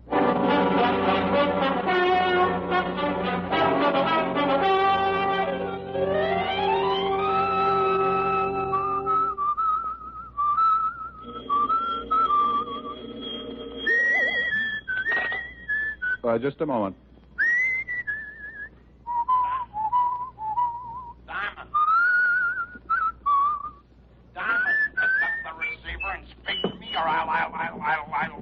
Walt, is that your blood pressure I hear bubbling, or are you calling from Niagara Falls? What's the big idea keeping me waiting like that? Well, the big idea is that it's a beautiful day and I'm happy. When I'm happy, I whistle. And when I'm happy and whistling, I don't like to be interrupted. I'll remember that the next time you're unhappy and you ask a favor from me. You can whistle then, too. Oh, the great, big, important police lieutenant wants a favor from poor little Richard Diamond. I want you to go to a funeral. Yours? No, it's mine. Say, I'll live to dance to Charleston on your grave, wise guy. No, they're burying Bigfoot Grafton this afternoon. How do you know? How do I know? How do I know what? That it's Bigfoot Grafton they're tucking in. The way I read my paper, the Harbor Patrol fished out a guy presumed to be Bigfoot Grafton, boy racketeer. We're satisfied with the identification. Huh? Fingerprints? Fingerprints. Look, the body was in the Hudson River for nearly a week. Oh. Then tell me, what makes you so sure the guy they're putting in the ground today is Grafton? Look, Diamond, you're beginning to exasperate me. Will you or won't you go with us to Bigfoot Grafton's funeral this afternoon? Why me? Maybe you can show the boys how to dig the grave. Oh, Walt, that's silly. I don't know a grave from a hole in the ground. So why me? Because you once told me about a little business matter you had with some of Grafton's gang out west. And because some of those same hoods may attend the funeral, and because if any of them do, you'll recognize them. And I can point him out to you. Say, you are a detective. Otis and I'll pick you up in about an hour. Goodbye, Diamond. Goodbye, Bright Eyes. Come on, Billy. How many times have I got to tell you this is the only thing left to do? It's all wrong, Marge. I tell you, there's no need to call in a private eye. Well, hello, girl. Who are you? The name's on the door. You're Diamond? You see something you don't like? Yeah, you. Oh, you'll never be lovely, be engaged, or get to use puns with an attitude like that. It's a waste of time, Marge, a waste of time. Lay off it, Billy. I know what's right. We came a long way to see you, Diamond. All the way from West Frampton we came. We're ducklings. Well, first impressions are so deceiving. I almost thought you were girls. Now, look, there's a psychiatrist just down the hall who... Get this, Billy. The guy thinks we're nuts. Well, maybe you are a couple of ducks, and I'm the one who's crazy. Not ducks, ducklings. Oh, well, then if you have that kind of a problem, go to the Audubon Society. You never heard of the Long Island Ducklings? All we done was win the pennant last year. Pennant? Oh, baseball? Now it's coming. We're a girls' softball team. We got our own park out in West Frampton. I play third base. Who's on first? Me. Come on, let's get out of here, Marge. We'll stay. We gotta find Lottie, and he's gotta help us. Lottie? Lottie Wyrachek, our second baseman. She's been missing almost a week now. We can't win without our second baseman. Oh, yes. I can see where it must leave quite a gap between first base and shortstop. We ain't gonna win the pennant again unless we get Lottie back, Diamond. We gotta have her. You're elected. Elected? I'm not even sure I accept the nomination. See? Let's go, Marge. You don't want the job, Diamond? Well, I've never looked for a missing second baseman before. I wouldn't know where to begin. A fine detective. Here, you begin by looking at her snapshot. Oh, no, girls. Really, I'm terribly busy right now. I've got to go to a funeral and help the police department with it. Look at her picture. But I tell you,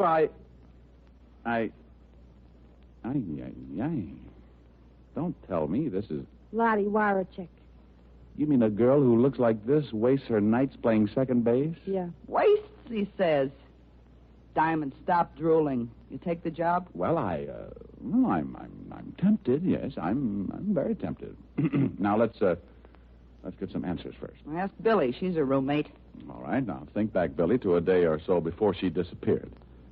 She seemed worried about anything? Nervous? Upset? No. Why, she even hit 2 home runs the very last night she played. She did, huh? Well, I wonder if... Oh, no, that isn't possible. The Dodgers do a lot of things, but they wouldn't kidnap people. You say she's been with the team 2 years? Yeah. Diamond, what sort of questions are these? Please, Lefty. It's my turn at bat.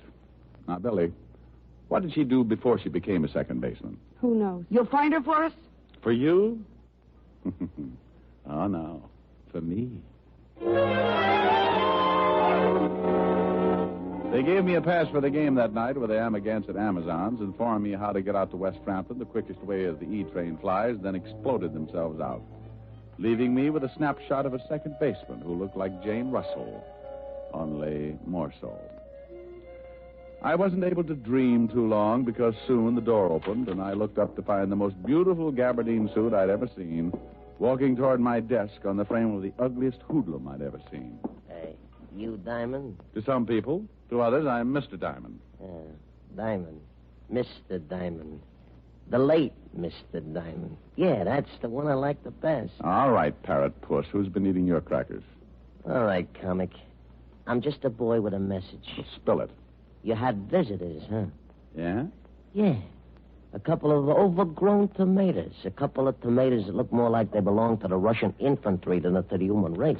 Well, you're not very much to look at yourself, Ugly. Get on with the message. The message is lay off. Don't go looking for no missing girl. You don't wake up with no bullet holes where your eyes ought to be. Huh? That's the message. The whole message. No signature? You don't need no signature, friend. Goodbye, Mr. Diamond. Just a minute, Repulsive. Yeah? I want to tell you about the last side-of-the-mouth punk who brought me a message like this without a signature. Go on. Frighten me. Go on. Hey, just stand back there, Diamond. Don't come no closer. I'll let you... Don't reach into that pocket, punk. Oh, my arm! Now, let me get it for you. Now, a Luger. And almost as ugly as you are. We won't be needing it for this game. My arm! Oh, there's your arm. Now, put it up with the other one, and I'll knock your head off. A few seconds later, when I picked myself up off the floor, I looked around for my spar mate, but he'd taken his arms and gone home, leaving me with an eye which for weeks to come would have me lying to people about walking into a door. Yeah, a door wearing gabardine.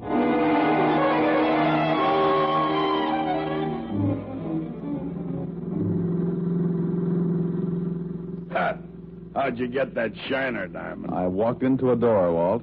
A door with a fist at the end of it. Where is this cemetery? South Carolina? We'll be there soon. Bigfoot Grafton won't mind waiting a little longer. Assuming, Sergeant Otis, that it is Bigfoot Grafton they're planting. Oh, no, you're not going to start that again. I told you on the phone. We're satisfied with the identification. What identification? Laundry marks on Grafton's shirt, cleaning marks on Grafton's suit. Go on. What do you mean, go on? Look, Walt, suppose you're wanted for murder. 2 murder raps, and you don't have a chance of beating. And suppose that next to the mailman with the income tax refunds, you're the most looked-for guy in the country. Yeah, I know what you're going to say, Diamond. You think maybe Grafton finds a sucker with his same general build, shoots him in the spine, changes clothes with him, and then dumps him in the big bathtub. That's right, Walt. Well, Us silly, confused homicide cops figured that way, too. Until we checked up on what gave Grafton his nickname. His nickname? Bigfoot. Yeah. 14 and a half. We found his shoemaker. He verified the size. So? So it's possible that Grafton can find a guy that fits his general physique. It's even possible that the guy he finds not only is built the same way body-wise, but wears exactly size 14 and a half brogans, too. Yeah, it's possible, but highly improbable. Yeah, maybe you're right at that. Well, on behalf of myself and all the other simple-minded fellas known as cops, thank you, Diamond, for saying what you just did. Thank you. There's the cemetery. It was just a simple little funeral, except that the coffin cost maybe $10,000 more than mine will ever cost, and excluding the fact that there were enough flowers to make a couple of dozen floats for the Turnip of Roses parade. Yes, it was just a simple little funeral with maybe 1,000 simple little mourners. Good conservative people, like safe blowers, burglars, con men, petty thieves, and some not so petty. Big wheels, little wheels, chiselers, grifters, grafters, gyp artists. Well, Diamond, you see anyone who used to run with Grafton's mob? No, not yet. Hey, look. Now, what's he doing here? Oh. The parrot nose in the stylish gabardine suit. I've been admiring that suit. Gabardine, huh? Too bad a poor little gabardine had to go give up its life just so a mug like that could have a suit. Where you going, Diamond? Who is that guy? He's a messenger boy. I'll be right back. I edged my way through the crowd toward him, hoping that in view of the solemnity of the occasion, none of the pickpockets among the mourners would make use of the opportunity to swipe my suspenders. 5 yards away, he turned. He saw me and started to run. I put my head down like a sprinter and turned to follow. There's nothing like a merry chase in a merry place like a cemetery. And just when I thought I had him... Diamond, what are you doing running into tombstones? Oh, well, I suddenly remembered it's been years since I had a collision with a tombstone. Oh, what were you chasing that guy with a fancy suit for? I wanted to find out who his tailor is. Look, Otis got a good look at that twerp I was chasing. Tell him to go through Rogue's Gallery and try to identify him for me, huh? Yeah, but where are you going? Me? No, I think I'll go to a ball game. It was a good game as games go, fast and exciting, and my girls did themselves proud, 8-3. Even though the girl who was playing second in place of the missing Lottie made 3 errors. After the game, I was in the corridor outside the dressing room talking to Billy, the first baseman. The one who didn't think I should have been hired to bird dog the missing girl. Look, Diamond, this is all for nothing. Lottie ain't missing. We never called on you. There's no case. Now, that's the same tune with a slightly different lyric and ugly in a gabardine suit sang to me. It's a good thing I'm stubborn. It's a bad thing, Diamond, for you. It's going to maybe cost you your life. No. No! Don't! It happened that fast. By the time I turned around to see who did the shooting, he had disappeared in the crowd.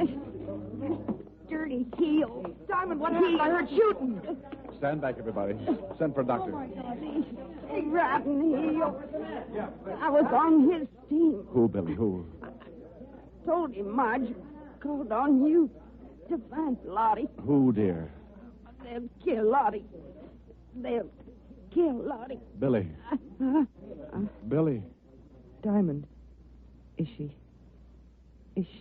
If anyone asks you who's on first, the answer is no one.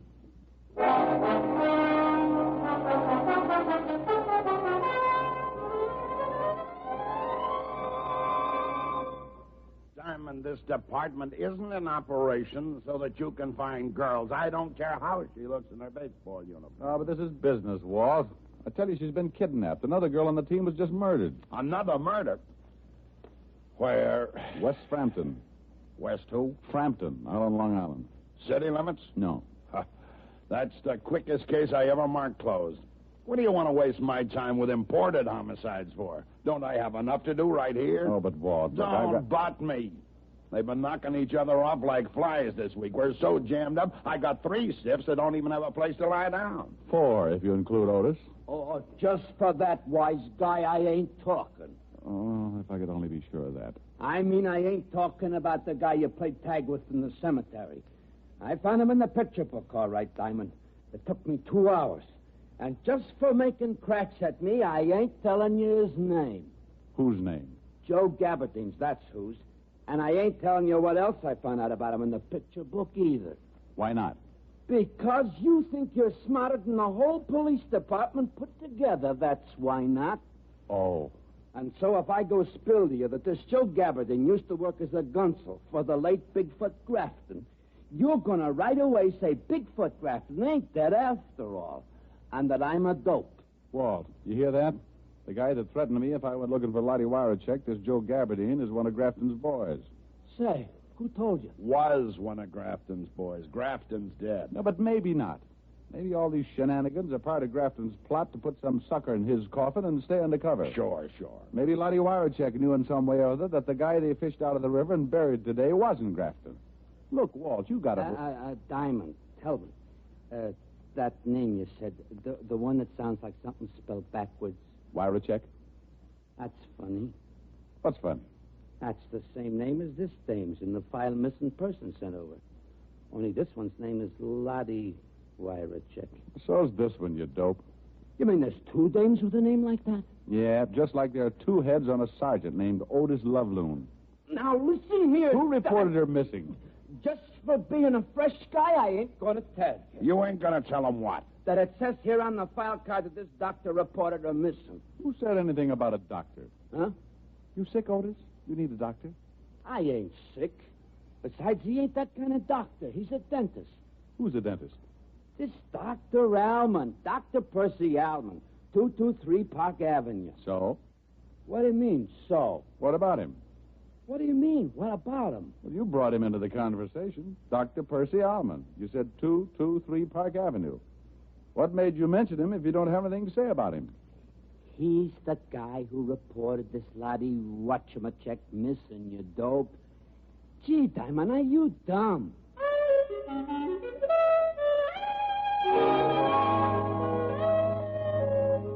Dr. Percy Alman's home for decrepit teeth at 223 Park Avenue was a fancy schmancy establishment where bad little molars and bicuspids went in for punishment.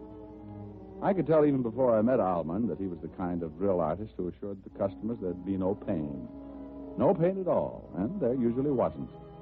Until the customers got their bills. The office was a ground floor professional suite that opened directly on the street, and when I pushed open the door and went in, this kind of nice middle-aged guy greeted me with, "Yes, I'm looking for Dr. Alman." I'm Dr. Alman, but it's after my office hours, young man, unless it's an emergency. Well, it's about Lottie. Lottie Warachek. Lottie? You're from the police. You found her. Well, not yet, no. And I'm not from the police. Not? Who are you? My name is Diamond. I'm a private investigator. Oh. You gave me quite a turn for a moment. Well, I'm sorry. Doctor, I'd like you to tell me a few things. What sort of things? Lottie Warachek. What's she to you? Oh, presently, just a friend. Formerly, the best dental assistant I ever had. An extremely nice girl. Yes, I saw her snapshot. A dental assistant, huh? Yeah, lovely girl. I hated to lose her. But this baseball thing had been burning in her for a long time. Look, Diamond, just how much do you know about all this? Oh, I know that Lottie's missing. Maybe in trouble. Well, I do need help. Perhaps I'd better tell you everything. I'm game. But I think I should warn you. The information I'm going to give you is dangerous. It may mean your life. Well, I'm still game. Maybe not as much as a few seconds ago, but... Very well. A year or so ago, I had a patient, a man who called himself Dunn, George Dunn. And then you found out that Dunn wasn't Dunn at all. That he had very big feet and he was a racketeer named Grafton. Yes. You're very clever, Diamond. It was the dental chart he wanted. He threatened me. I felt that if I ever gave it to him, he'd feel the necessity for killing me. So I gave the chart to Lottie to keep... It happened so fast, I barely had time to leap behind the chair. 1 second, the doctor and I were talking. The next, everything was bedlam and confusion. And blood and death and anger. My anger. The doctor had caught one smack between the eyes. And I got mad, shooting mad. I charged out of that office, maybe 10 seconds behind the killer, just in time to see him get into a car and melt away into the traffic. He headed east, then south, and east again, then stopped at a crummy-looking building and went in. And that's when smart, shrewd, clever private detective Diamond climbed a drain pipe, tore his pants, looked inside a second-floor window, saw a girl tied to a chair, and, like Lochinvar, broke in to rescue the fair second baseman in distress. Lottie? Look out! Oh, this was getting monotonous. The billy caught me on the back of the neck, and while it didn't knock me out, it didn't make me feel like dancing either. The first thing I was aware of when I oriented myself to my new condition was the biggest pair of feet I'd ever seen. And the next thing I saw was the gabardine suit containing in its bright, clean folds the filthiest little murder artist I'd ever seen. So I made like a possum and pretended I was asleep. Say, Grafton, I told you the shamus followed me. I want him. He's all yours, Joe, I promise, but later. Why later? Why wait? Because I gotta get that dental chart, that's why. Now that you've rubbed off the dentist and that goofy Billy the ball player, that chart's the only thing in the world that can prove Bigfoot Grafton's still alive. So why does that have to hold up Diamond's execution? Because maybe he knows where the dental chart's hid. I'm giving up on the dame here. She'd have told us long ago if she knew. If Diamond knows, he'll talk. Even if he don't know, he'll talk. And scream, too. Later, Joe. Now put that pig sticker back in your pocket. I don't hear you, Grafton. This Diamond made me unhappy, and I don't like to wait. I said put that knife away, Joe. I still don't hear you. All right, Joe. I knew this was the only chance I'd get. They were too busy showing each other their fangs to give me their undivided attention. And so the possum stopped playing possum and made a stab at playing tiger. The act started with a well-aimed kick to what the fight reporters call the midsection. And the gabardine suit folded limply and sagged to the floor like it didn't even have a man inside it. And that's when Grafton pulled the gun, and that's when I made a grab for his knees. And you guessed it, there was a shot. And then there was a punch that made a mess out of a jawbone. And I'm happy to report that this time it wasn't mine. Oh, you're wonderful. What's your name? Well, honey, my name's Diamond. Diamond? Yes, dear, and believe me, a diamond is a girl's best friend.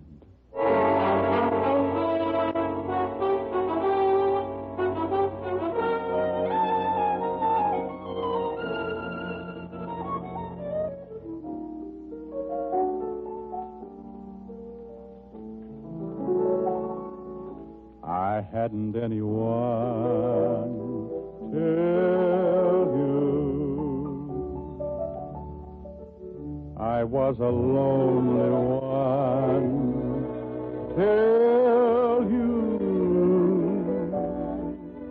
I used to lie awake and wonder if there could be a someone in the wide world just made for me. Now I see I had to save my love for you. I never gave my love till you. And through my lonely heart demanding it, Cupid took a hand in it.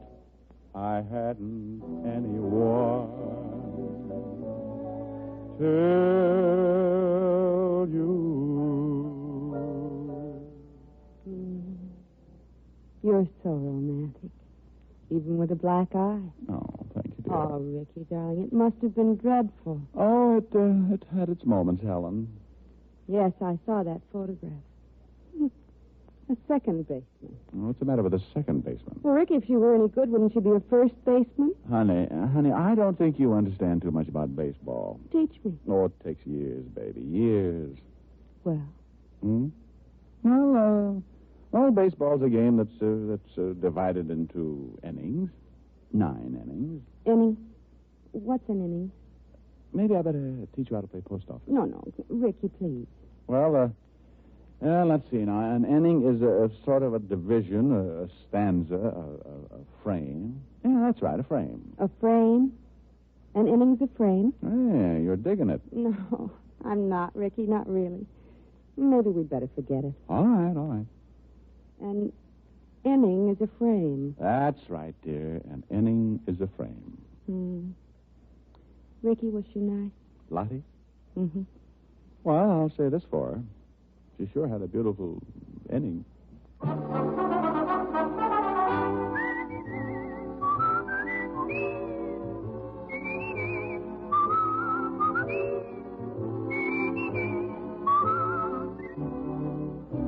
Richard Diamond, Private Detective, stars Dick Powell in the title role and was written by Blake Edwards with music composed and conducted by Frank Worth.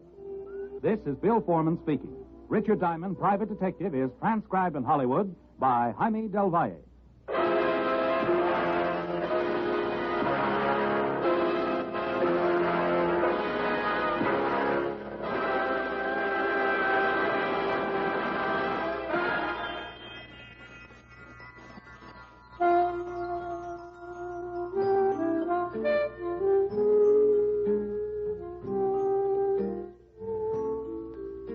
Richard Diamond, Private Detective, has come to you through the worldwide facilities of the United States Armed Forces Radio and Television Service.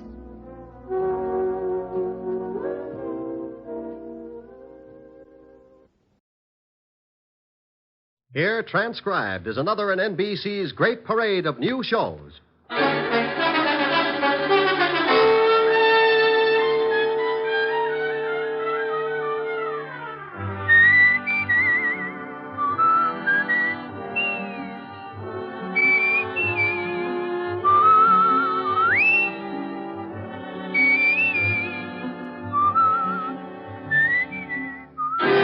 And now, Dick Powell as Richard Diamond, Private Detective.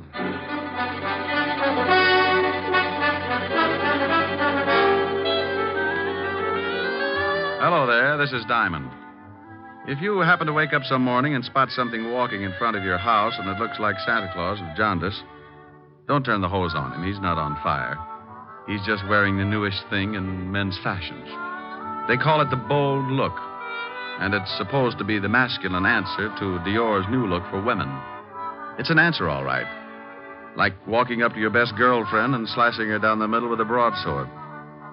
Now, if you haven't seen it yet, just close your eyes and try and picture yourself in the bold look. Imagine walking down Fifth Avenue, very casual, decked out in a new, bright purple, non-shrinking suit, pastel shirt, yellow maybe, hand-painted tie, and argyle socks. Got it? What do you think? Pretty bad. About the only thing I can think of that's more gruesome is that little murder I got mixed up in last week. It started in a house out on Long Island. A guy named Harry Baker was getting involved with his private secretary. Here are the papers you wanted, Mr. Baker. Oh, thank you, Connie. What time is Mrs. Baker going shopping? She didn't say. This afternoon sometime. Where is she now? In her room. Come here, Connie. Harry, no. Supposing she comes down. I didn't see you last night. I missed you. I got hold of the man you wanted. His name's Nat Fox. He wants $500 for the job. Oh? Well, what's the matter? That's what you wanted, wasn't it? Connie, I had a lot of time to think last night. And? Well, I'm not sure. I don't know if this is the thing to do. You don't know? Oh, Harry, we've gone through this a dozen times, and I won't go through it again. If you haven't got the backbone... Oh, my dear, you know it's not that. No, I do not. I'm sick and tired of living this way. Not being able to be seen with you, watching you being pushed around by that old shrew. Oh, I'm not going through the whole thing again. Please, Connie, can't we wait for a while? My wife's well past 60. Sooner or and later... in the meantime, you live off the skimpy little allowance she doles out to you. No, Harry, no. I want us to live like two normal people. If you're going to start changing your mind just when it looks like we can have all these things, I'm through. Now, Connie, wait a minute. No. If you want me, then you've got to go through with it. Well? You know I want you. I love you more than anything in the whole world. And get that old biddy out of the way, or I promise you'll never see me again. All right. Oh, don't look so worried, darling. Nothing's going to go wrong. I already fixed it with this Nat Fox. He'll be in the department store the same time as your wife. Oh, Harry, think of the wonderful life we can have. All that money's going to be ours. We can go to Europe and live the way we should. Yes, I don't know. I'm a little worried about this Nat Fox. Oh. I'll give him the $500, but if he finds out what happened, he'll be in a good position to blackmail us. Don't you worry about Mr. Fox. He's my affair.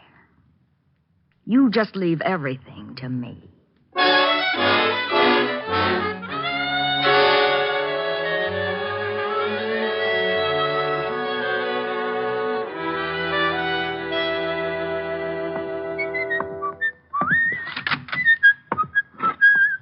Well. Hello, Otis. What do you want, Diamond? I thought I'd drop in and see the lieutenant. Aren't you glad? You want me to make you feel good, or do you want the horrible truth? The truth, Otis. I'll steel myself. You turn my stomach. I couldn't without a bulldozer. Very funny. When are you going to go on a diet, Sergeant? You're beginning to look like Dumbo with a goiter.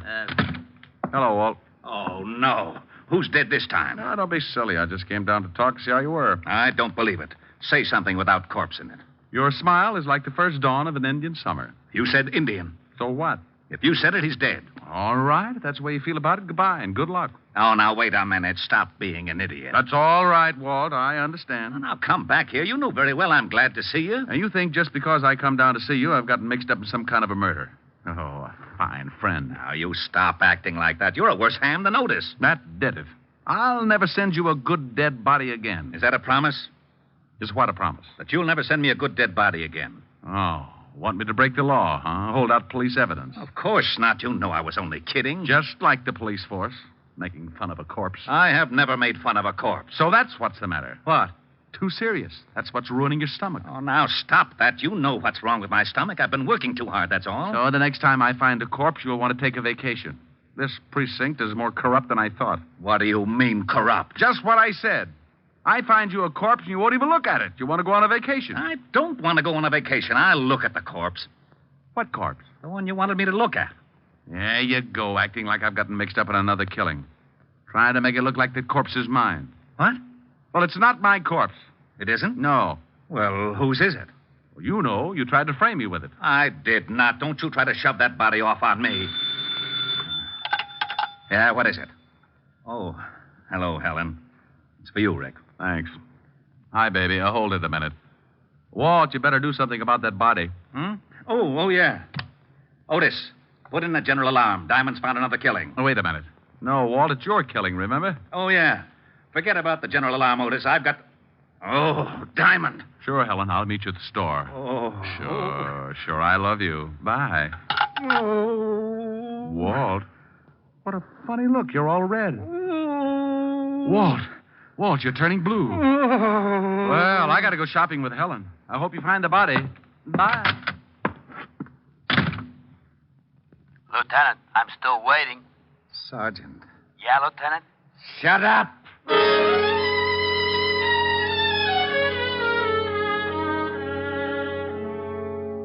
I don't know why I do that to Walt, but I always get such a kick out of tying him up in knots. When he takes the bait, he goes for it hook, line, and sinker. It's a good thing Helen called and asked me to go shopping with her, or he might have blown a fuse.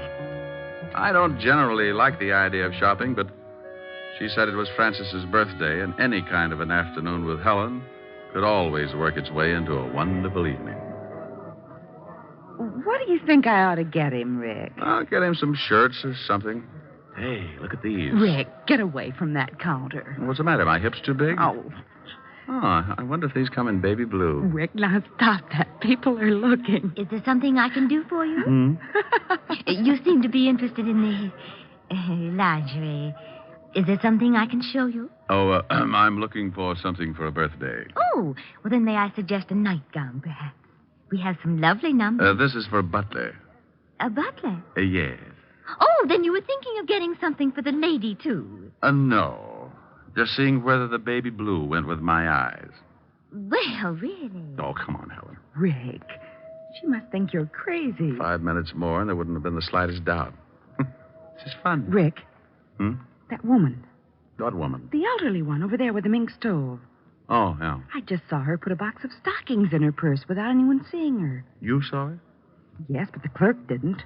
And she left the counter without paying. I know. You know? Oh, sure. Spotted her 5 minutes ago. Not a very good shoplifter. That's stealing. Shouldn't we tell the manager or something? Oh, the store detectives are sure to have her spotted. Why don't they arrest her? Point of law, baby. They can't put the arm on her until she steps out of the store. Now, look. She's going out the front door. Just watch. She's out. She's just standing there on the sidewalk. Oh, that's funny. They must have spotted her. She was too careless. Look, that big car is pulling up and she's getting in. They're driving off. Well, maybe the store dicks were looking out the window. Well, I'm going to tell that clerk. I remember her description. Oh, now, Clerk! Yes? Oh, did your husband decide that they did go with his baby blue eyes? He's not my husband, and that's not why I called you. She thinks yellow goes with my complexion better. Oh, yes. Now, stop it, Rick. That woman who was just at your counter. Which one? We've only had about 600 this morning. Now, don't be flip with me. The elderly woman who was just here looking at the stockings. The one with the beautiful mink stole. It was beautiful, wasn't it? Then you noticed her. Of course. That was Mrs. Baker, one of our best customers. Well, Mrs. Baker is a shoplifter. Oh, you must be mistaken. I tell you, I saw her steal some stockings. I tell you, you are mistaken. Oh, now, look. I was going to stay out of this, but what Miss Asher says is true. I saw her, too. Miss Asher? Yes. Oh, you have an account with us, don't you, Miss Asher? Until you started telling me I was mistaken about that woman. Oh, just one moment. Oh, Mr. Pennywig! Mr. Pennywig! What are you doing? I'm calling the manager. The manager? Yes, Miss Asher. I would prefer to have him explain it to you. Yes, Miss Phillips. What is it? Well, I'll tell you what it is. Don't ever put Miss Phillips in the toy department. She's so nearsighted, she's liable to think the electric train is the 8th Avenue subway and climb on it at 5 o'clock. I beg your pardon? Mr. Pennywig, this is Miss Helen Asher. Oh, how do you do, Miss Asher? I heard a lot about you. You're going to hear a lot more. Oh, is something wrong? Yes. Yes, something is wrong. Miss Asher here spotted a woman stealing some stockings, and when she reported it to your clerk here, she said she was crazy. I saw it, too. Is this true, Miss Phillips? Yes, sir. It was Mrs. Lillian Baker. Oh. I was just trying to do the store a favor, but since you don't seem to think that the customer means anything around here, I'll see that my account is closed out. Oh, now, just one moment, Miss Asher. May I talk with you in private? I don't see why. Come on, baby. I know a joint on Broadway where we can get things without the lip that goes with it. Come on. Oh, please, Miss Asher. It's about the shoplifter, Mrs. Lillian Baker. You can tell me right here. I must rely on your integrity to keep this a secret.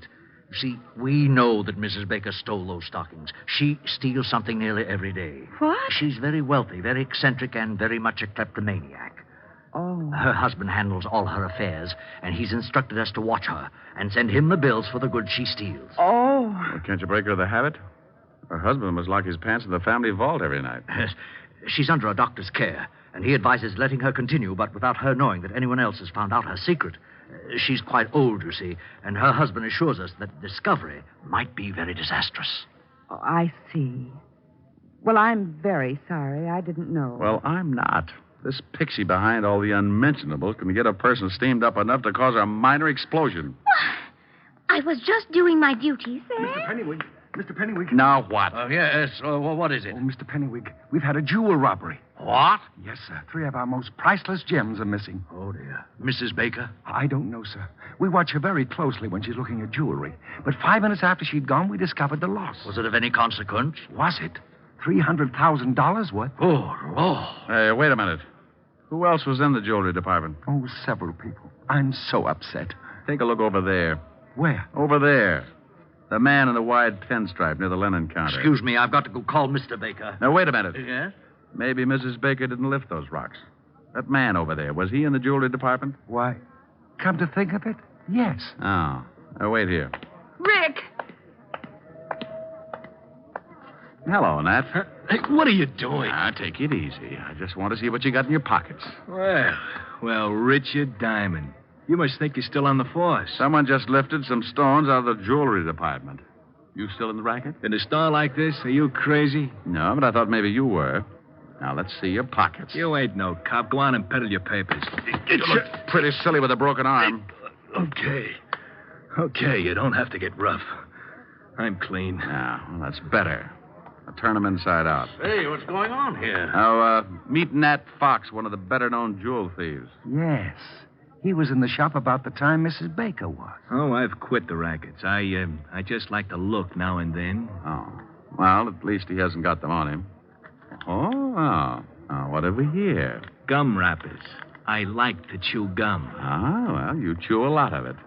Better call the law, Mr. Pennywig. Well, if you say right away. Go to the devil. What? Rick! He's getting away. Stop him. Oh, relax. We can always pick him up. I want to take a look at your jewelry department. Nat Fox didn't have the jewels on him, but as he did have a lot of gum wrappers, the first thing I wanted to do was to case everything in the jewelry department. It was an old stunt. The thief chews a lot of gum, palms some jewels, and sticks them in the gum. Then he sticks the gum under something, and a Confederate comes along later and scoops it up. If the thief gets spotted at the scene, he's clean, just like Fox was when I searched him.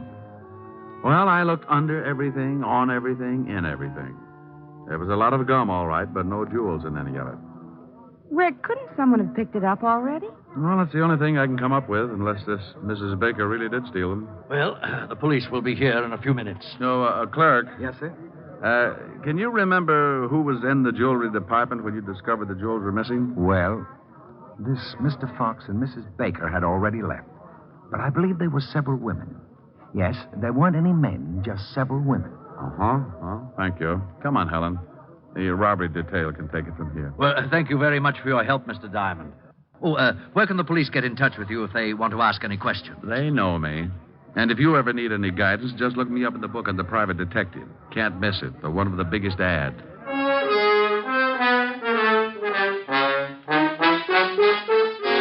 Helen and I got out of there just as the prowl cars were pulling up at the curb. I stuck my tongue out at a few old friends and climbed into her king-size convertible. We took a couple of turns around Central Park, and she dropped me off at the 5th Precinct and my dear old buddy, Lieutenant Levinson. Don't you dear old buddy me. You get out of here. Temper. I will not be subjected to any more of your fiendish humor. I won't go through another one of these routines of yours for promotion. I promise I'll be good. Oh, no, you don't. That's the most dangerous thing you could say. Yeah, what is it? Suicide, Lieutenant. See, look what happens. It already has happened, Lieutenant. She did it 20 minutes ago. I wasn't talking to you, Melonhead. Now give me the dope. You got him. You shut up. Yeah, Lieutenant. Oh, not you, Bird Brain. Let's have the report. Oh, Mrs. Lillian Baker jumped 3 floors from a balcony. Husband Harry Baker made the report. Port Washington, Long Island. Thank you, Sergeant. What, did he say Mrs. Lillian Baker? Yes, he said Mrs. Lillian Baker. Now, if you'll excuse me, I've got to get out to Long Island. Well, let's go. I'll grab my coat. Now, wait a minute.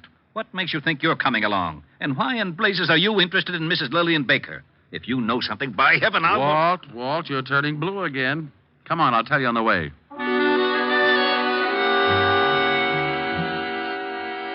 I briefed Walt on what had happened back at the store when Helen and I saw Mrs. Lillian Baker lift the hosiery.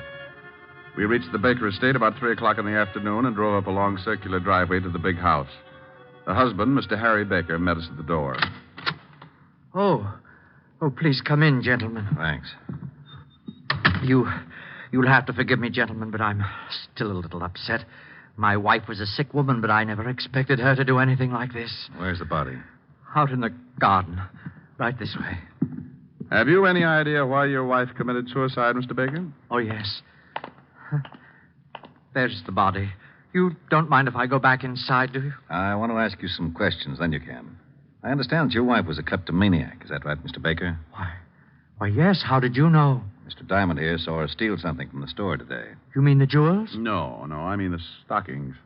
Did she steal the jewels? Why, yes. I found them under her mattress after the store called and told me of the loss. She was a sick woman. She's been stealing things for years, but she didn't think anyone knew about it. I had an arrangement with the stores that I could take care of all the things she took, but those jewels were too much. I had to confront her with the evidence. And she broke down completely when she discovered we knew her secret. Harry. Oh. Wow. This is my private secretary, Lieutenant Levinson. Richard Diamond. Oh, Miss Constance Loring, Lieutenant Levinson, Mr. Diamond. How do you do? Well, pretty good. I'd like to tell you about it sometime. Don't dead bodies make you a little nervous, Miss Loring? What? Miss Loring was here when my wife jumped. She's already gotten over the initial shock. Oh. She's been in the library calling some of my firms to tell them I won't be at work for a while. How long has she been here? Why, all afternoon. She's been taking some dictation. With her hat on? Oh, well, you see. Forget it. Tell me, did your wife jump from that balcony, Mr. Baker? Yes. 3 floors. About a 4-foot railing around the balcony. If you think that there's been any foul play, you can check with her doctor. He'll tell you she could easily take her own life if her secret was discovered. I'd like to talk to him. What's his number? Evergreen 54469. Dr. Leonard Bischoff. Thanks. While you're calling him, Rick, I'd like to see those stolen jewels, Mr. Baker. Certainly. Right this way. Phone's right over there on the stand, Mr. Diamond. Would you open the safe for the lieutenant, Connie? Mr. Loring?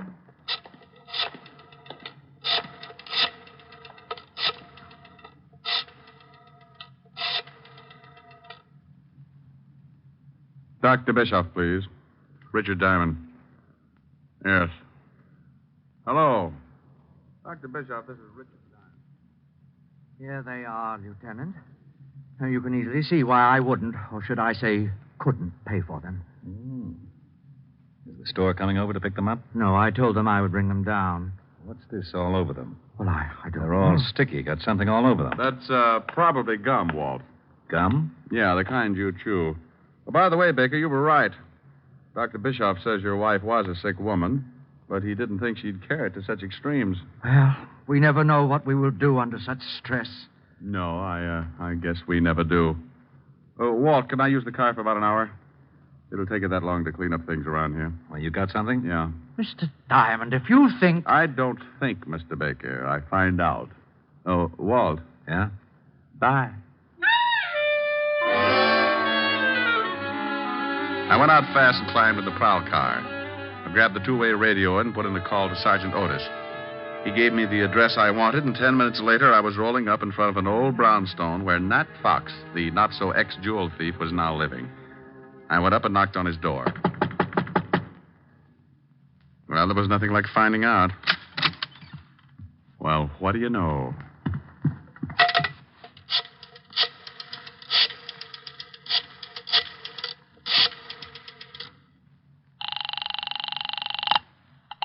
Mr. Baker's residence. Let me speak to Lieutenant Levinson, dear. He's right here.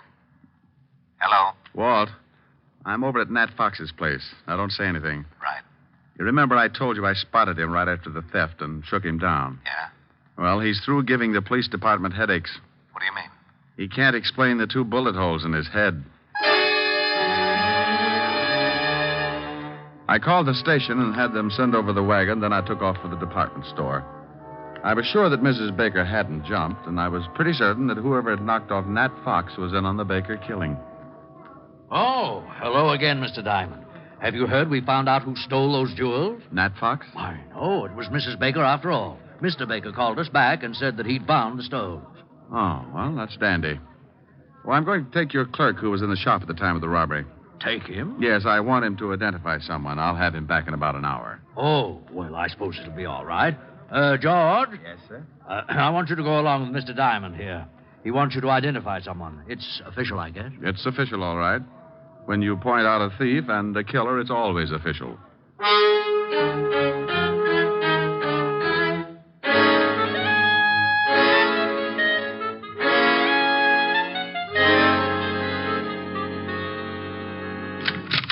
Rick, what took you so long? Walt, this is the clerk from the department store where the jewels were stolen.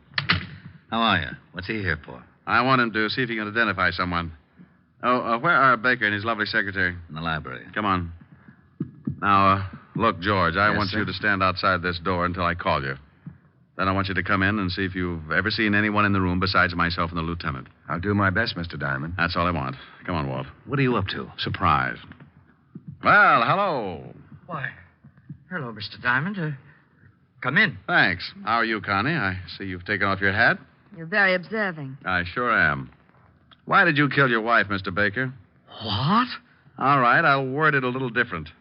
Mr. Baker, why did you kill your wife? Are you insane? Everybody asked me that. Maybe I should say a good doctor. Maybe you should. Like Dr. Bischoff, maybe? He's the best in town. Mr. Diamond, you're being ridiculous. I was with Mr. Baker when his wife jumped. You shouldn't have said that. Makes you an accessory.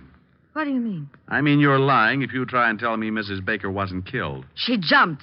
Over a 4-foot railing? Yeah. What are you getting at? How old was your wife, Mr. Baker?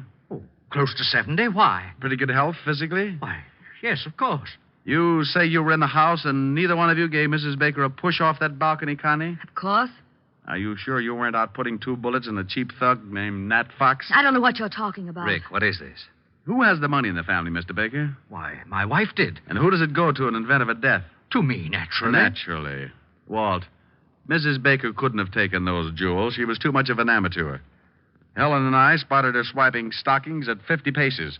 Whoever did lift those rocks was a professional thief. Well, why couldn't my wife have hired Fox to do the job? Who said anything about Fox doing the job? Why, you did. Harry. Shut up.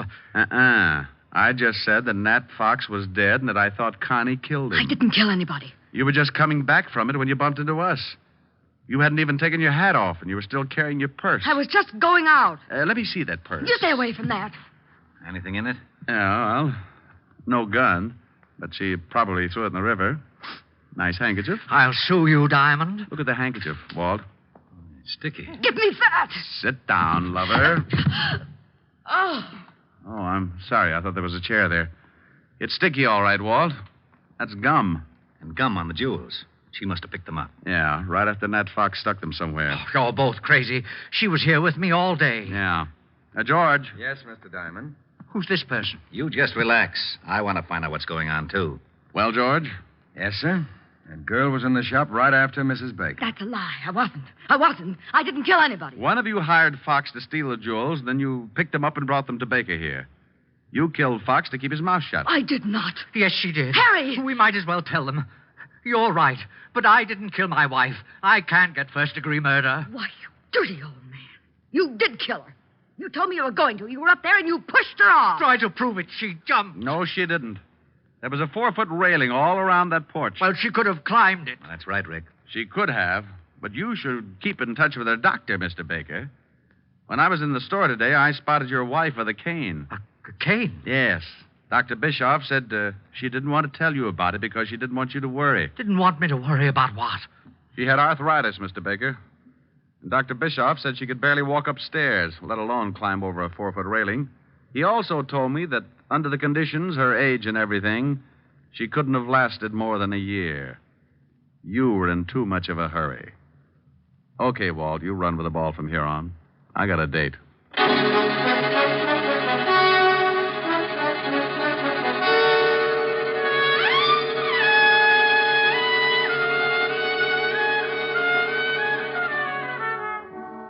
Rick, you didn't tell me what you did after you left me this afternoon. Oh, I just fooled around with Walt for a while to kill the time. By the way, what did you finally get for Francis? Oh, I got him something in the newest fashion. It's called the Bold Look. What? It was pretty ghastly, but he loved it. Oh. Tell me what you got him. Well, a purple suit. Non-shrinkable. Yes, how did you know? It figured. Go on. A green shirt, one of those hand-painted ties. Rick, where are you going? Oh, I can't stand it.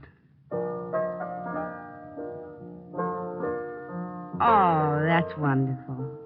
What is it, Rick? What is it? I thought you were supposed to be bugged on South Pacific. Oh, is that what it's from? Yep. Goes on next to closing, right after Fink's Mules. It does? You better get those tickets again. See what it's all about. Well, give me a preview. You'll hate me in the morning. There's an answer for that. Yeah. Younger than springtime are you, softer than starlight are you, warmer than winds of June are the gentle lips you gave me, gayer than laughter are you, sweeter than music are you, angel and lover, heaven on earth are you to me. And when your youth and joy invade my arms and fill... Hey, what's that? What? That standing in the corner. Oh, Francis. That's Francis, Rick. What are the odds? Oh, yes, sir. It's me. Now, Rick, be careful what you say. That's the new Bold Look. Well, turn it off. It's getting bilious. Don't you like it, sir? Now, Rick. No, well, Francis, I think it's... yes, it certainly is. I think it's rather gay, don't you, sir? The gayest. Oh, my goodness, I forgot something. Does it look like a stomach pump? Forgot something? Yes, miss. The outfit wouldn't be complete without them. Well, hurry up. I'm going to black out any minute. What did you forget, Francis? The spats. Spats? Yes, sir. Seersucker spats. And they were lovely.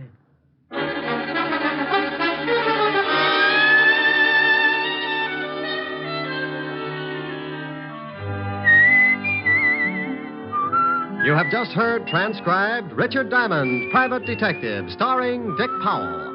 Helen was played by Virginia Gregg. Lieutenant Levinson by Ed Begley. Also in our cast were Wilms Herbert, Lorene Tuttle, Joseph Kearns, Peter Leeds, and Joe Forte. Music was under the direction of Frank Worth. Richard Diamond is written by Blake Edwards. Dick Powell soon will be seen in the screen version of the best-selling novel, Mrs. Mike.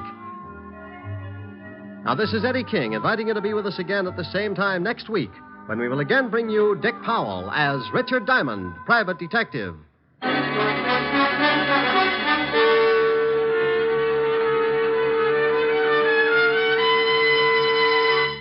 This is NBC, the national broadcasting company.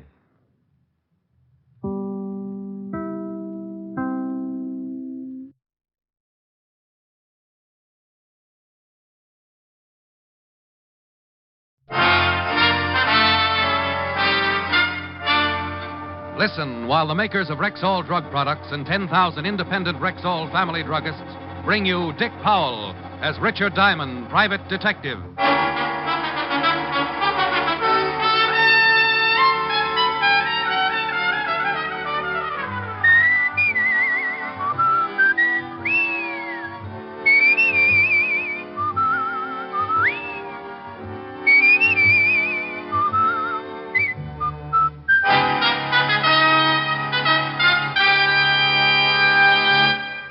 Good evening.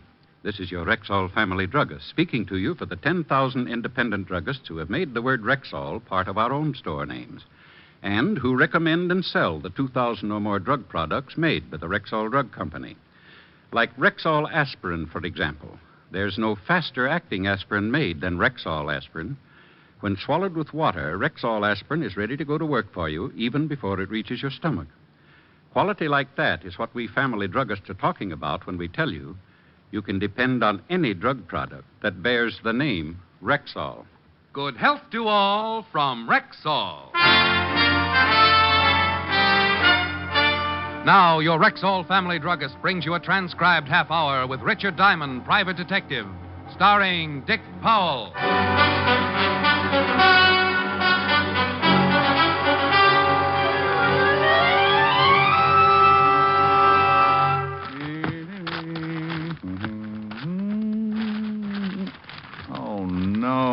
No. Oh. Yeah? Well, what's the matter with you? Oh, hello, Helen. Nothing has gone right all day. I called your office, but you left an hour ago. What took you so long getting home? Well, I had to stop by the laundry. Didn't have any clean shirts. Are you forgetting we're supposed to be at my mother's at 7? No, honey, I'm not forgetting. What time is it now? A little after 6. No, nuts. What in the world's wrong? Well, first of all, I haven't seen anything that looks like a client for 2 weeks. That's unusual. I only got 2 hours sleep last night. You're complaining? Oh, no, honey. Then what is it? Well, that stupid laundry gave me the wrong bundle. I can't go over to your mother's with my bare chest hanging out. Well, can't you go back and get the right bundle? Well, it closes at 6. Oh, be practical. It was the laundry's fault, so use one of the shirts out of the wrong bundle. They'll have it clean. Well, what if it doesn't fit? Make it fit. Now, I won't have you being late again. Well, all right. I'll see you at 7. I still love you. Then tell your mother not to suggest Monopoly again. I have to get some sleep tonight. The shirt wasn't bad. A little short in the arms, but with my charm bracelet, no one would notice. I shaved, cussed a little, showered, cussed some more. Really let loose with some choice ones while I got dressed and kept it up all the way over to Helen's. She walked out in a green number that plunged so far it could have been arrested for attempted suicide. Sure cure for cussing. Like it? The guy who went off the Golden Gate didn't have half the drop. Oh, stop perspiring and come on. Helen's mother lived in a 40-room vault on Long Island. We had a wonderful dinner. Soup, salad, pheasant on the glass. The only thing missing was cracked crab. Until Helen's mother suggested Monopoly, then I nearly shelled her and ducked her in the mustard. About 1 o'clock, my eyes felt like 2 3-minute eggs lost in a sand pile, so I gave up and went to sleep right in the middle of a tricky trade for my railroad. Helen apologized, looked at me hatefully when I suggested a piggyback ride to the car, and by 2 o'clock she dropped me in front of my flat on 53rd. You were horrible. Oh, well, how did I know your mother had the electric company, too? No. I'll talk to you tomorrow. All right. Kiss? You can't even keep your eyes open. This is going to stop me. I do my best work with my eyes closed. No. All right. Honey, are you growing a beard? That's my mink coat. Oh. Night. Good night.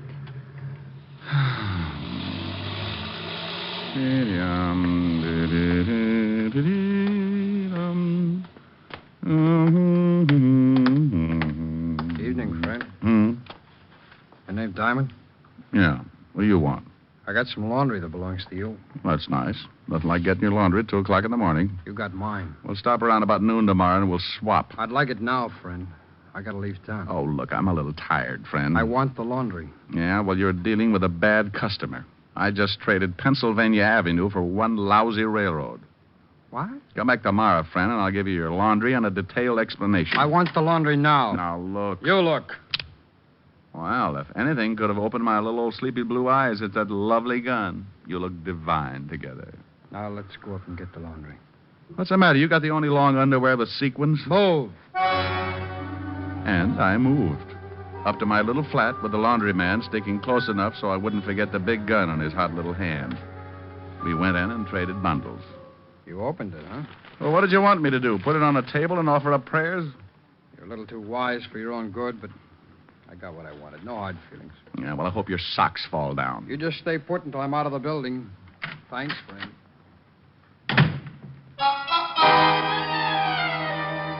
Well, any other time, I might have done something ridiculous, like chasing the guy or calling Walt up and complaining about the inadequacy of ye old police department. But this wasn't any other time. It was after 2 in the morning, and I was tired. Sure, it was unusual to trade laundry at that hour, but I was in no condition to try and figure it out. So I brushed my teeth, left my clothes in a neat pile in the corner, and stumbled into bed.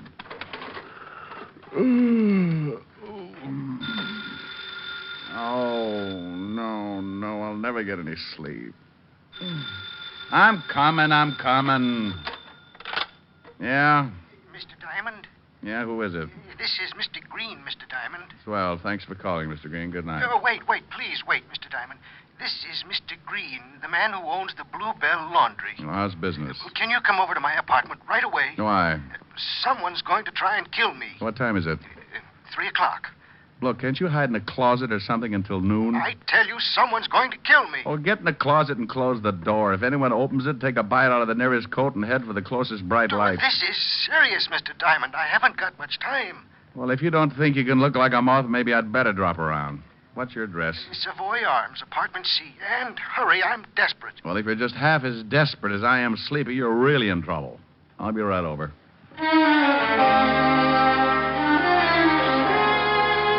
I stumbled back into my clothes and downstairs and a quick walk down to Park where I could grab a cab. Then 10 minutes later, I was knocking at the door of apartment C.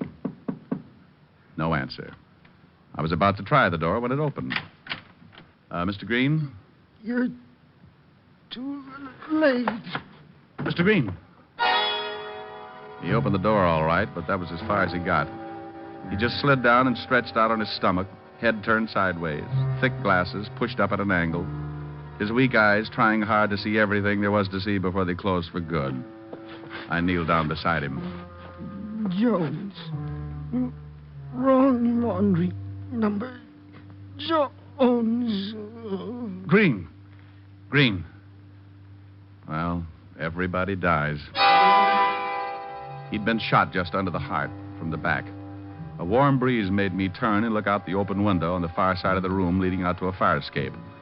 I went over and looked out. Nothing. But it was a good bet that the killer had shot Green from there. I put in a call to Walt, and in 10 minutes he was standing over Green. And this is the guy who owns the laundry and gave you the wrong bundle. That's right.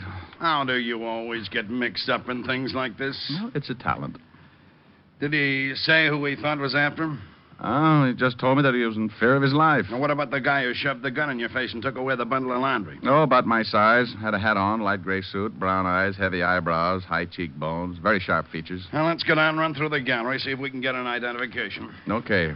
But first, let's take a run down to the Bluebell Laundry. Might be a good idea to find out what this is all about.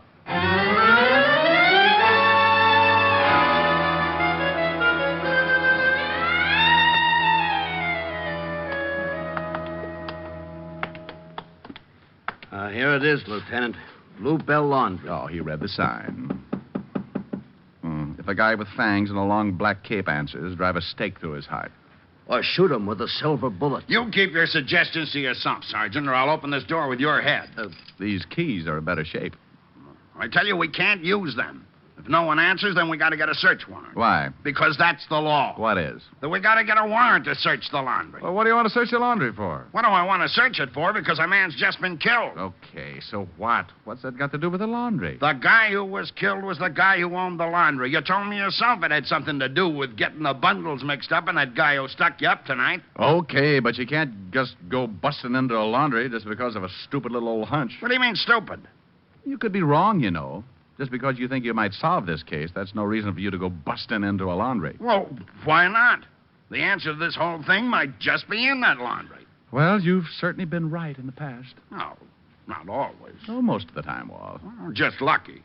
Well, if you think it's best, here are the keys. You understand, right? Oh, sure, Walt. Lieutenant. Yeah? Oh, nothing. You stay out here, Sergeant. Well, we're in. I hope the commissioner doesn't hear about it. About what? Breaking and entering. Breaking up? What? Why, you... Fiend?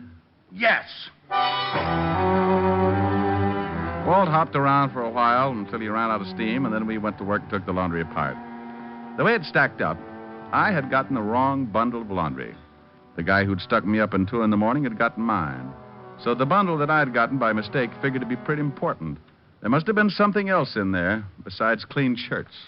So, Green, the owner, made a mistake. Oh, but that's kind of hard to do, Walt. You got to have a ticket to get your laundry. Ticket with a number on it? Well, sure. And it should correspond with the numbers on those bins.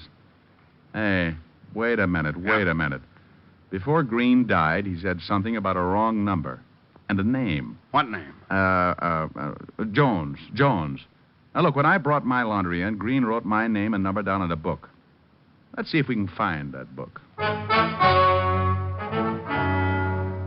Walt took one side of the shop and I took the other. Inside of 10 minutes, we had the book. We turned to the page with deliveries dated for the day before and found my name. Now, here it is. Richard Diamond. Uh-huh. Laundry number 99. That's right. That was the number on the ticket I gave him. Then Green didn't make a mistake. But he'd have to give you the wrong bundle. He couldn't get mixed up with the bins, Mark. Walt, turn that book around. Turn it around? Upside down. Now, if that number was on a ticket and I handed it to you upside down... 66. Yeah. Who's listed under 66? Let's see, it's not on this page. Here. Well, I'll be... John Jones. No address. John Jones. Green had said Jones before he died. Jones had the laundry ticket marked 66. Green had evidently looked at my ticket upside down and given me Jones's bundle. Green couldn't have known anything important was in that bundle or he wouldn't have made the mistake. And then why was he killed? Doesn't figure. Well, if he was just a go-between, it does. He didn't put the important something in the bundle, or he would have just held the bundle until Jones arrived and then given it to him. Then the bundle came wrapped with the something in it. Now, look, Walt, you know how these small places work. They send their stuff out to a large laundry and cleaning plant. Yeah, but which one? Hey, I got a shirt on it from that wrong bundle. I bet it's got a laundry mark. Should be on the collar. Let's see. Well, let's not strangle me, huh? Let me unbutton a few buttons. Great Scott. Well, go ahead, Grabby. Let's see. Yeah, there's some writing on the collar. Well, read it out and I'll write it down. 86A45L. What kind of a laundry number is that? Find out, and you might have the guy who slipped something in that bundle and was responsible for Green's death.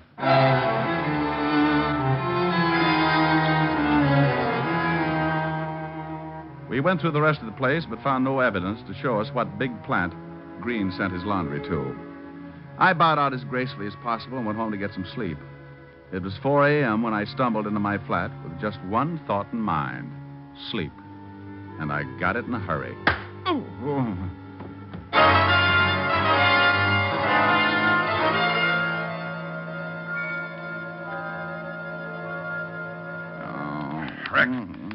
Rick, come on now. Snap out of it. No. Come on, sit up. No, leave me alone. Somebody sapped you. No, I don't care if you split my head in sections. I went to sleep, didn't I? What happened to your shirt? My shirt? All right.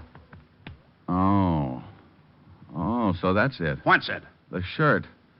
That's what the guy was really after. Suppose it was Jones? Well, sure it was.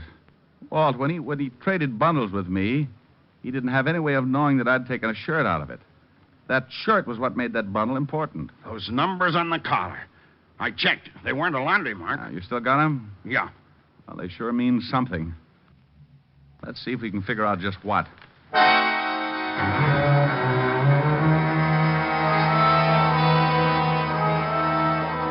I gave Walt a pencil and paper, and we put our two brilliant minds to work trying to figure out the numbers that had been written on the collar of the shirt.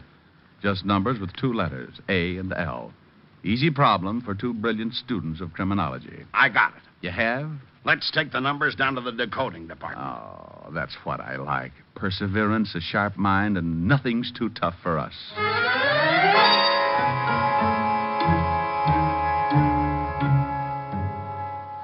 Well, come on, Art. You've been working on those numbers for nearly 5 minutes. Well, I've been sick. Could this be a code for some kind of a pickup? Guess it could be. Well, let's use times and dates. First number is 8. No, today's the 8th day. Well, the letter A could stand for A.M. 6A, 6 a.m. Could 88, 6 a.m. Then 46L could be the where. 46th in any street beginning with L. Out of the way corner. 46th in Lexington, and that's not out of the way. Oh, I'm sure glad you broke that code, Walt. Experience and a little common sense. Come on. You and me are going over to 46th and Lexington. You and I, Walt. I could stand for idiot. That's another code, Arch. Fourth letter in Levinson. Oh, come on. We haven't got all morning.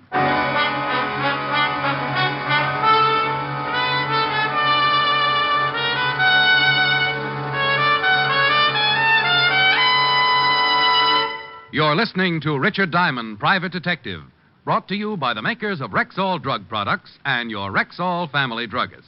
And here he is. Every woman will tell you that the ideal home antiseptic is one that will serve as a mouthwash, gargle, and breath deodorant, all with equal effectiveness. And that's exactly what Rexall MI31 does. Well, now how did you know that? Because I read all about it in your big ad in this week's issue of Life. Say, isn't that a good ad? A whole page crammed full of top-quality Rexall products. Some of them at special bargain prices, good all this month. And every one of them just as reliable as Rexall MI31, America's popular all-round mouthwash. What's more, Rexall gives you a full pint of MI31 at the same price as other leading brands of smaller quantity. That's why I've learned to watch for your ads. I learn all about these wonderful money-saving values. And they always remind me of so many things I need, too. Then maybe I'd better tell our listeners that this same full-page ad is appearing in current issues of Collier's, Look, Saturday Evening Post, and Country Gentleman. Check it carefully. And remember, you can depend on any drug product that bears the name Rexall. And now back to tonight's adventure with Richard Diamond, Private Detective, starring Dick Powell.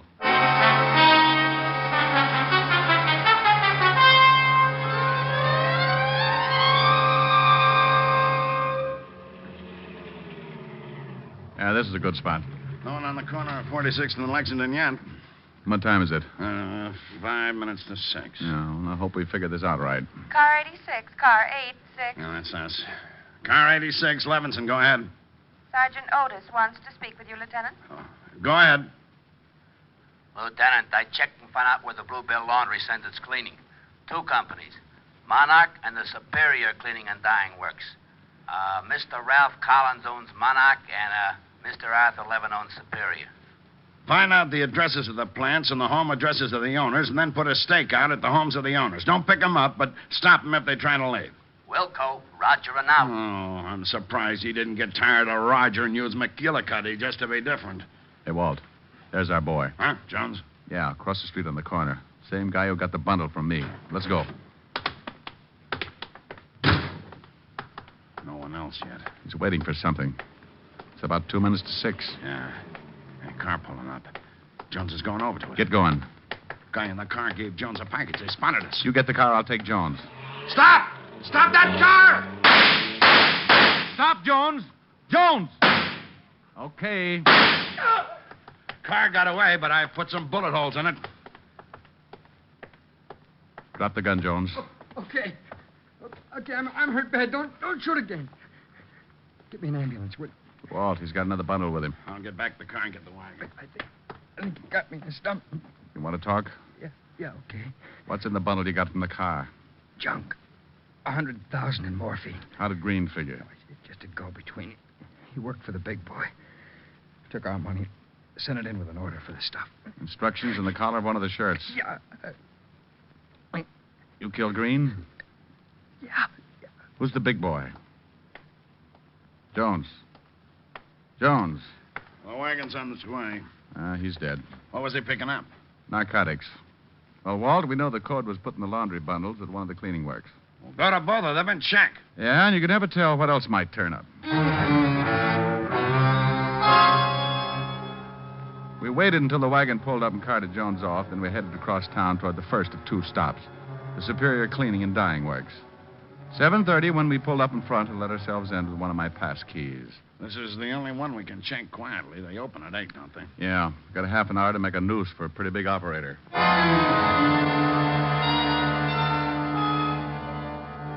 So we went to work on the Superior Laundry. Guys like Jones were caught every day, but the big boys, the ones who dished out the stuff from the top, the big syndicate operators, were tough to catch. And here was a chance to catch one. We got into the office and found the order books.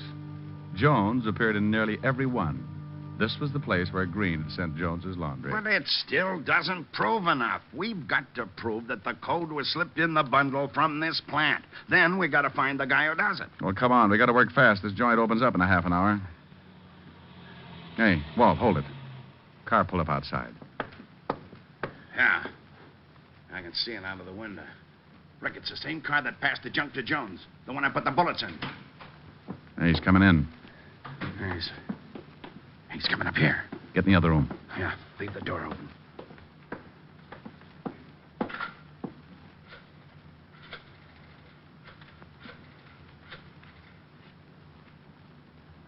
Hello, Mr. Levin? Yeah, hey, Charlie. There was some trouble. Cops were waiting. Yeah. I'm down at the place. I got away clean. Jones had the bundle. I'm sorry. Okay. Yeah, I'll blow. Let's take him. Hey! Hold it. He's making a break. Stop! That's dear Conrad. He's got a gun. Blow him up. Well, he's had it. Yeah. Know him? Charlie Asher. Narcotics record. This sure turned into a mess. Yeah. Let's go see Mr. Arthur Levin of Superior Cleaning and find out what kind of cleaning works he's been running.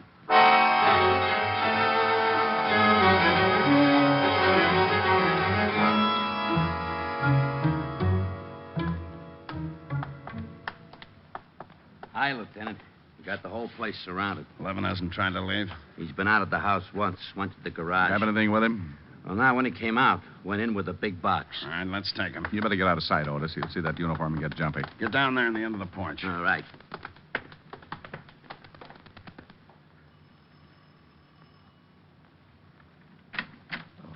Yes? Police, Mr. Levin, we'd like to talk to you.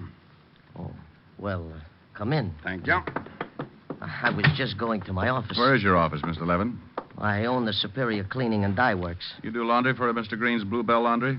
I do work for a lot of laundries. I believe that Mr. Green happens to be one of them. Know a man named Jones? I know more than one Jones. How about a man named Charlie Asher? Charlie... No. No, I don't know him. He called you 20 minutes ago. No, he didn't call me. You're very much mistaken. Now, would you mind telling me what this is all about? How many workers do you have at Superior, Mr. Levin? Well, about 40. Any of them have police records? No, not to my knowledge. And you don't know Charlie Usher? No. No, I told you I do not know him. Well, he had a key to the front door of your laundry. Used your office phone. I can't help that. He called to Mr. Levin. But I have never talked with a man named Charlie Usher. I what was swear in that box you brought in from the garage? Box? Books. I brought some books in. Where are the books, Mr. Levin? Well, I put them in the shelves in the library. What did you do with the box? I burned it. I don't like dirty boxes lying around the house. You went outside and burned it? Yes, in the incinerator. My men said you only came out of the house once, Mr. Levin. Then your men are mistaken. I went out twice, once to get the box, the books, and the second time to burn the box. Look, what right have you got to hide outside my house and watch it like a bunch of burglars? I know my rights. I want to call my lawyer. Oh, sure, Mr. Levin. You go right ahead and call your lawyer. In the meantime, we'll see if anything was burned in the incinerator. It would be burned out by now. That was 20 minutes ago. About the time Charlie Usher called He you. did not call me. I don't even know him. Well, even if you did burn the box 20 minutes ago, Mr. Levin, there'd still be some smoking ashes. And if it wasn't burned in the incinerator, Mr. Levin, we'll take this house apart piece by piece until we find it. I'll go take a look. Wait a minute. Yes, Mr. Look, Levin? Look, I'm not sure. I burned the box. Then you didn't go outside the second time? I don't know. I don't remember. I'm all mixed up. Look, you got to give me time to think. Well, if you didn't go out the second time, the box is still in the house. Look, please do this. Give me time. What's in the box, Mr. Levin? Books, I told you, books. Where is it? I don't know. Leave me alone now. Now, will you leave me alone? I know my rights. Start taking the house apart. No, please. Where's the box? Please. The box, Mr. Levin, the box. Yeah, where's the box? Under the sink. Where under the sink? There's a sliding panel under the kitchen sink. Narcotics, Mr. Levin? Yes. Oh, I'm ruined. You marked the shirt collars and sent Charlie Usher to deliver the stuff. That's right. I had 10 laundries working for me. Green was one of them. I'm ruined. Oh, relax, Mr. Levin. You can be happy about one thing. Jones and Usher didn't cooperate like you did. And they're both dead.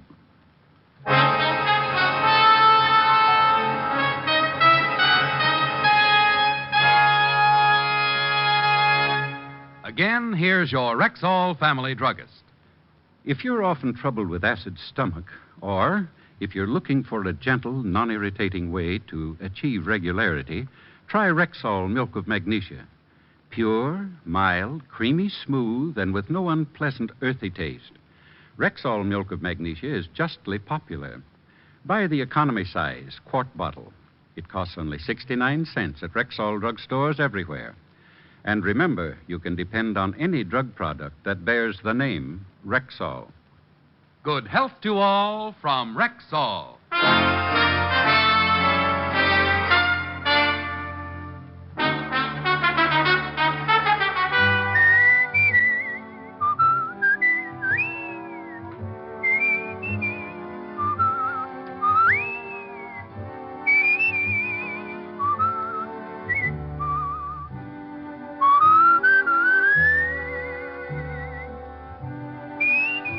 Richard Diamond, Private Detective, stars Dick Powell in the title role and is written by Blake Edwards, with music composed and conducted by Frank Worth. Featured in tonight's cast were Ted DeCorsia, Wilms Herbert, Clayton Post, Sidney Miller, Virginia Gregg, and Stacey Harris. Richard Diamond, Private Detective, was transcribed in Hollywood by Jaime Del Valle.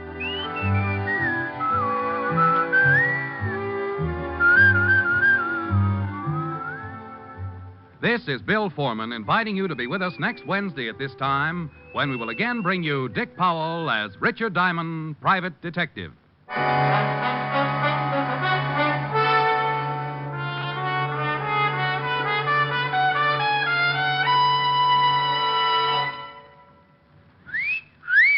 Hiya, beautiful. Get lost, Bristlepuss. You need a shave. But I have shaved. What else do you want me to do? Silly boy, she wants you to go Stag. Go Stag? But why? Because Stag is Rexall's exclusive line of men's good grooming aids, like Stag Brushless Shave Cream. No fuss, no massage, just smooth it on, and presto, you get a clean, close shave. Your face stays smooth and whiskerless all day long. I'll do it. I'll go Stag. That's it. Join the Stag line now at Rexall drugstores everywhere. Yes, to make girls care. Go Stag.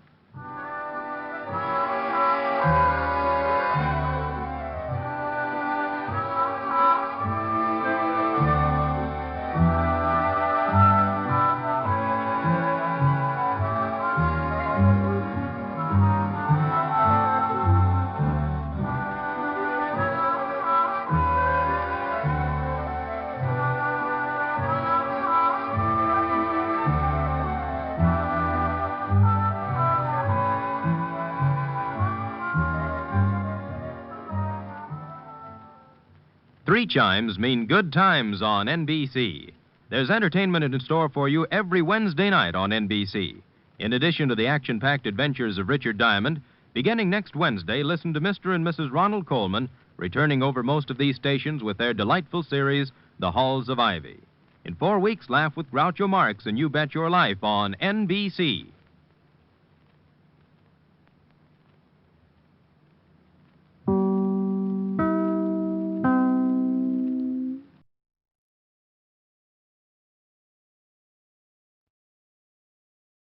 Here is another in NBC's great parade of new shows.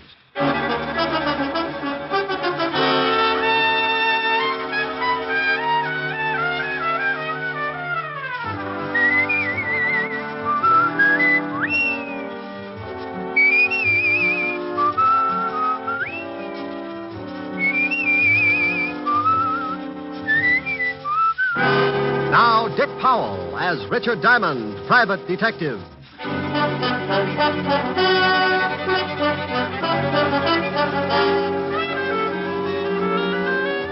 Hello there, this is Diamond.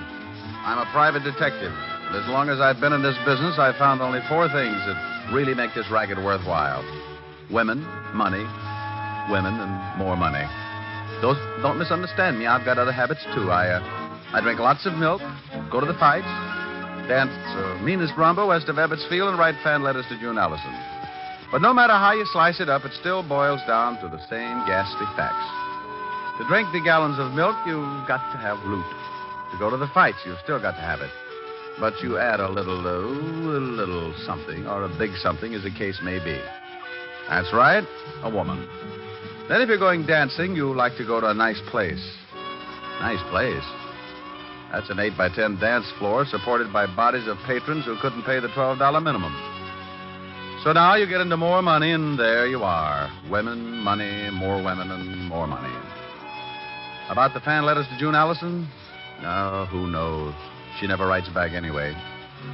To show you how I make this money that gets me into so much trouble, let me tell you about a case I got mixed up in. It all started last week during a seance.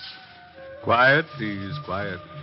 Now, if you will please place your hands on the table, Mrs. Van Dyke. Lightly, just the fingers touching. Dr. Langley, I'm so excited. Please, Mrs. Van Dyke. Professor must have complete silence. Oh, I'm sorry, but what's he doing? He's going into his trance. Dr. Langley. He's contacted the outer circle. I feel your presence. Who are you?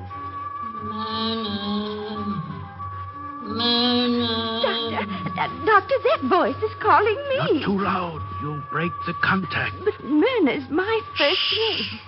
Listen. Spirit, speak again. Who are you? I am Lillian Van Dyke. Oh, that's Mother. Mother! Mrs. Van Dyke, you must relax. If you continue to disturb the contact, your mother will leave. I'm sorry. Oh, Spirit, I feel that you have a message for someone in this room. Spirit, have you such a message? I have. Then speak. Myrna. Oh, yes, Mother? You are in grave danger. Guard yourself. Rely on Dr. Langley. He will help. Yes, Mother. What else? Mother? Contact has been broken. The mother will not return again today. Oh, will I be able to speak with her again, Professor? I must speak with her again. She said I was in some kind of danger. If you will return here tomorrow, Mrs. Van Dyke. Mother said to rely on you, Doctor. I intend to. I assure you your confidence will be rewarded, Mrs. Van Dyke. In the meantime, I suggest you go home and get some rest. Yes, this experience has been rather trying. Goodbye, Professor. I shall see you tomorrow. Until tomorrow, dear lady. Coming, Doctor?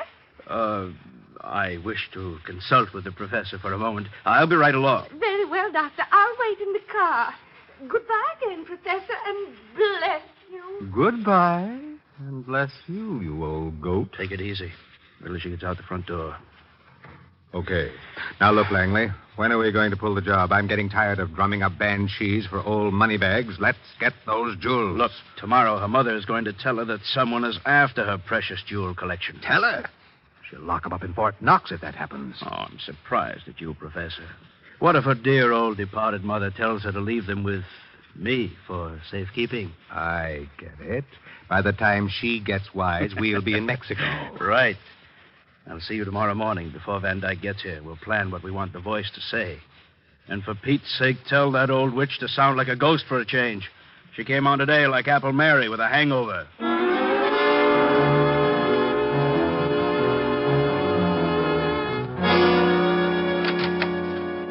Mr. Diamond? That's right. Come on in, but watch the clothesline. Oh, you've been washing. Aren't these a little loud? You should stop around when I'm doing socks. My name is Van Dyke, Mr. Diamond. Nancy Van Dyke. Miss? Mm-hmm. Well, bully for our side. What can I do for you, Miss Van Dyke? I'm worried about my aunt, Mr. Diamond. Why? Is she playing shortstop for Brooklyn? I don't think I understand that. You're not alone, but I have to keep trying. Why are you worried about your aunt, Miss Van Dyke? Well, lately she's been seeing a man who calls himself Dr. Langley. Uh-huh. Are you of the Long Island Van Dykes? We used to live on Long Island. Why? Well, if you're the same family, you say piggy bank instead of U.S. Mint. We are quite wealthy. Uh-huh. That's like saying Scarface had a gun collection. You think this Dr. Langley is after your aunt's money, is that it? Yes. He's been taking her to see a clairvoyant, and she claims that he produced her dead mother and that she talked with her. Maybe she's been getting tips on the market. My aunt says that this apparition, or whatever it is, warned her of impending danger. What's the medium's name? He calls himself Professor Leonardo. Uh-huh. What else did the ghost have to say? Well, she said, or it said, to trust Dr. Langley, and that's exactly what my aunt started to do. She even consults him on matters of business. He's completely sold her on this phony Professor Leonardo, and unless I miss my guess, he's got a wandering eye for her jewelry collection. She had it out, and she was showing it to him last evening. What do you want me to do? I want you to prove that this Dr. Langley and the professor are charlatans. Well, in my business, charlatan is a nice word. These guys are either legit or phony. So if you want me to find out, the fee is $100 a day in expenses. Well, I'll give you a retainer. Is $200 all right? Have you ever seen 200 that wasn't? What's your aunt's name and address?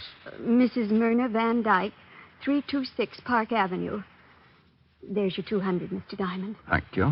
If you prove these men are phonies, please report it to my aunt. Then stop by my place, and I'll pay you the rest of your fee. 741 Madison Avenue.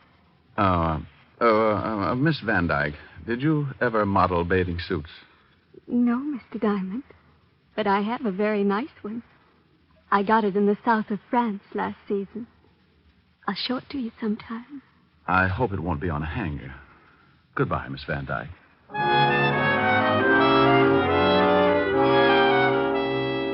Well, I had 200 fat clams in my little hot hand and an assignment that didn't look like it was going to be too tough to crack. I needed some information on the professor and the doctor, so I headed for the 5th Precinct Police Station and Walt Levinson's office. Yeah, what is... Oh, no. What do you want, Shamus? Why, Sergeant Otis, what will the lieutenant say when he finds your big feet all over his desk? He won't say nothing. He ain't here. Well, how'd you ever figure that out? Where is he? Out of town. Doing what? Doing his vacation, that's what. Don't tell me he left you in charge. Yeah. What's the matter with that? If you've got a few days, I'll tell you about it. Leaving you in charge of homicide is like stopping a leaky faucet with bubble gum. I ain't in charge of homicide, wise guy, but I could do it if I had to. He just asked me to watch his office and take the call. He'd get better results with a parrot. Well, I want some information, Sergeant. What do I see? Me. I could see more in a barrel of mud. Now, you better lay off, Gumshoe. I got instructions to throw you out if you get out of line. Oh, Sergeant, it's nothing personal. You've got beautiful eyes, and, I love all three of them. It's just that you're obnoxious. Well, okay. But you start calling me any nasty names and you go out of here, Sergeant. Well, you do. Now, what do you want? I want your file on buncoitis. Okay. You gonna look up some of your relatives? Oh, that was a real garter snapper, Sergeant. Yeah, here's the file. You can do me one more favor. Look up Professor Leonardo. He's a spiritualist. Oh, drunk, huh? Well, I'll get the file. Oh, no, Sergeant. In the phone book, he's like a fortune teller. Oh, one of them guys. That's right. Wow. Well. Find something? Yeah, I was looking for this guy, too. Let's see. Dr. R.L. Langley. Alias Dr. Fred Bishop. Alias Dr. Leopold Karnowski. Hey, this guy's been busy. 2 convictions. Bunko artist. According to this, the guy goes after old dames and gives them a good fleecing. You're positively brilliant, Sergeant. Ah, it ain't nothing. It is when you do it. Did you find the phone number of the professor? Yeah, right here. Professor Leonardo, fortune teller, and clairvoyant. Okay? Oh, want to use the phone? Sure. Only leave a nickel. I wish I had your nose full of them.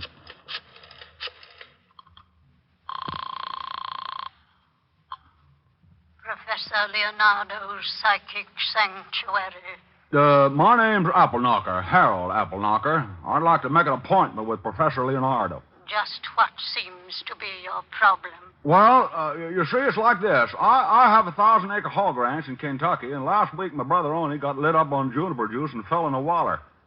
It was a pretty deep one, and he done drowned. I was wondering if you could fix it so I could talk with him.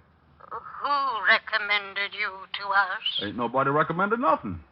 I just looked it up in the phone book. Well, the professor is rather busy, and his time is expensive. I'm afraid... Oh, shuckins. I ain't worried about money or nothing. I make $40,000 a year just off in the hogs, not to mention the still I got going back on the hills. Still? Yeah, got it camouflaged. Only time a revenuer ever got suspicious was when he saw the moon on the door. It was backwards.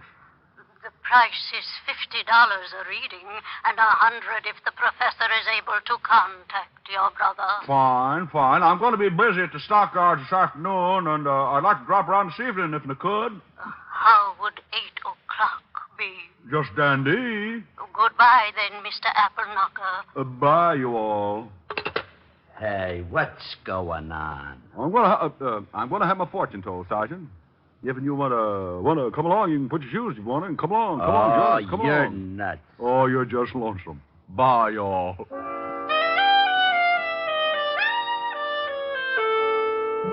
I left the 5th Precinct and headed for 975 Park Avenue. The way the case looked to date, I was going to be working that night, and my lovely redhead would be unhappy if she had to sit home. Sometimes you get a case that's fun, and this looked like one of those times, so I decided to take Helen with me to Professor Leonardo's. Rick, a fortune teller? Yeah, he brings the dead back, too. Want to go? If he doesn't dig up some of your old jokes. Oh, you are a vicious female. Just for that, old Harold Appleknocker is going to show up alone. Harold Appleknocker? Yep, raise hogs. You know, this little piggy went to market. Rip and tickle. Don't you and Sergeant Otis ever wear shoes? Oh, I like to run around in my bare feet. It's hot. That's only 90. What would you do on the Sahara? Don't answer that. What time will we do at this spook parlor? Oh, 8 o'clock. That's 2 hours. In the meantime, let's start a little seance of our own. First, you start by holding hands. Rick.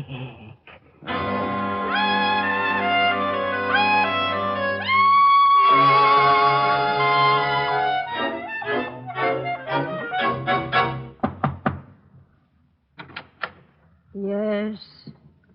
Oh, are you Mr. Appleknocker? Oh, yep, that's me, and this here's my girl, Lulabelle. Howdy.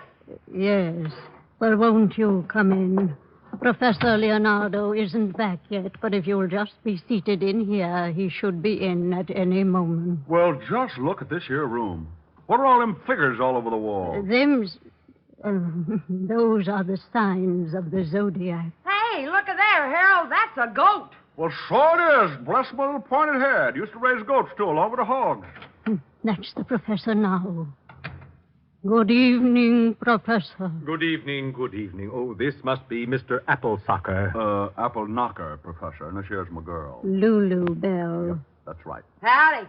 Yes. Well, Mr. Appleknocker, I understand you want me to contact your dear departed brother. Well, he wasn't so dear, but he sure done departed. Fell in a pig waller. Of course.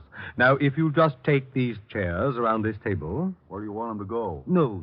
I mean, sit in them. You right here, Mr. Appleknocker, and you right next to him, Lulabelle. Yes, Lulabelle. Howdy. Yes, howdy. I mean, if you please, turn off the light. Yes, Professor. Hey, Lulabelle. Yeah? This is fun, ain't it? Yeah. Now, I must have complete silence, please. Did you laugh, Miss, Lulabelle? Yes, Lulabelle. Howdy. Never mind. Now, silence, please. I'm going into a trance. I call to the world beyond. I wish to speak to the spirit of Oney Applehanger. Appleknocker. Correction, the name is Appleknocker. Lulabelle. Howdy. I feel your presence. Who are you, spirit? Speak. I'm only Apple Knocker. Well, Oni, how the deuce are you? Please, you break the contact. Well, ain't it okay if I ask him a few questions? It's not the usual procedure, but we seem to be establishing a precedent tonight. Go ahead. Hey, Oni, you remember Lulabelle, don't you? Yeah, howdy, little bell. I'm very happy to make your acquaintance again, Oni. Mr. Appleknocker, you must not laugh at the spirits. Apple Hunker. Apple Hunker? And Lulabelle. Yes, I know. Howdy. Now, wait just a moment. What's going on here? Turn on the lights. What's the matter? These two people are laughing. Oh, I'm sorry, Professor. But I think you've been taken for that well-known ride. You mean this is some kind of a practical joke? I don't know how practical it is, but it sure got a laugh. Professor, their accents. Yeah, they went out when poor Oni jumped up from the pig waller. Oh, I see. Well, look here, young man. I don't see the humor, and it's going to cost you just $100 for this laugh. Oh, it is, huh? Yes, so you're going to walk out of here on crutches. That's the funniest thing you said all night. What do you want, anyway? I just wanted to find out how phony you were. Now, you ought to be ashamed taking advantage of old ladies like Mrs. Van Dyke. Professor. Shut up. Who are you? The name's Diamond. Look me up sometime. I'm in the phone book under detectives. Come on, Ellen. I've got to go see the old girl and wise her up to this louse.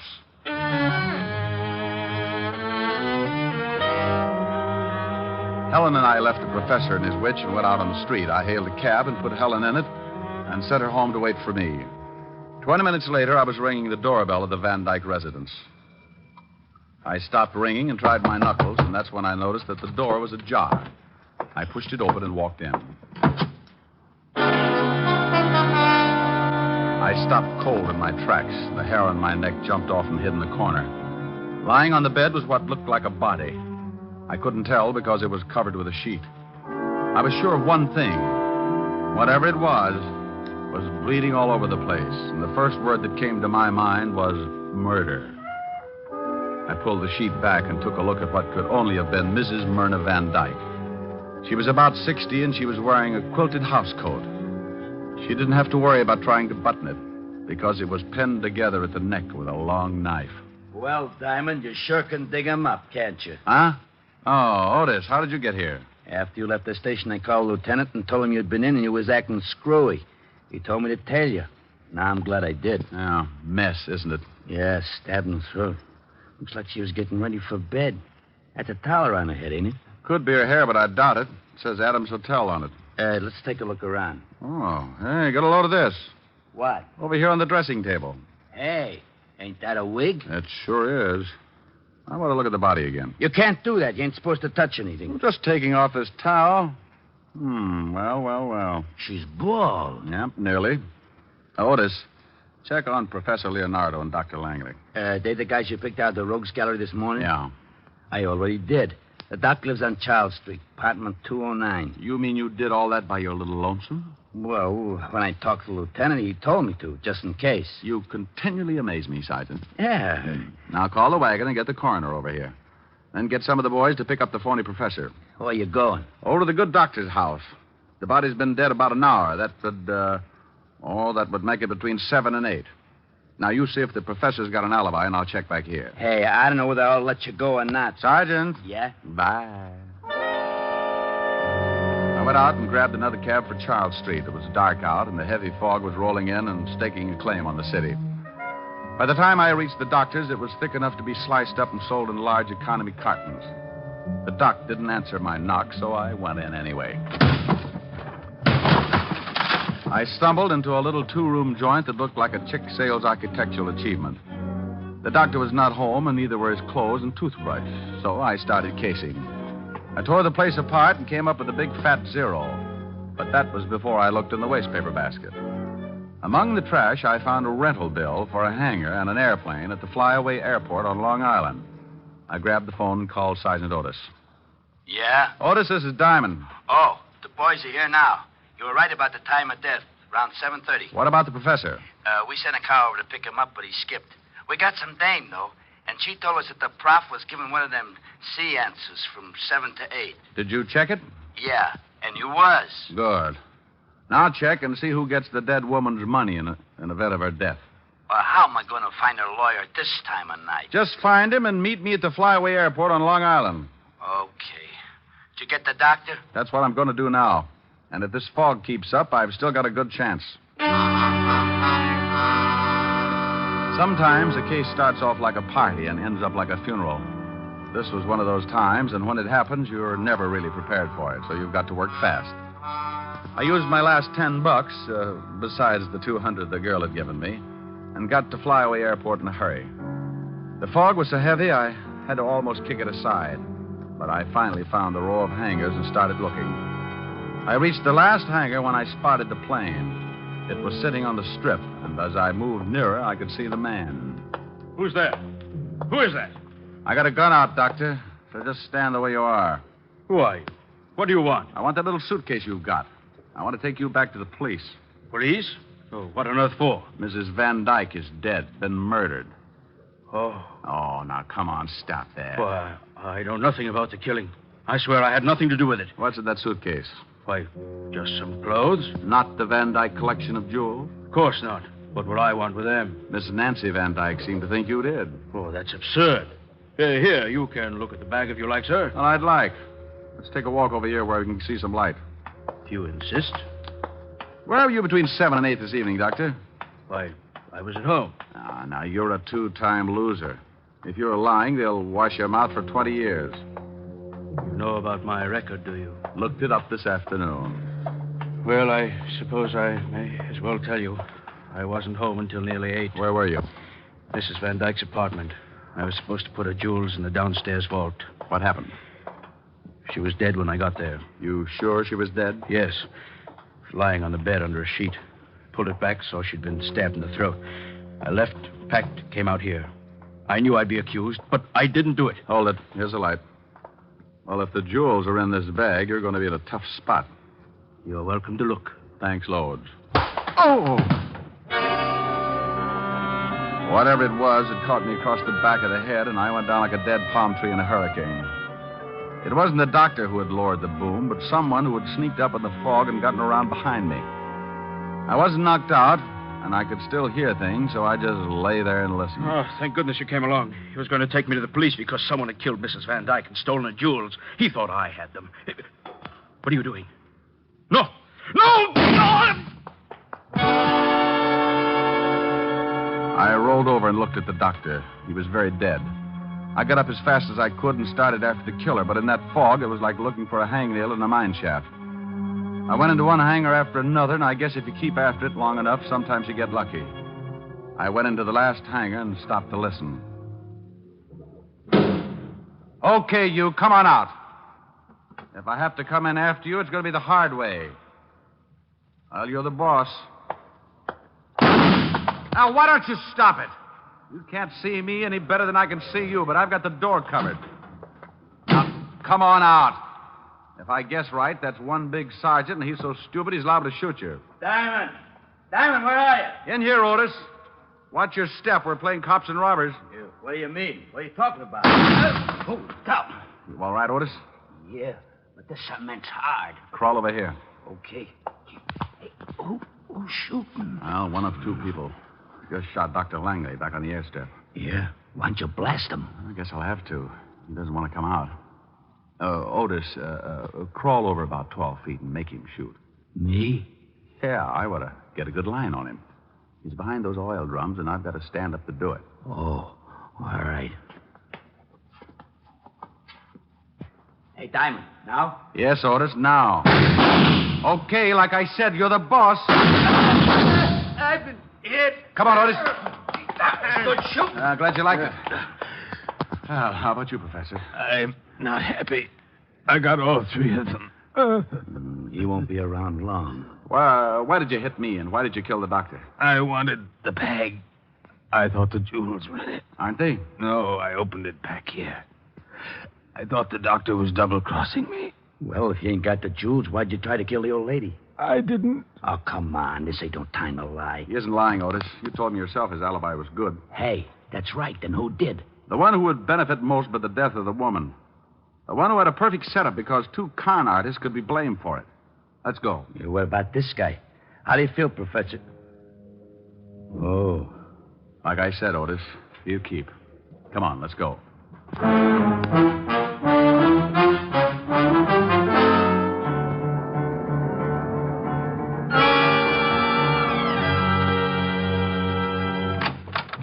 Hello, Mr. Diamond.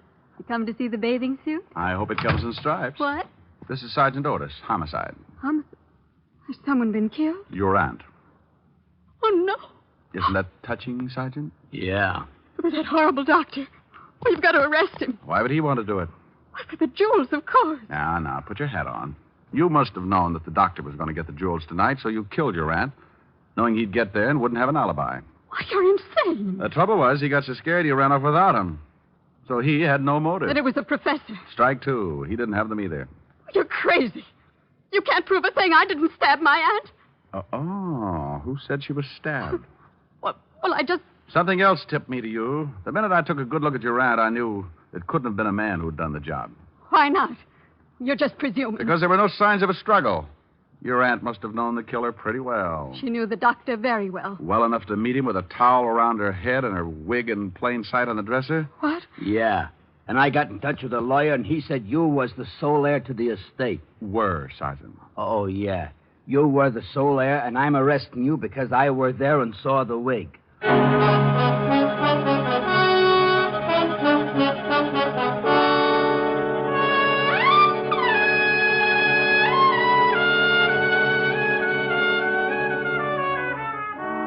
Rick, wasn't it fun at the fortune teller? Yeah, he's going to have to think up a new racket, like contacting the living. What?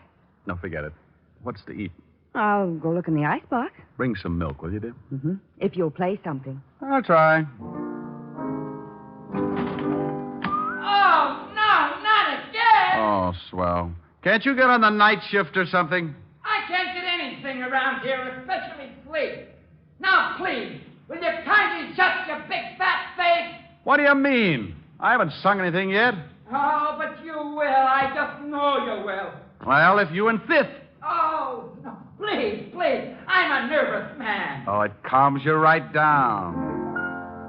Don't blame me for falling in love with you. I'm under your spell, but how can I help it? Don't blame me. Can't you see when you do the things you do?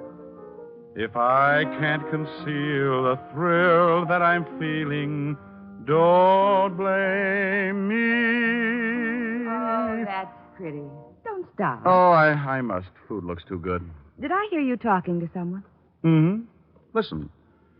Don't blame me for falling in love with you.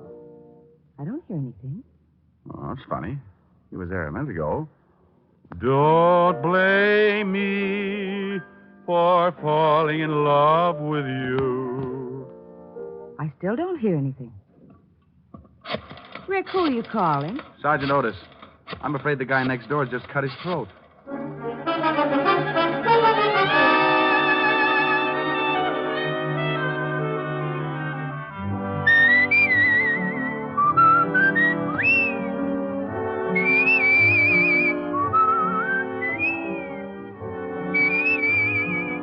You have just heard Richard Diamond, Private Detective, starring Dick Powell. Helen was played by Virginia Gregg. Also in our cast were Wilms Herbert, Ted Osborne, Peggy Weber, and Jack Crucian. Music was under the direction of Frank Worth. Richard Diamond is written by Blake Edwards and directed by Richard Sandville. And now, Dick Powell. Friends, I want to remind you of the wonderful group of programs NBC has on tap for tomorrow afternoon and evenings. Shows like Hollywood Calling, Guy Lombardo, Four-Star Playhouse, and the Ethel Merman Show. For the best in radio listening tomorrow and always, keep your dial turned to your favorite NBC station. Dick Powell soon will be seen in the screen version of the best-selling novel, Mrs. Mike. Now, this is Eddie King inviting you to be with us again at the same time next week when we will again bring you Dick Powell as Richard Diamond, Private Detective.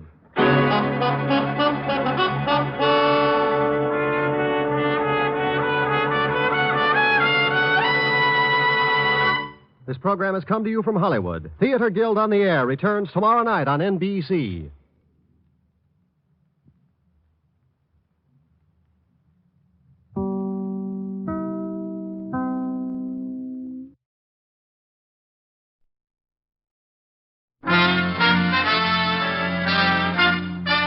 Listen while the makers of Rexall drug products and 10,000 independent Rexall family druggists bring you Dick Powell as Richard Diamond, private detective.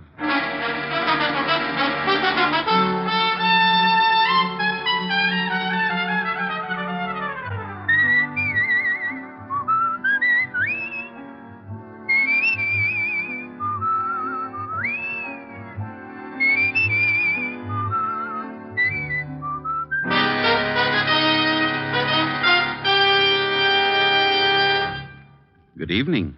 This is your Rexall family druggist with a welcome from the 10,000 independent druggists who have made the word Rexall part of our own store names. We've done that because we recommend and sell the 2,000 or more drug products made by the Rexall Drug Company. Like Plenamins, for example. Rexall's famous multivitamin capsules. 2 Plenamins a day give you more than your daily minimum requirements of every vitamin for which such requirements have been established, plus valuable liver concentrate and iron. And yet, Plenamins cost only pennies per day. Ask for Plenamins at Rexall drugstores everywhere. And remember, you can depend on any drug product that bears the name Rexall. Good health to all from Rexall. Now, your Rexall family druggist brings you a transcribed half hour with Richard Diamond, private detective, starring Dick Powell.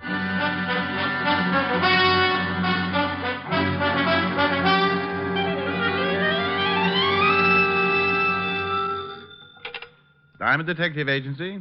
Handy hints on happy homicide. I beg your pardon? I said Diamond Detective Agency. Handy hints. Yes, I heard the last part, but I just wanted to be sure there was nothing the matter with my phone. Mr. Diamond, I wish to hire you. I'm touched.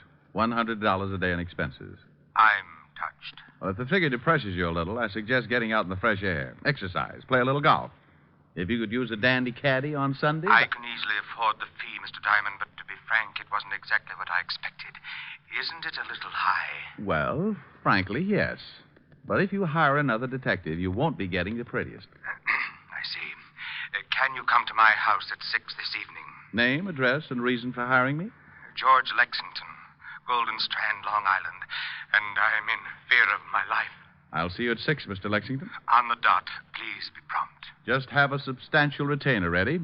Aside from my blue eyes, greed and promptness are my 2 most outstanding features.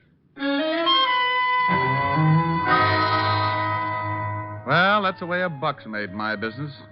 I sit around the office for a week, passing the idle hours, playing old Welsh mining tunes on a comb. Then someone gets in trouble, opens the phone book, and naturally the first thing that must catch their eye is my very gaudy full-page advertisement on the Diamond Detective Agency. After that, a phone call, and I'm in business. At 6 sharp, I was ringing the doorbell at the home of Mr. George Lexington, client in fear of his life. Yes, sir? Mr. Diamond, to see Mr. Lexington. Mr. Lexington is busy at the moment. Does he expect you? I have an appointment with him at 6. Oh, I see. Please step in. If you'll wait in the library, sir, I'll tell Mr. Lexington you are here. What was that?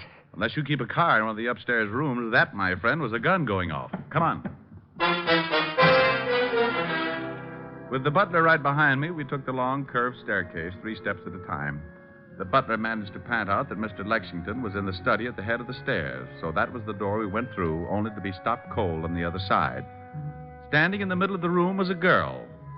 The word girl, in this case, to be identified with adjectives one might think up after having spent 3 lonely years on a life raft in the middle of the Atlantic. The only thing that kept my eyes from melting and running down on my shirt was the .32 revolver she held in her gloved hand. Miss Morris, no! Give me the gun, honey. No. No. Drop it, honey. You just scorched my money belt. She dropped it, and we all went to pieces. I helped her to a seat and let her cry it out. The gun I could have passed off as a whim or too many Hopalong Cassidy adventures, but the man sprawled across his desk on the other side of the room changed the whole picture. I called the 5th Precinct Police Station and got Lieutenant Walter Levinson started for Long Island. The police? You shot a man, didn't you? Yes. You tried to kill yourself, didn't you? Yes. Well, they're both against the law. Want to tell me about it? He deserved it. Mr. Diamond. Yes. I just found something rather strange. Well, don't scratch it. Miss Morris shot Mr. Lexington, all right. I never denied it. Well, what's bothering you? The thought just occurred to me. Who also took the trouble of stabbing him? Stabbing him? He was shot. Then how do you explain this carving knife in his back?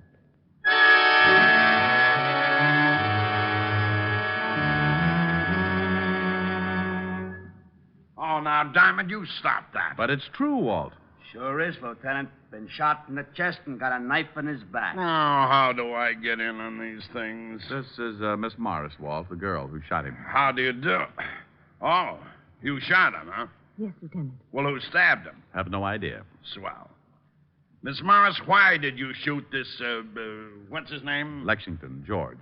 Why did you shoot him? I refuse to answer. Okay, suit yourself. Where's the coroner, Walt? Should be here any minute. I didn't stab him, Mr. Diamond.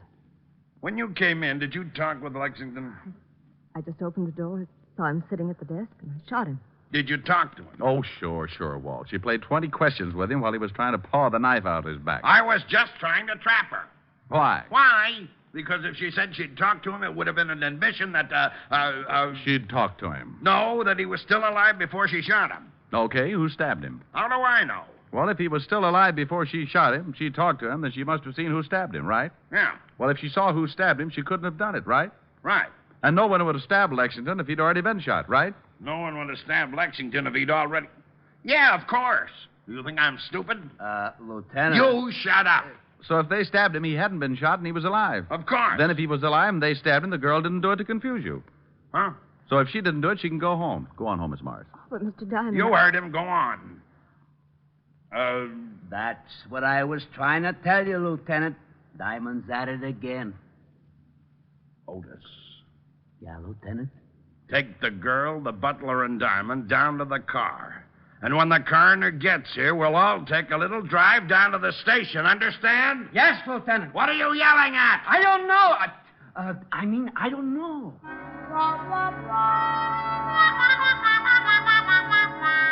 Well, the coroner finally arrived and suggested an autopsy for the corpse and a bath in some hot mud for Walt. Then we all climbed into the squad car and headed for downtown New York and the 5th Precinct Police Station. On the way, I told Walt about my phone call from Lexington about 3:45 that afternoon and the few details leading up to finding June Morris with a smoking gun and the dead Mr. Lexington. At the station, we continued to question the girl as to her motive for the killing, but she refused to say anything. The butler could add nothing, so they were taken out to await further questioning. She was allowed to call her lawyer, and we all settled down to wait for the coroner's report on the autopsy. Yeah? The dame's lawyer is here. Wants to see you first. Okay. Girl's lawyer. Mr. Farnsworth, Lieutenant. Hello, Lieutenant. What is this all about? Mr. Diamond, Mr. Farnsworth. How do you do? How are you? I just got a call from Miss Morris. Lieutenant. Pardon me a minute. Well, what do you want, Hammerhead? I got the girl's personal effects. Well, give them to me. Okay. Gee, what did I do? Nothing, Sergeant, but your family sure botched things up. Oh, there you are, Lieutenant. Thank you. Gee, I don't know. Am I to understand that Miss Morris is being held here on a murder charge? That's right. Just whom is Miss Morris supposed to have killed? You know a Mr. George Lexington? Why, yes. He's the boy. Maybe you can tell us why she would want to kill him. I suggest you question the witness, Mr. Diamond. But let me warn you beforehand. My advice to my client will be to say nothing until I can find out more about this thing for myself. Now, about Miss Morris. She stays put. Lieutenant, I have a great deal of influence. Then get her rich. She stays put. What about this George Lexington's background, Mr. Farnsworth? Let me give you one more suggestion before I leave. Find these things out for yourself. I have a fair reputation in the legal profession. Good evening, Mr. Farnsworth. I'll have that writ, Lieutenant. Oh, go to blazes. Nice fella. A doll. Well, let's see if there's anything in these personal effects here. Take a look through the purse. Okay. Otis. Yeah, Lieutenant. Bring in the butler. Right. Here's something, Walt. What is it? A typewritten note in the bottom of her purse. What's that? Meet me at the house at 5:15 this evening. Bring $15,000 and be prompt, or you will regret it for the rest of your life. Signed, George. George Lexington. Well, bully for you. Diamond, I swear. Out to the butler, Lieutenant. Come in. Sit down. Well, thanks. My feet... Not you, melonhead. Get out of here. Oh, well, okay. I just thought... Otis. Yeah? When the coroner's report comes in, bring it right in and bring the girl along with it. Yeah, Lieutenant. How do you feel, Arthur? A little upset, sir. This has been quite a strain. Last name Cameron? Yes, sir. How long have you worked for George Lexington? About 4 years, sir. Ever since Mr. Lexington came east. Did you know him before that? No, sir. You ever mentioned where he was from? California, I think. Had a lot of money? I presume so. I was paid regularly. He maintained a good-sized house and entertained frequently. To my knowledge, he never had any debts that weren't paid immediately. How long have you known Miss Morris? She and Mr. Lexington were engaged 2 years ago. It only lasted a few months. But they still saw each other occasionally. Did you know Miss Morris was expected tonight? Yes, sir. She called and said she would be there at 5:45. You sure about the time? Yes, sir. But you didn't expect me at 6. No, sir. Mr. Lexington said nothing about it. Is there another way into that study? Yes, sir. A back door leading down to the garden. Did Lexington have any other visitors during the day? No, sir. Was he in from 3 to 5? Yes, sir. I got the coroner's report and Miss Morris, Lieutenant. Okay, that's all, Arthur. We'll have to hold you until this thing straightens itself out. You go along with Sergeant Loveloon. Yes, sir. Oh, Arthur, Yes, sir. does Mr. Lexington own a typewriter? No, sir. All right. Come in, Miss Morris. Sit down. Here's the report and the bullet taken out of Lexington and the knife. Take the butler downstairs. Right. Let's go, Arthur. Yes. When did you receive this note, Miss Morris? Where? We found it in your purse. When you become a murder suspect, I'm afraid nothing's very private. This morning. It's from George Lexington? Yes. He have something on you? Okay, you're just hurting yourself. Miss Morris, did you know a man named Jack Short? No. Who's Jack Short, Walt? Just read this report. Here's what it says about the late Mr. George Lexington. Fingerprints check one Jack Short, arrested 1936, 38, 39, petty theft, suspicion of robbery, suspicion of possessing narcotics, 3 arrests, 1 conviction. Did a year and a day in Alcatraz. When did he have time to do his laundry? He was arrested again in 1942 for manslaughter. Went to trial, case dismissed for lack of evidence. Lovely boy. You mean George Lexington? Was really Jack Short a criminal with a record? But his house, servants, the money he spent. That's something we're going to find out about. What does the coroner's report say, Walt? The knife did kill him, not the bullet. And the knife has got your fingerprints all over it, Miss Morris. What? It's got a what? That's right. Ever see it before, Miss Morris? I don't know. It's a carving knife. One that might belong to a set. Something wrong? That's my carving knife. I missed it this morning. Sure. When was the last time you used it? Last night. I gave a small dinner party. Do you own a typewriter, Miss Morris? Yes, I do. Hello, June. You'd better come along with me. Mr. Farnsworth. Just a minute. What's the idea of busting in here like this, Farnsworth? I tried to stop him, You Lieutenant. should have stuck out one of your big feet. Those things could trip a tank. I told you I would be back with the writ. Well, I'm here, and there's the writ. Come, June. She stays right here. Lieutenant, you don't seem to No, understand. you don't seem to understand, Mr. Farnsworth. You got that written and was sustained because I was nice enough not to issue a formal complaint. Also, there's a little matter of influence. You're darn right, and I'm going to show you how it works. I'm making a formal complaint right now, and the charge is murder. And if you don't think I can make it stick, I won't even bother to throw you out of my office. I'll let the commissioner do it for me. Now get out of here. Gee, you're wonderful, Lieutenant. You shut up.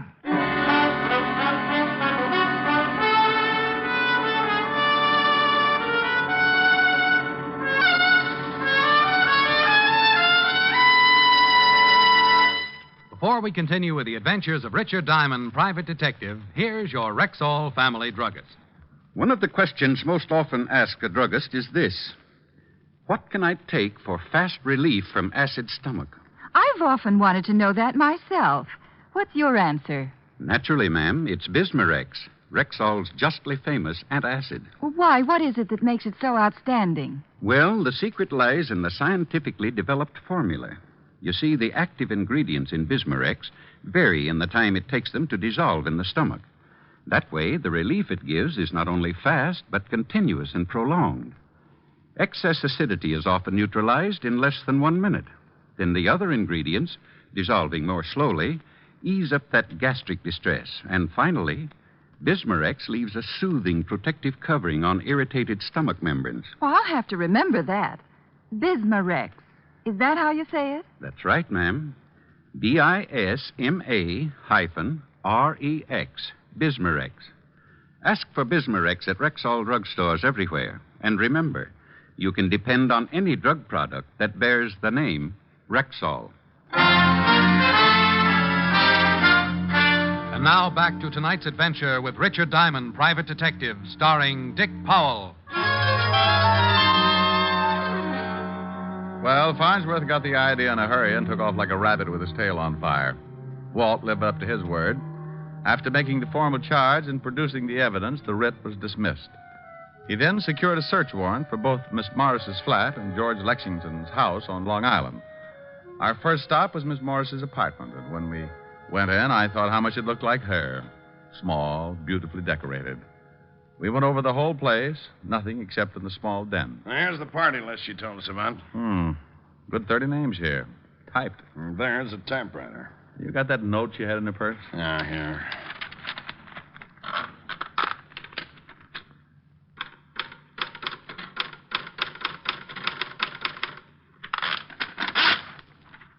Top of the E is blocked out like on the note. Same machine. No.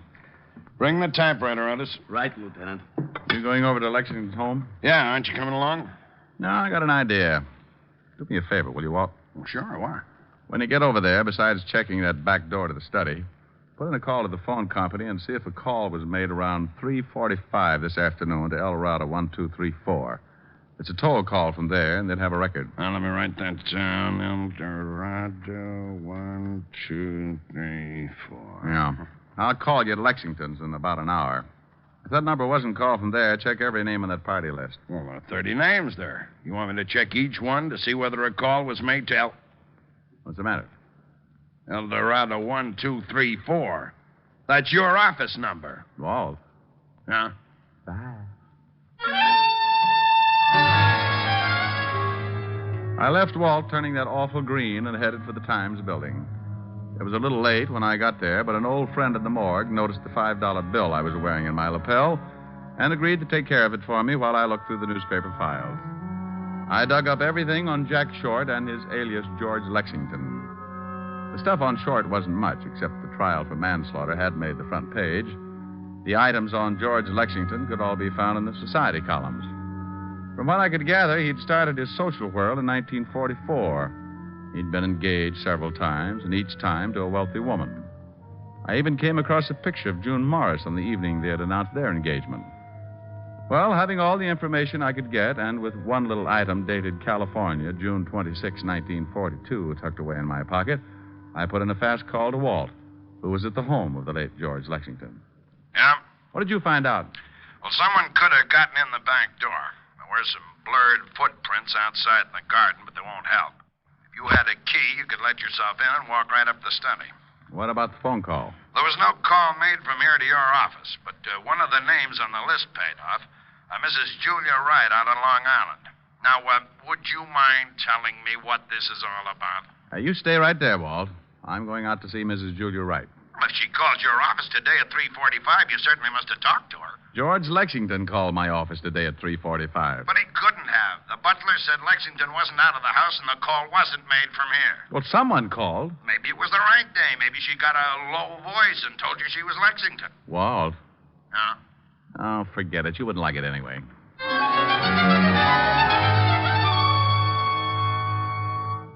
Mr. Diamond? How do you do, Mrs. Wright? My butler says your business is a matter of life or death. Well, that's a little exaggerated, but it's one sure way of getting by the red tape. Then what is your business, Mr. Diamond? I'm from the police.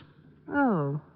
Do you know Mr. George Lexington? Why, yes, slightly. Are you married, Mrs. Wright? Very happily. What is your interest in Mr. Lexington, Mr. Diamond? Do you know June Morris? Quite well. I've known her family for at least 10 years. She's being held for the murder of George Lexington. Oh, that poor girl. She was engaged to Lexington at one time, wasn't she? Yes. He was a beast. Believe me, Mr. Diamond, he deserved killing. I thought you said you only knew him slightly. June used to tell me how terribly he treated her. A phone call was made from your house yesterday at approximately 3:45 to El Dorado 1234. I don't believe I know anyone at that number. Are you sure? A man made it. I talked to him. My husband wasn't home yesterday. Oh, perhaps it was my lawyer. He was here about that time. In fact, I believe he did make a call. Said it was on business. A call from the library. What's your lawyer's name, Mrs. Ryan? Why, Mr. Lucius Farnsworth.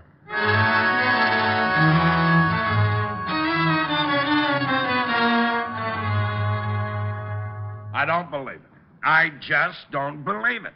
I certainly don't like the guy, but his reputation's been spotless. It's just got to be, Walt. Here's the girl, Lieutenant. Come in, Miss Morris. Thank you, Lieutenant. Hello, Mr. Diamond. June, the note you received was written on the typewriter in your den. What? Lab just sent up a report. You think I sent that note to myself? No. But can you remember anyone using the typewriter in the last 2 days? No. No one has used it but myself. What about the night of the party? Who uses a typewriter at a party? Anyone go in the den and maybe lock the door? What? Why, yes. As a matter of fact, Mr. Farnsworth said he had to make some business calls. He went in and closed. You don't think that... That Farnsworth did it? It's absurd. He's been with my family for years. Did he introduce you to George Lexington? Yes, it was at a party at Julia Wright's. Did Mr. Farnsworth know that you owned a gun? No one knew it. Were you actually using that knife the night of the party? Yes, I sliced some turkey. You remember what kind of a suit Mr. Farnsworth was wearing that night? He was wearing a dinner jacket. Lexington was blackmailing you, wasn't he? I can't answer that. Oh, honey, believe me, if you don't trust us and it comes out anyway, we'll have no way of stopping it. Oh, right, it was blackmail. I was going to marry George. There were some letters, a picture. He broke off the engagement and began demanding money. Last week he mentioned something about leaving town, and I received the note. I couldn't afford that kind of money, and I was just tired of paying month after month. I decided to kill him, and I was going to kill myself. I guess I lost my nerve. Let's go see Mr. Luke Farnsworth, Rick. June, you sit right here until we get back. Be careful. You can make book on it. I'm going to drive you home.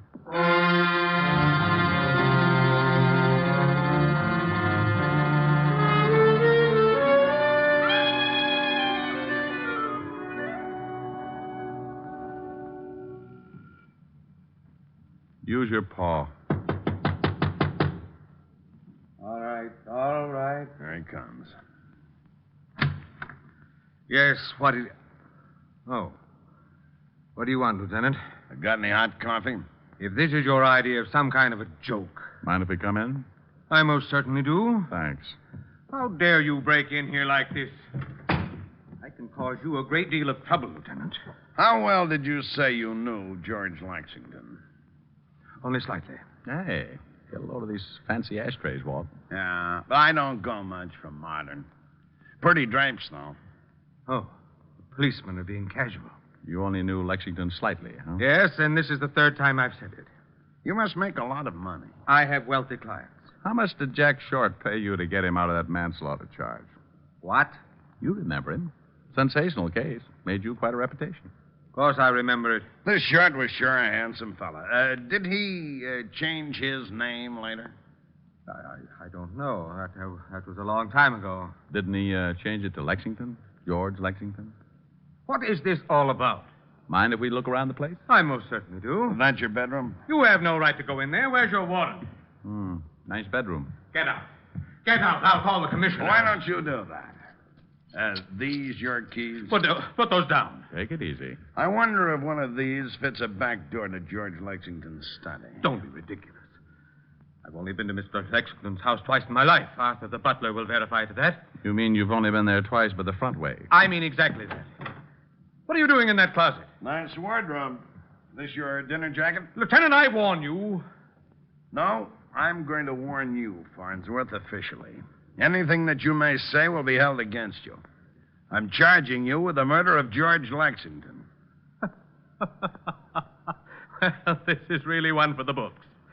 Would you mind telling me what proof you have? You called my office at 3:45 this afternoon from the home of Mrs. Julia Wright, disguised your voice, and told me you were George Lexington. Really?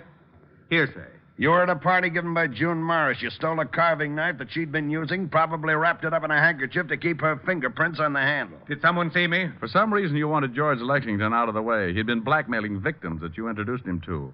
You made sure that Miss Morris would be at his home at exactly 5:45. You wrote a note on her typewriter telling her to be there.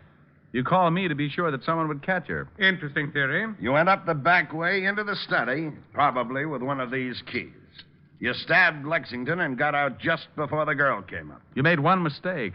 You didn't figure that the girl might try to kill Lexington. What? Yeah, she shot him, but she shot a dead man. She shot him? After he was dead. You don't know it, Buster, but you just missed the perfect crime. Now prove it. The girl said you were wearing a dinner jacket the night of her party. This the coat? Yes. And to get the knife out, you had to put it in a pocket or someplace on you. She had been carving turkey. Ever hear of a spectrograph? Of course. Sure. Have the pockets analyzed, and if we find traces of turkey, we'll know you swiped the knife. And if the key to Lexington's back door is on this ring, it'll cinch it. I'm afraid not to. Come back here, Farnsworth. He's going for the window. Farnsworth, stop! Let me go. Let me go! Not on your life. Not on your life. You don't take it the easy way. Get hold of his hand. No. Got him. No. Why didn't you let me jump? What difference would it have made? Well, it sure would have saved the state some money. But a quick trip to the sidewalk doesn't make up for a killing. That's the easy way, Farnsworth. You forget when you commit murder, there's a little thing called society. And if you can't live with people, they'll decide what to do with you. Oh, that last mile is a Lulu.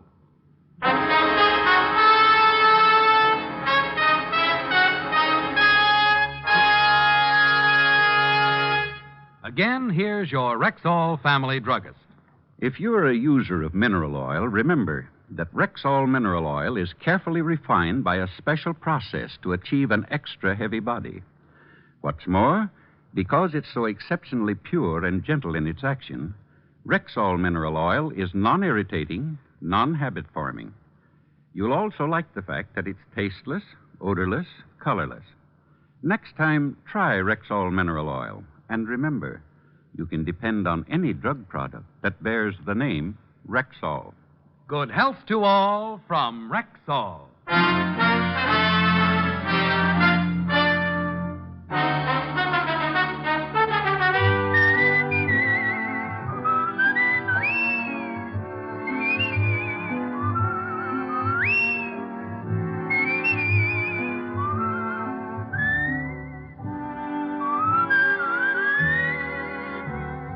Richard Diamond, Private Detective, stars Dick Powell in the title role and is written by Blake Edwards with music composed and conducted by Frank Worth.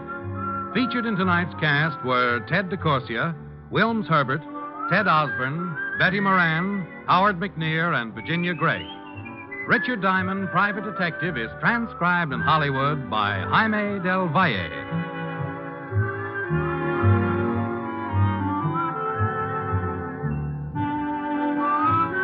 This is Bill Foreman inviting you to be with us next Wednesday at this time when we will again bring you Dick Powell as Richard Diamond, Private Detective.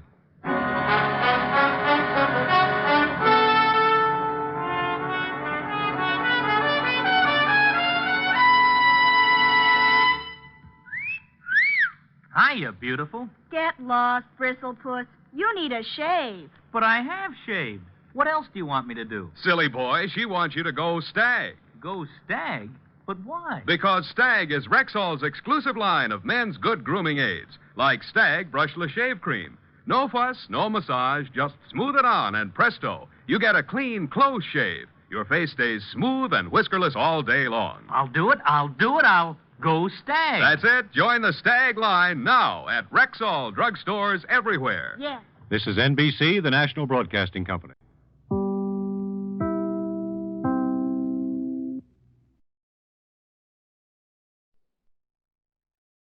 Here's another in NBC's great parade of new shows.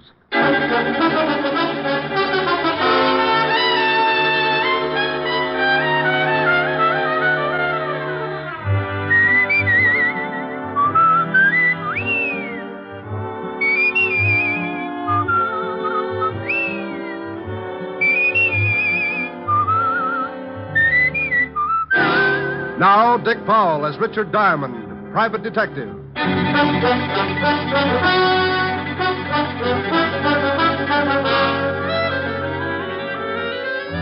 Hello there, this is Diamond.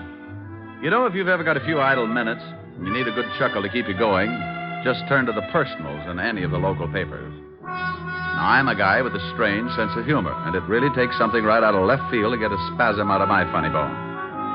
But just listen to this one out of the Little Rock Bugle. Oh, yeah. Bachelor, sincere young man, 4 feet 10, 190 pounds, handsome, out of work for a year, desires to meet woman who can straighten him out. See what I mean? If this guy does find a woman who can straighten him out, she'll probably do it with a flat iron. Oh, and get this one. Young man with large personality desires to meet woman with big bank account and small sense of humor. Object, murder. Oh, excuse me, that's merger. Oh, and here's a real whizzer.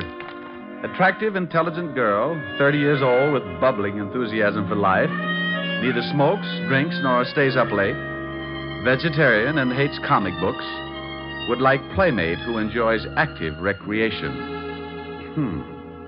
There'll be a month of fasting after that one. Oh, yeah, I knew I had something else. That case I got mixed up in last week. If you think those personals are silly, wait till you hear about this. It all started about 11 o'clock one morning in my office. Mr. Richard Diamond, private detective? I was out with a hula dancer last night. Wait, I'll look in the mirror and tell you. Come on in so you can see, too. My name is Jerome J. Jerome. Well, I'm not going to ask you what the J stands for. You are Mr. Diamond, aren't you? It's my face, all right, but I'm sure the rest of me's on vacation. Don't you feel well? I don't feel at all. Ever danced the hula for 6 hours straight? I'm a past master of all forms of dancing. Care to waltz? What? Forget it. What can I do for you, Mr. Jerome? It's not what you can do for me, Mr. Diamond. It's what I can do for you. Well, that's a switch, but let's give it a whirl. What can you do for me, Mr. Jerome? I'm a millionaire, Mr. Diamond. Well, bless your little pointed head. I'm also a G-man. I knew this would jump the track sooner or later. Tell me, if you're a G-man and a millionaire, where do you work? The U.S. Mint? I write songs, too. By the light of the silvery moon, I want to... Mr. Jerome. Yes, did you like it? You didn't by any chance write Swanee River? No, I believe Stephen Foster wrote that. You don't say? Yes, he stole the melody from me. I think we'd better waltz after all. Oh, Mr. Diamond, that's ridiculous. I'm glad somebody noticed. But you take a good zippy foxtrot now. Oh, now, wait a minute. Hold it! Hold it! Oh, you follow beautifully. Oh, I went to Vassar. Now, slow down before I pick you up and stuff you into a bottle. Oh, I'm sorry. Yeah. Now, would you mind telling me how long you've been hiding out with the squirrels? Squirrels? Oh, I have a mink farm. You should do well. Look, Mr. Jerome, I think maybe you better go soak yourself in some hot tar or something. I came here to do you a favor, Mr. Diamond, and I do not intend to leave until you hear me out. Oh, well. Okay, what is it? You need a bodyguard. Operator, give me Bellevue. Mr. Diamond, please, there's no need to call Bellevue. Oh, stop being so narrow-minded. They'll give you a nice, quiet room, all by a little old lonesome. Well, go ahead and call them if you want to, but it will do you no good. Why not? They'll just think you're crazy. I'm on the staff there. Oh, yes, I should have known. I think you're making fun of me.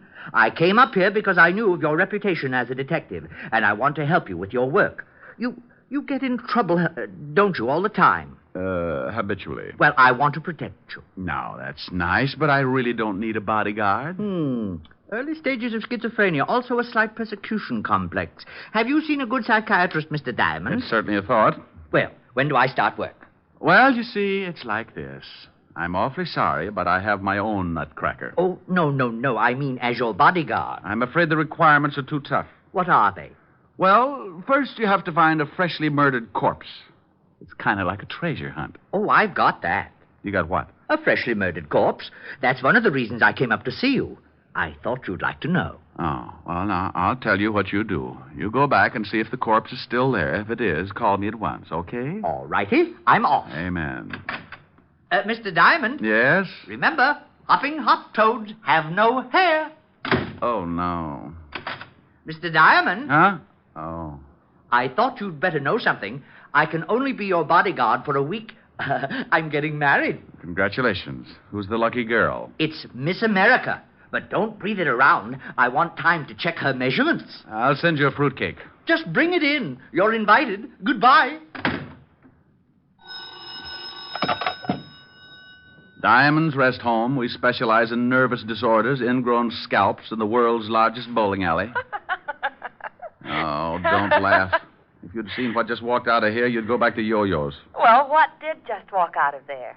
I'm not sure, but he had lovely blonde hair. He did? Yeah, all over him. Rick, what in the world are you talking about? I'm talking about nothing in the world. Come on, tell Helen. Well, I've got to get it all straight first. If I figure it out, I'll come over and we can throw sesame seeds at each other. Oh, I'd love to. When will you be here? As soon as I shine up my elk's tooth and lock the office. Bye.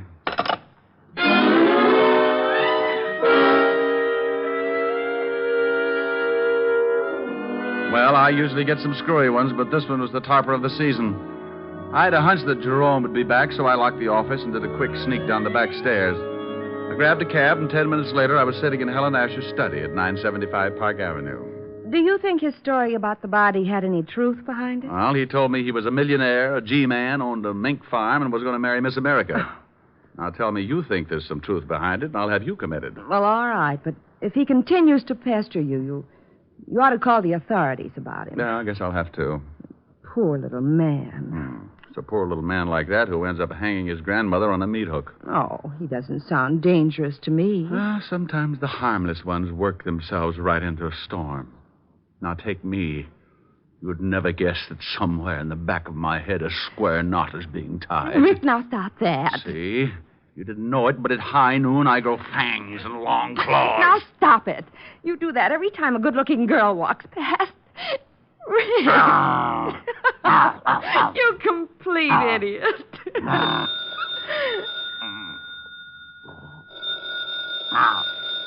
Rick, the phone's ringing. Oh, I hope it's happy. It might be something important. Oh, Rick, you're mussing my hair. Now, stop that and answer the phone. Oh, you woman are a fiend. Harold Appleknocker's Happy Home for Hogs. Rick. Who is this? What's the matter with you all? Ain't you got your ear trumpet tip right? I know it's you, Diamond. No, it ain't. This is old Harold Appleknocker. I'll let you talk to my gal, Lulabelle. Say hello to the lieutenant, Lulabelle. Howdy. Now, Diamond, you stop that. I just got back from my vacation, and things are already so confused I may turn in my badge before the day is over. Well, come on down to the hog ranch, and I'll cook you up some hocks. Now, come on, Diamond. I'm not in the mood for any of your wild humor. Oh, what's the matter with you, Walt? Did you catch any fish? Oh, wait till I tell you. I got one that was so big. Is that why you called me? Huh? Oh, no. Some guy's been pestering me for the last half an hour. Wants to know where you are. Says he's an old friend. Oh, his name wasn't Jerome J. Jerome, was it? Well, that was the first name he gave me. The last time he called, he said he was a G-man. That's Jerome. Want me to tell him where you are? You do it, I'll handcuff you to Sergeant Otis. Oh, don't say that name to me ever again. Why, Walt, you sound bitter. That hornet head worked nights just messing things up in homicide. Lieutenant Waldo was taking calcium shots. The chief has locked himself in his office. Won't even open the door for food. Well, if Jerome calls again, tell him I've joined the South Siberian Balloon Corps. Now, wait a minute. Well, what do you want now, bonehead? It's that Jerome guy. He wants Diamond again. Says he found the body right where he left it. What? Diamond! Now, you wait a minute, Walt. What are you doing? Oh, picking up my eardrum. You better watch that yelling. You'll have an office full of hogs. Keep Otis out of this. Then I'll yell if I want to. Now, you get down here and explain about this body. Walt, I don't know anything about the body. The Jerome guy is off his trolley. Yeah? Well, if there's the smallest possibility of a corpse turning up and you're involved, it'll turn up. Walt, you say it, but you don't mean it. I don't, huh? You get down here in 10 minutes, or I'll have a warrant out for you, and I mean that. Now, step on it. Now, by heaven, I'll forget modern police procedure and drag out the rubber hose. Why don't you use Sergeant Otis's tongue? You could beat an elephant to death with it. I'm not kidding. I've heard two words, diamond and body, and that means overtime in this department. Now, get down here. All right, but you're mean. Oh, and Diamond. Yes? Pick me up some bicarbonate on the way over, will you? I'll get you something, but don't spill it on your car. It'll take the paint off. Bye. Rick, what was that all about? Oh, Levinson's got heartburn again. That nut that wandered into my office told Otis about the body he says he's found. Oh, Walt didn't believe him, did he? Walt's been a cynic ever since we were introduced. I'll see you later this evening, honey. All right, Rick. What do you want to do? Helen. What? What you said.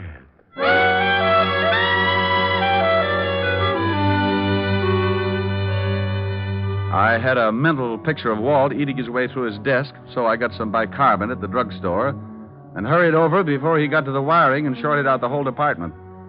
As usual, the king of the forest met me in the squad room. Well, you're in Dutch, Shamus. I guess you're right, Sergeant Otis. How about lending me your wooden shoes? Oh, what do you mean, wise guy? They ain't wood. And why do you use a crowbar instead of a shoehorn? Yeah, very funny. You better go on in. Lieutenant's liable to start breaking things. I hope he doesn't use his bare hands. Yeah? Why? Well, your head's liable to get in the way, and you'll be crippled for life.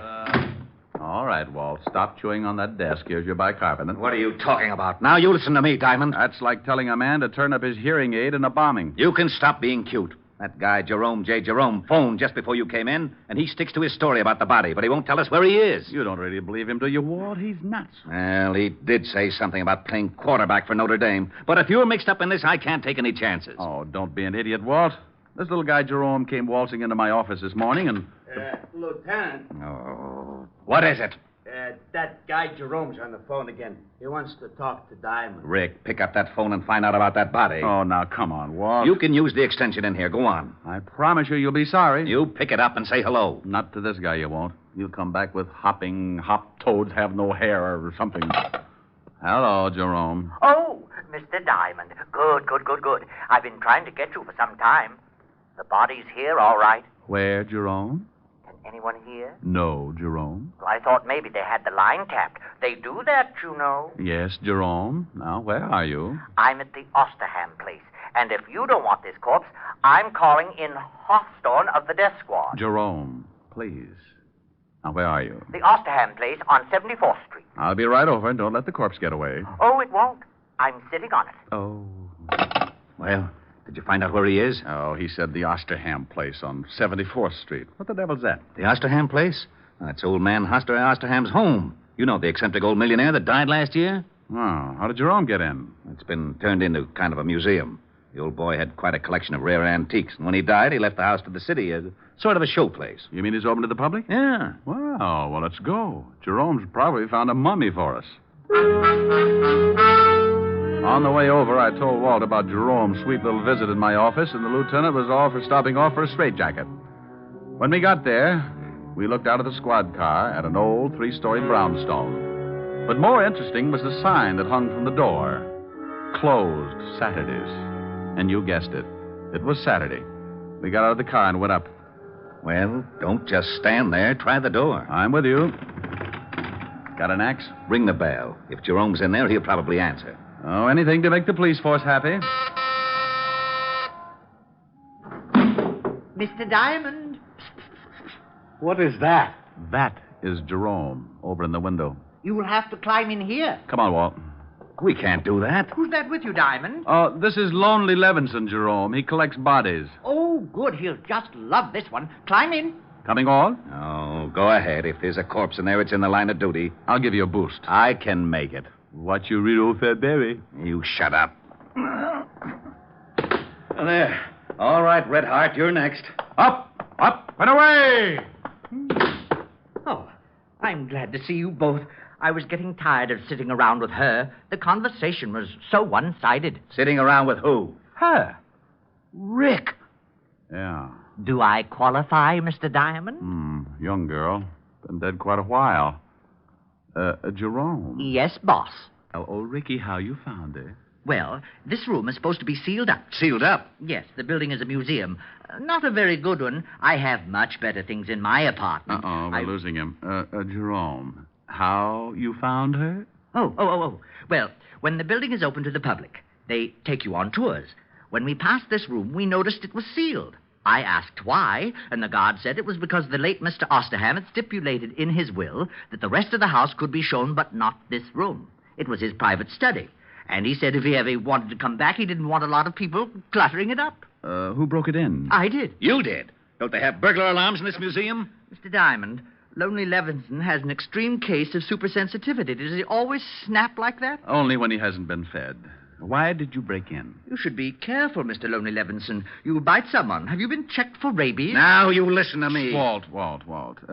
Jerome, why did you break in? Well, it's perfectly obvious. When the guard told me the story, I played along with him. Of course, I knew it was just a trick to throw me off. Of course. Oh, would you mind turning your head? It's much better if you just chew on that curtain.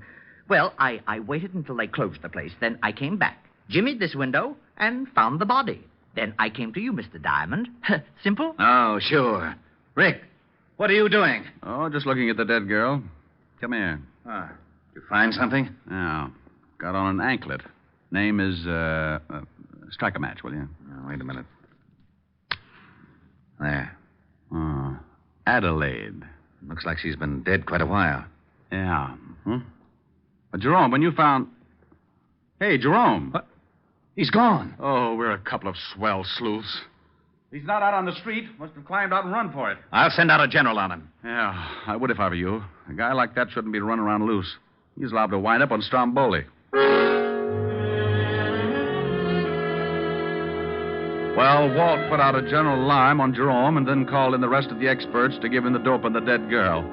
I didn't wait around because I had a hunch that Jerome would find me again. I was right, because at that moment he was sitting in my office behind my desk. Diamond Detective Agency? Rick? Who is this? Oh, now stop clowning. This is Helen. Never heard of you. Why don't you dames leave me alone? By the light of the silvery moon. I guess I'll have to write some new lyrics. Oh, dear. Yes, what is it? Well, you sure got there in a hurry. Who is this? Now, you stop that, Diamond. You know very well who this is. What do you want, stupid? Stupid? Yeah, rhymes with Cupid. Could do a song on it. Like to hear my latest? I've been working on the railroad all the livelong day. What kind of a song do you suppose I could write with Stupid and Cupid? Oh, hello, Mr. Diamond. What's going on? Well, hello, Jerome. Taking my calls for me? Yes, and wait till you hear the pixie I've got on the line. Here. Thanks. Hello, Walt. Rick? Yeah, you were talking to Jerome. I just came in. I might have known it. Don't let him out of your sight. Of course not. Now, what did you find out? Oh, yeah. The dead girl is one Adelaide Smith. Had a record, blackmail artist. Been dead about 3 days. Working for a Patrick Mahaffey, attorney, on Pine Street. She was strangled. Blackmail artist, huh? Very smooth, or used to be. Any line on Mahaffey's background? We're checking into that now. Walt, find out one thing more for me, will you? If I can, what? When that museum was open to the public. Well, that's easy. I'll call you back. Hold on to that Jerome guy. Oh, sure. Walt. Yeah? Jerome's gone again. What? Bye.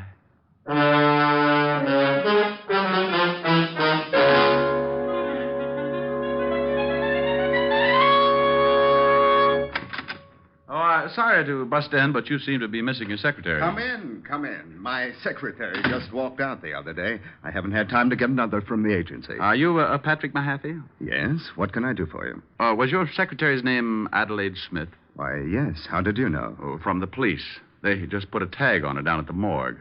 Good Lord. She isn't... She certainly is. The morgue is very choosy about its tenants. Oh, that's terrible. What was it, an accident? Well, if it was, the insurance companies are going to have to set up a new system. She was strangled. Oh, how horrible. Yes. You're an attorney, aren't you, Mr. Mahaffey? Why, yes. Are you from the police? I just left them. What kind of an attorney? Why, just general law. Ever do anything you could be blackmailed for? What? Why, of course not. Ever have any business with the Osterham estate? No, I never handled any of the Osterham business. Why? Oh, nothing. I'll see you later, Mr. Mahaffey.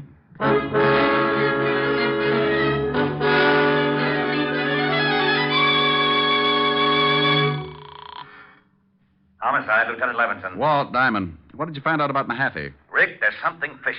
You got to stop going to these cheap restaurants. Oh, be serious. That Mahaffey guy was executor for the Osterham estate. What? Yeah, funny coincidence. Coincidence, my shoulder holster. I just left him, and he told me he'd never even heard of the Osterham estate. Now, why would he do that? He's certainly smart enough to know we could check. Maybe he wanted time enough to skip. You think he's mixed up in the killing? Oh. Did you find out when the museum was open to the public? Yeah, the city completed the alterations 2 days ago. And if it means anything to you, that room was sealed up on the last day. Oh, thanks, Walt. And something else. We checked in the dead girl's bank account. She had $22,000 in it. A lot for a secretary, huh? Yeah, but not too much for a high-class blackmailer.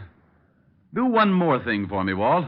Find out if Osterham had any heirs. Now, what good will that do? I want to find out just how many people would know about that sealed room before the public got wind of it. Okay, I'll have Mahaffey picked up right away. No. Don't do it yet. I want 10 minutes with him. Where's his house? I got it right here. 93rd Street, West End Avenue. But I don't see why you won't let me grab Mahaffey. We know he's lying. You just check on that will. I'm going to throw you a killer.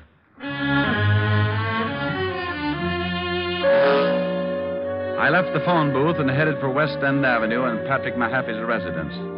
Strangely enough, it was on the west side of town. And when I got there, I spotted a green sedan in front of the house. I started up to the front door, and Mahaffey met me halfway.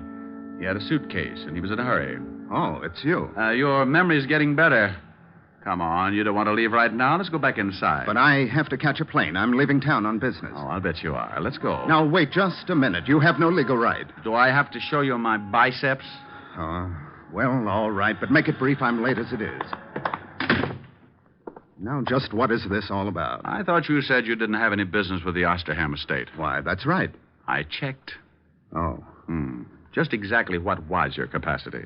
Well, I handled the incomes on the trust account. I was also the executor of the will. You wouldn't be handling it now, would you? When Mr. Osterham died and I executed his will, my job was done. Were there any heirs? 2. Neither of them were able to hear the reading. Who did hear it? Just an official from the city. Why weren't the heirs present? Because one of them couldn't be found. The other one was in a kennel. In a kennel? A Cocker Spaniel. He received $10,000. Oh, I bet he rolled right over on his back.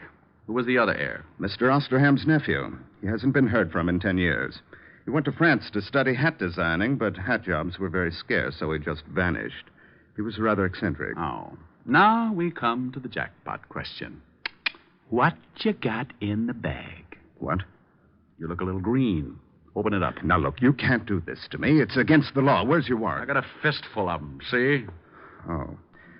All right. There. Dump it out. But I've got to catch a plane. If I dump all this... Dump it out. Well. Yes. It's a lot of money, isn't it? Sure is. Isn't it lovely? Well, I'm glad you like it. Go ahead. Take half. I was hoping you wouldn't say that. Why not? Because I'll hate myself for the next 2 years.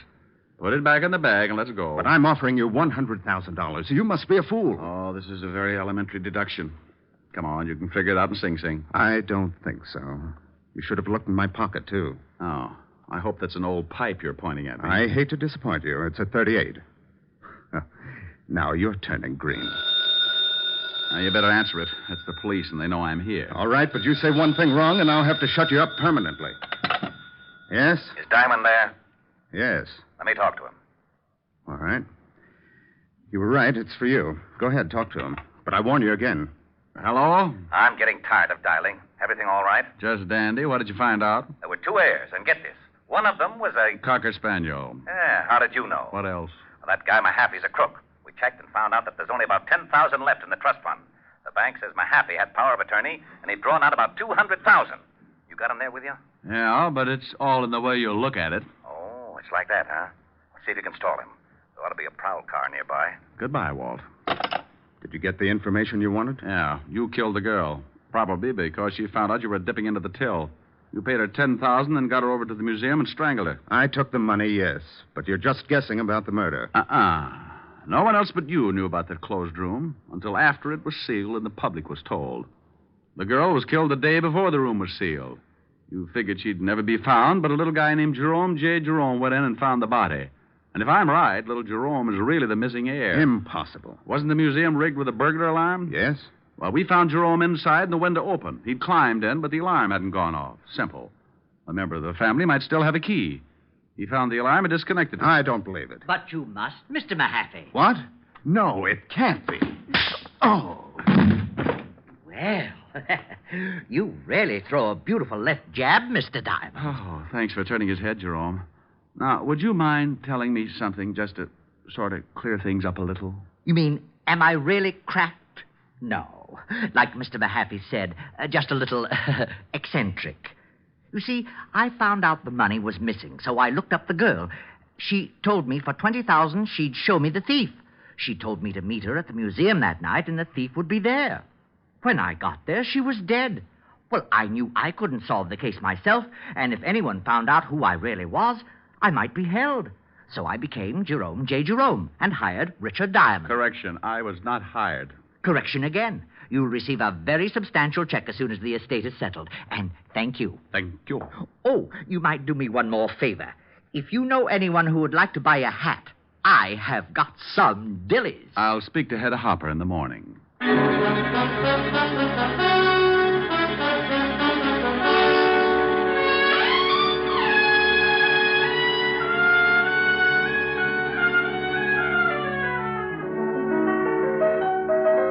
Rick. Mm-hmm, yeah. Well, it's lovely, but, But you don't like it? well, yes. Well, what's the matter? I don't know what it is. You don't know what it is? It's a hat. A hat? Certainly. Here, give it to me. Now, look, you put it on this way, see? What are you laughing at? Oh, no. Oh, yes. I might even do a Hildegard if I got the right bookings. A pair of long gloves. All of a sudden, my heart sings when I remember little things. The way you Rick, used now to... stop it. I will not. I may have found a way to make $1 million. You're just jealous, that's all. I've got the hat and I'm pretty. Just sing a song. And finish it for a change. Oh, I'd love to. I don't know from nothing, baby. All I know is I love you. I don't care for nothing, baby, if I knew you cared for me too. So won't you make your mind up, baby? Tell me that you love me, please do. For I don't know from nothing, baby. All I know is I love you. We want a sponsor. All I know is I love you. Well, there you are. I finished it. Are you happy? Well, yes. But where did the band come from? Did you like it? Yes, it was great. Well, if it's great, don't ask questions. Thank you, Von Monroe. Honey, the name is Diamond. Oh, Mr. Monroe, I just love your record. No, baby, the name is Diamond. Mr. Monroe, ever since the first time I heard you sing, Come here, I want to tell you something. Racing with the moon, sailing through the midnight blue.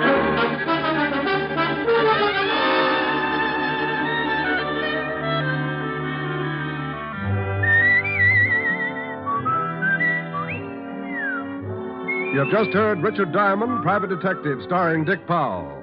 Ellen was played by Virginia Gregg. Lieutenant Levinson by Ed Begley. Also in the cast were Wilms Herbert, Joseph Kearns, and Stanley Waxman. Music was under the direction of Frank Worth. Richard Diamond is written by Blake Edwards and directed by Richard Sandville. Dick Powell soon will be seen in the current screen version of the best-selling novel, Mrs. Mike. Now, this is John Storm inviting you to be with us again at the same time next week, when we will again bring you Dick Powell as Richard Diamond, Private Detective.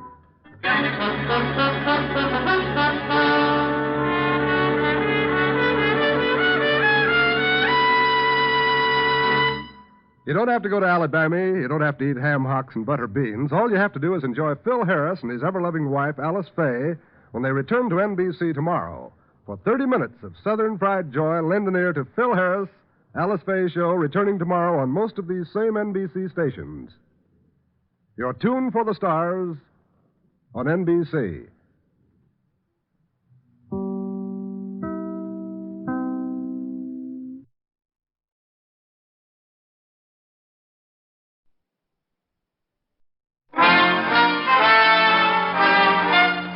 Listen while the makers of Rexall drug products and 10,000 independent Rexall family druggists bring you Dick Powell as Richard Diamond, Private Detective.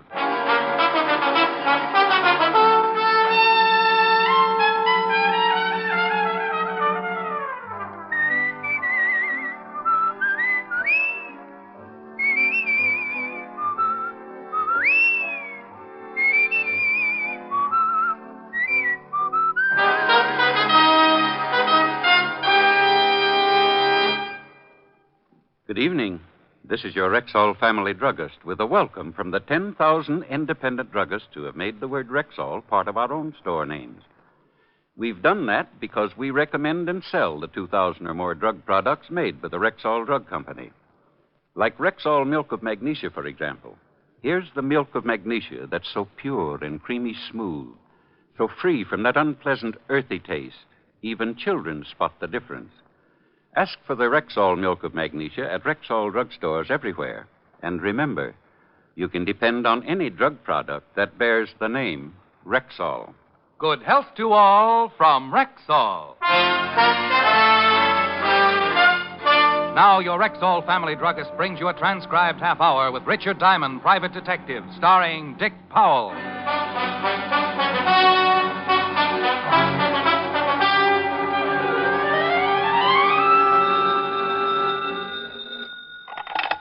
Diamond Detective Agency. With camels who know their detectives best, it's Diamond 2-1. Ricky? I won't admit a thing. Last person who called me Ricky sold me stock in a bubblegum factory. Whole deal blew right up in my face. Ricky, this is Pat. I'm in trouble. Bad trouble. Somebody steal your last name? This is Pat Stens. Pat Stens, an old friend of several years' standing. Blonde, attractive, and the owner of a plan to eliminate cranium luster. To the aging juveniles of the world's biggest city, she might easily be called the mother protector of hairlines. In other words, like the sign says on the front of her uptown salon, she grows hair. You've just got to come down to the place. Honey, I've graduated. You told me so yourself. Another treatment, and I'll be wearing a snood. Ricky, I'm on the level. I'm in trouble. Something's happened to one of my customers. What's the matter? Did he sprout feathers? Well, almost. He sprouted wings. He's dead. Now, phone games with Pat weren't a hobby. She might kid a customer about the condition of his scalp, but when she called me to say she had a corpse on her hands, I knew she hadn't been sampling her hair tonic. I told her I'd be right down, call Helen, broke my date, locked the office, set a few traps for impatient clients, and 15 minutes later I was in Pat's office talking to a pretty frightened little blonde. Oh, Rick, I just don't know what to do. Oh, now, honey, first calm down. Now, who's dead and where? A man named Wiley. John Wiley's on the vibrating table. Why didn't you call a doctor or the police? Because I think he's been murdered. Murdered? Looks like his neck's been broken. I didn't know what to do. I was afraid of calling the police. Well, baby, if one of your customers got his neck broken in here, you're going to get mixed up with the law sooner or later anyway. The publicity will ruin my business. Honey, murder always ruins something. You got any idea who might have done it? No. Well, who was in the place when you discovered the body? My usual 3 girls and 2 customers. Anybody leave or come in? No. How many people know about it? Just the girls. Neither one of the customers. Oh. Well, first we lock your front door. I don't want anyone to leave. Then we'll take a look at the dead man and find out if his neck really is broken. If it is, we call homicide. We locked the front door, and Pat let me down a hall with booths on either side. In 2 of the booths, I spotted the customers relaxing as girls in white uniforms worked on their receding foreheads. At the end of the hall, we stopped at another booth, enclosed by a white curtain. In there, Rick. Okay. The vibrating table was centered in the middle of the room, an enclosure about 6 by 14 feet. The table was built at an angle so that when a patient climbed up and stretched out on his back, his feet were elevated a good 16 inches above his head. The angle and the vibration increased the flow of blood to the scalp, and under normal conditions, it's considered very healthy. But the man lying on the table now wasn't getting the full benefit of the treatment. His shoulders extended over the end of the table, leaving his head hanging down at a grotesque angle, rolling from side to side with the monotonous rhythm of the vibration. Oh, Rick. Not very pretty, huh? I forgot to turn the table off. I think I'm going to faint. Just take it easy. Was I right? You had to be. A circus rubber man would need vulcanizing if he turned his head that far. Busted neck, all right. Guess we better call the police. Can you keep the customers out of here? What if one of them gets inquisitive? Tell them the table's out of order. I'm going to call homicide and tell them Mr. John Wiley's in the same condition. As frightened as she was, Pat played it pretty well. She tipped off the girls and started swapping jokes with her balding clients to keep them happy. I went in the office, put in a fast call to the 5th Precinct homicide, and 10 minutes later, Lieutenant Walt Levinson and Otis, his trained anthropoid, were looking at the late John Wiley. Sure looks like murder. I guess it would be better if he had a knife in his chest with a sign on it. Who was in the place when it happened? Pat, 3 girls, 2 customers, and a dozen assorted gay gypsies. Oh, for Pete's sake. Pete has an alibi. What was the dead man doing on the table, anyway? Trying to grow hair. Oh, that's silly. Who ever heard of anybody growing hair on a table? Sergeant Loveloon. Well, I thought it was pretty funny. Go out and round up everybody in the place and take them into the office. Then call the precinct and get the coroner down here. Then, if you're a good little boy, you can go out and play in the traffic. Well, a murder is a mess any way you look at it. A man lying on a table with his neck broken. 4 women and 2 men, the only ones around when it happened. Bad publicity for a nice little working gal named Pat Stens. But you can't hide it when it happens. Someone gets killed, someone gets hunted. And everybody concerned gets mixed up in it. Walt herded everyone into the office and the questioning started. The men were very unhappy. That bad publicity, it couldn't be helped. Mr. Robert Wells, songwriter. Look, I don't know anything about it. I never saw the man before. Surely you can't possibly suspect me. Why in the world would I want to kill him? It's ridiculous. And the other, Mr. Jacob Green, jeweler. Oh, my goodness, my head is still wet. John Wiley? I never saw him before in my life. Not in my whole life. Hey, Pat, get me another towel, will you? Kill him? For why? I got a mother-in-law. First things come first. Yes. Now, you see? You see? My debt I'll catch from Jersey. 2 prosperous men, 2 prosperous denials. The girls came next. 3 girls who worked for Pat. First, Mary Carroll, the girl who had worked on John Wiley. The one who had helped him up on the table and massaged his neck and forehead for 5 minutes. Sure, I put him on the table, but I left him like always. We let them lie in there and relax for about 10 minutes, don't we, Pat? That's right, Lieutenant. That's the way it works. Mary left him and went over to start on Mr. Wells. That's right, Lieutenant. She did. Mary's a pretty strong girl, isn't she, Mr. Wells? Yeah, she could break your neck. Oh, now, wait a minute, Lieutenant. You think she could, Mr. Wells? She's pretty strong, I guess, but she wouldn't do that. Any one of us could have gone in that back booth at one time or another, Lieutenant. You found him, didn't you, Miss Stens? Yes. Do you usually go back to see how your customers are? Sometimes. Sometimes they go to sleep and the girl who left them's too busy with someone else, so I wake them up. Next girl, Lillian Wooster. Yes, I went back by that booth several times. Why? Once to make Mr. Green some coffee. You're black and strong. She brung it to me. And the other times? Once to get some hair formula, later to get a clean comb. A clean comb for him? Don't laugh. I got a few left. Look, up here on top, you see? You're fairly new here, aren't you, Lillian? 3 weeks. How'd you know that, Rick? Well, I completed my treatments last month. Lillian wasn't here then. You mean you? Now. People laugh at psychiatrists, too, Walt, and some of them end up playing canasta with Lady Macbeth. We were rejuvenating his spit curls. Thank you, Patricia Stens. They've been spitting better than ever. All right. You're the last girl. What's your name? Nancy Cummings, Lieutenant. The last girl in her story was no different than the others. Yes, she had left her customer and walked down the hall past the last booth.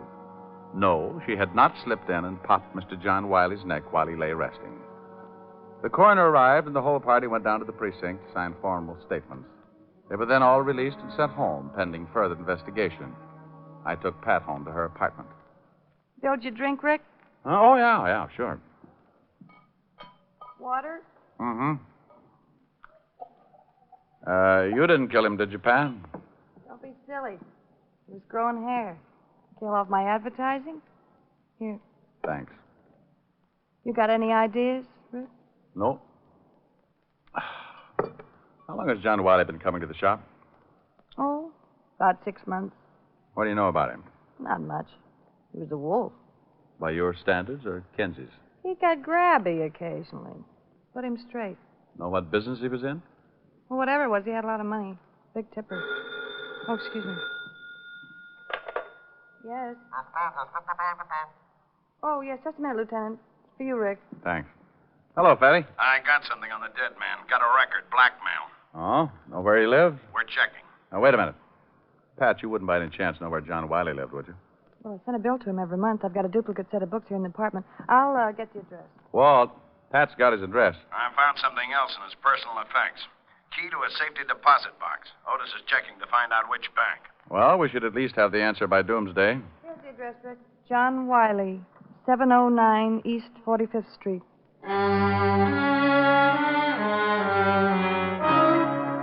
I told Walt I'd meet him at Wiley's place, downed my drink, gave Pat a pat, and a half hour later we were tearing Mr. John Wiley's apartment to pieces. Nothing. No? Well, I at least turned up a kazoo, grab a comb and some tissue paper. We'll do a fast course of Swanee. Hey. No tissue paper? No, here's a date calendar. Good, good. Maybe we've been working on a holiday. Here's a name, Nancy. That comes after April, doesn't it? Same name on some of the other pages here. The 28th, Nancy, 6 o'clock. Again on the 22nd, Nancy, 8 o'clock. Again on the 18th and the 12th. Hey, one of the girls who works at Pat's is named Nancy. Yeah, I know it. Well, do you think we should go over and see her, or sit down around a card table, hold hands, and make her pop out of the wall? You know, someday I'm going to get very mad at you, Rick. Only when you find somebody prettier. Come on, Grouchy, let's go over and see Nancy Cummings.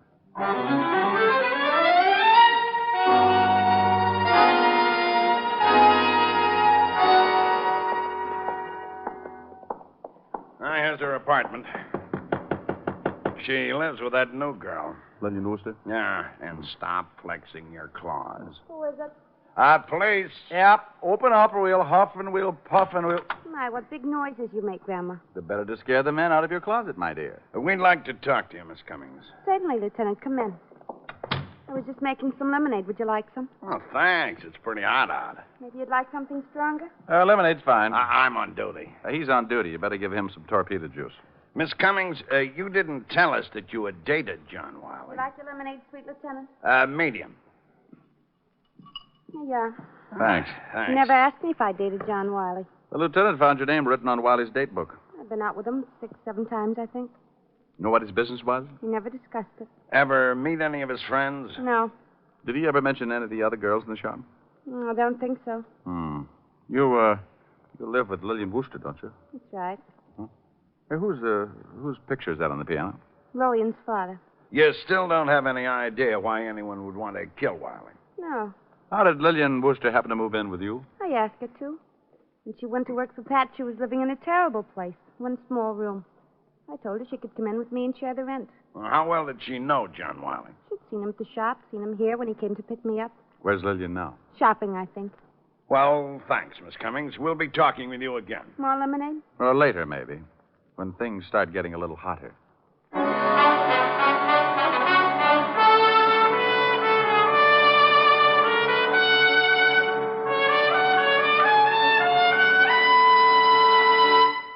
Before we continue with the adventures of Richard Diamond, private detective, here's your Rexall family druggist. Here's an important fact about Rexall aspirin I'd like you listeners to remember. It's simply this. There's no faster-acting aspirin made. Oh, but what do you mean by fast-acting? Well, ma'am, aspirin itself is too fine to hold together in tablet form. So it has to be bound with an ingredient that will quickly disintegrate. That is, break up the tablet. So the aspirin itself will immediately be free to do its job. Well, you mean the aspirin can't go to work until the tablet breaks up? Exactly. And that's why Rexall scientists developed a binder so low in moisture content it begins to break up the very second it touches water. Now, that means that when swallowed with water, the 5 full grains of pure aspirin in every Rexall aspirin tablet are ready to go to work for you even before they reach your stomach. Well, that's fast enough for me. And it's fast enough for 10,000 family druggists, too. Quality like that is what we're talking about when we tell you you can depend on any drug product that bears the name Rexall. And now back to tonight's adventure with Richard Diamond, private detective, starring Dick Powell. 3 in the afternoon, out of Nancy's cool apartment and down in the blistering street. The thermometer crowding 90 and the humidity sticking to us like a steaming blanket. I feel awful. A terrible day to solve a murder. Yeah. I'm going to go look through some newspaper files. What for? That picture on the piano. Lillian Wooster's father? Mm-hmm. I've seen that someplace before. News story connected with it. I'll drop you off. I got to get back and see if Otis has found the safety deposit box that fits John Wiley's key. Walt dropped me off at the newspaper, and I went down to the morgue file to do some hunting. The air conditioning made the job easier, and by 4 o'clock, I walked into Walt's office with an interesting bit of information. We found the bank and the safety deposit box. Oh? Anything turn up? Wiley was doing some pretty fancy blackmailing. Here's a bundle of evidence and a list of names. Mm-hmm. Well, I can understand why someone would pay to keep these out of circulation. Lousy photography. What did you find out? Well, here. Newspaper clippings. Mm-hmm. Oh. Picture of Lillian Worcester's father. Same picture as the one on the piano. Prominent banker leaps to death. William Baker. William Baker?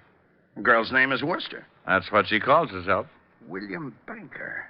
Give me that list we got out of the deposit box. I've just been looking at it. William Baker's name is on here, all right. That clipping I just gave you mentions that he left a daughter and a wife. Well, let's go pick up Lillian Worcester or Baker or whatever her name is. Well, it might not have meant a thing, but at least we had found one person who had a strong connection with John Wiley, other than socially. The girl who called herself Lillian Worcester was the daughter of one William Baker, deceased, and one of John Wiley's blackmail victims. We climbed to the squad car and hurried back to Nancy Cummings' apartment, where Lillian Worcester lived as roommate. Let's go. Hey, wait a minute. What's wrong? Hold it. Lillian Worcester coming out of the building. All right, we pick her up on the street. The doorman's hailing a cab for her. Let's see where she's going. Wouldn't it be easier to just ask her? Oh, stop trying to ruin my afternoon. There's nothing more relaxing than a pleasant drive through quiet, peaceful little old Manhattan. We started tailing Lillian Worcester's cab, across town, along the river, and across the George Washington Bridge. She's headed for Jersey. Oh, you looked at your compass. That's not fair. We kept going through Hackensack, past the outskirts, and on out Route 17. Pretty expensive cab ride. Pretty expensive makes it pretty important. We kept following like that. Lillian's cab a good quarter of a mile ahead, so she wouldn't notice us. They're turning off on that road. Oh, you're absolutely amazing, Fatty. I probably would have missed it completely. No. We took the road to the right off the highway and spotted the cab up ahead, pulling into the entrance of a large white building. The sign over the tall iron gate read Woodview Sanitarium. She's getting out of the cab and going in. Wait till she gets inside. Then let's go up there and find out who Lillian Worcester's visiting in the Woodview Sanitarium.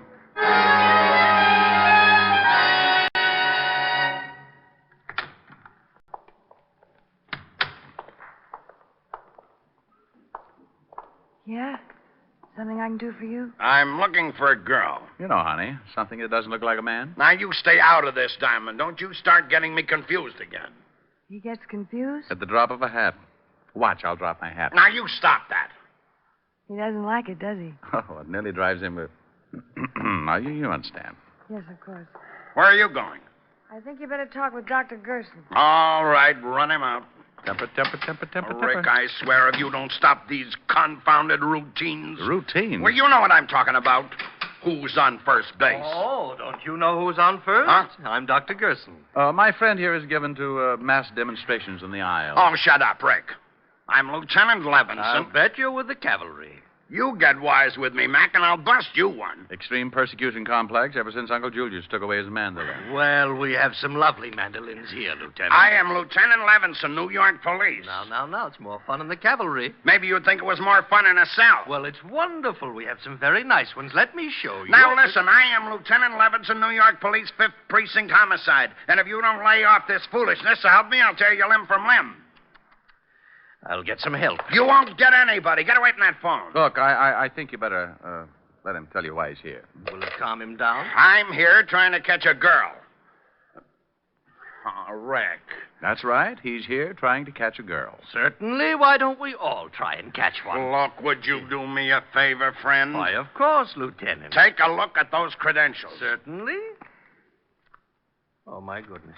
I'm afraid he's a real policeman. I need no help from you, Mr. Diamond. Grouchy. Oh, my goodness. Satisfied? Well, yes. Aren't you a little out of your territory, Lieutenant? I am not making an arrest. Just trying to catch a girl. I am following a girl. She may be a murderess. She came in here a few minutes ago. You mean Miss Baker? Then Baker is her right name? Who's she seeing? Her mother. What's wrong with her mother? Mrs. Baker is seriously ill. Have anything to do with her husband's suicide? Everything to do with it? I doubt Mrs. Baker will ever recover. We went back out to the car and tried to put it all together. Lillian's father had jumped off a roof. He was being blackmailed and couldn't take it. The shock had driven Mrs. Baker into a permanent breakdown, and John Wiley had been responsible for the whole thing. Motive enough for Lillian to get a job with Pat Sten so she could get her hands on John Wiley's neck. We waited until Lillian's cab turned out of the driveway and headed back for New York. We stayed close, watched her get off at her apartment. Then we went over to see Pat Sten's. You gonna get a hair treatment tomorrow, Rick? That's right, honey. I want you to be sure that Lillian takes care of me. Did she do it, Rick? I think so. But why? She seemed like such a nice girl. Well, she had pretty good reason. But we need a confession, and Rick's got an idea how to get it. I want Lillian working on me through the whole treatment, especially when I get on the vibrating table.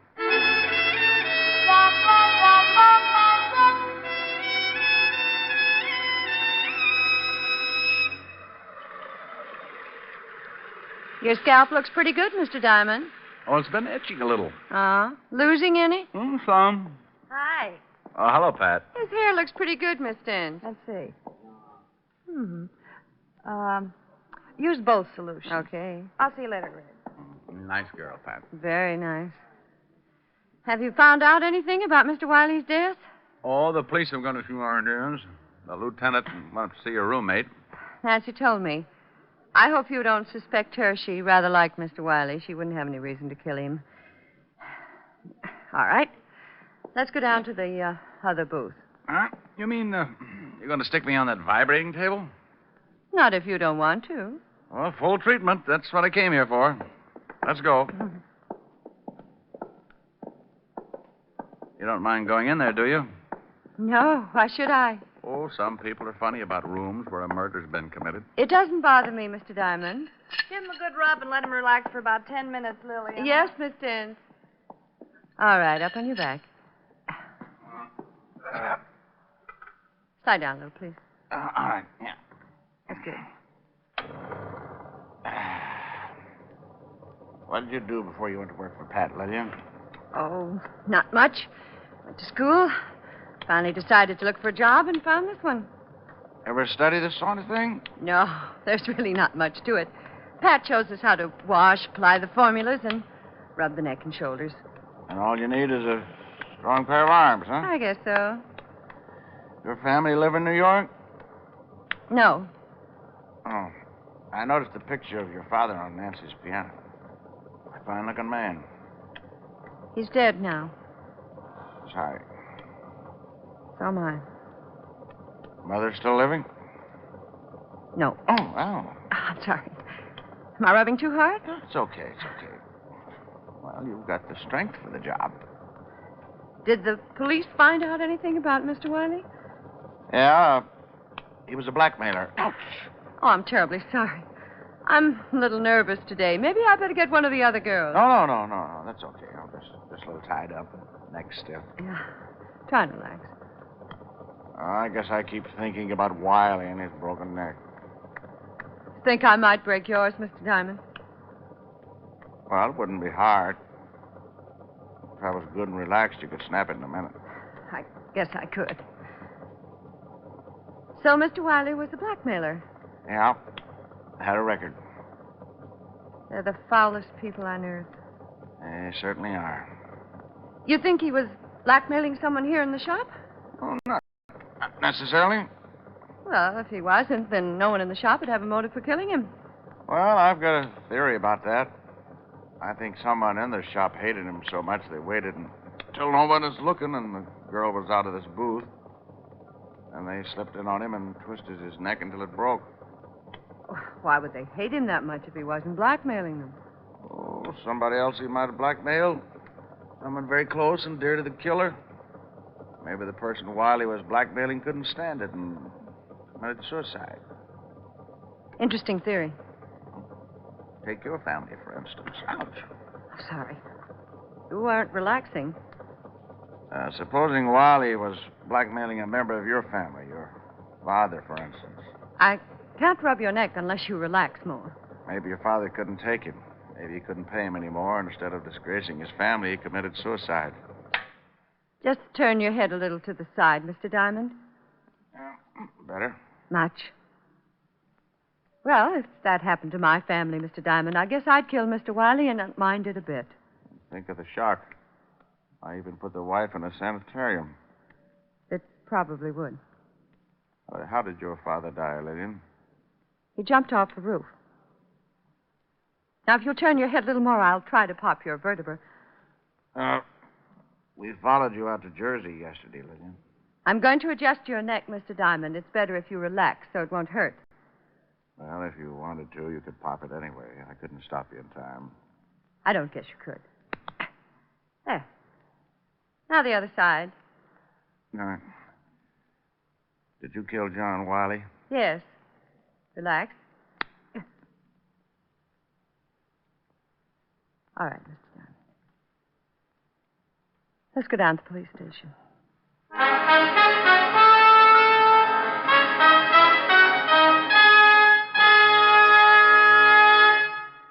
Again, here's your Rexall family druggist. If you're looking for a way to save money on drugstore needs, buy Rexall MI31, the triple action antiseptic that makes an ideal mouthwash, a soothing gargle, and an effective breath deodorant. What's more, Rexall gives you a full pint of this quality product at the same price as other leading brands of smaller quantity. Ask for Rexall MI31 at any Rexall drugstore. And remember, you can depend on any drug product that bears the name Rexall. Good health to all from Rexall.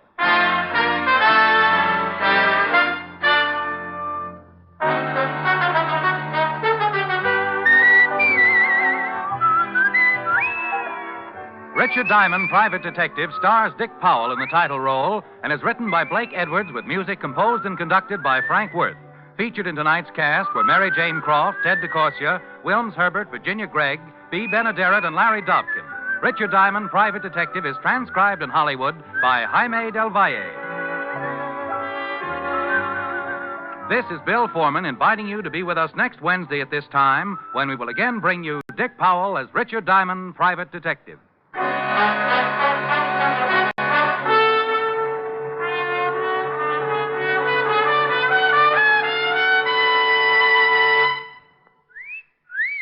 Hiya, beautiful. Get lost, Bristlepuss. You need a shave. But I have shaved. What else do you want me to do? Silly boy, she wants you to go Stag. Go Stag? But why? Because Stag is Rexall's exclusive line of men's good grooming aids, like Stag Brushless Shave Cream. No fuss, no massage, just smooth it on, and presto, you get a clean, close shave. Your face stays smooth and whiskerless all day long. I'll do it. I'll go Stag. That's it. Join the Stag line now at Rexall drugstores everywhere. Yes, to make girls care. Go Stag.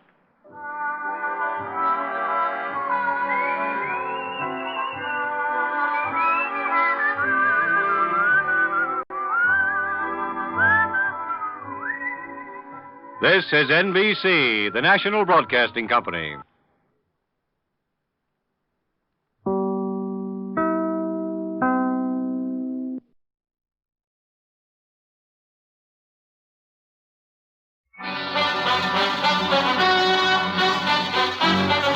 Richard Diamond, Private Detective, starring Dick Powell.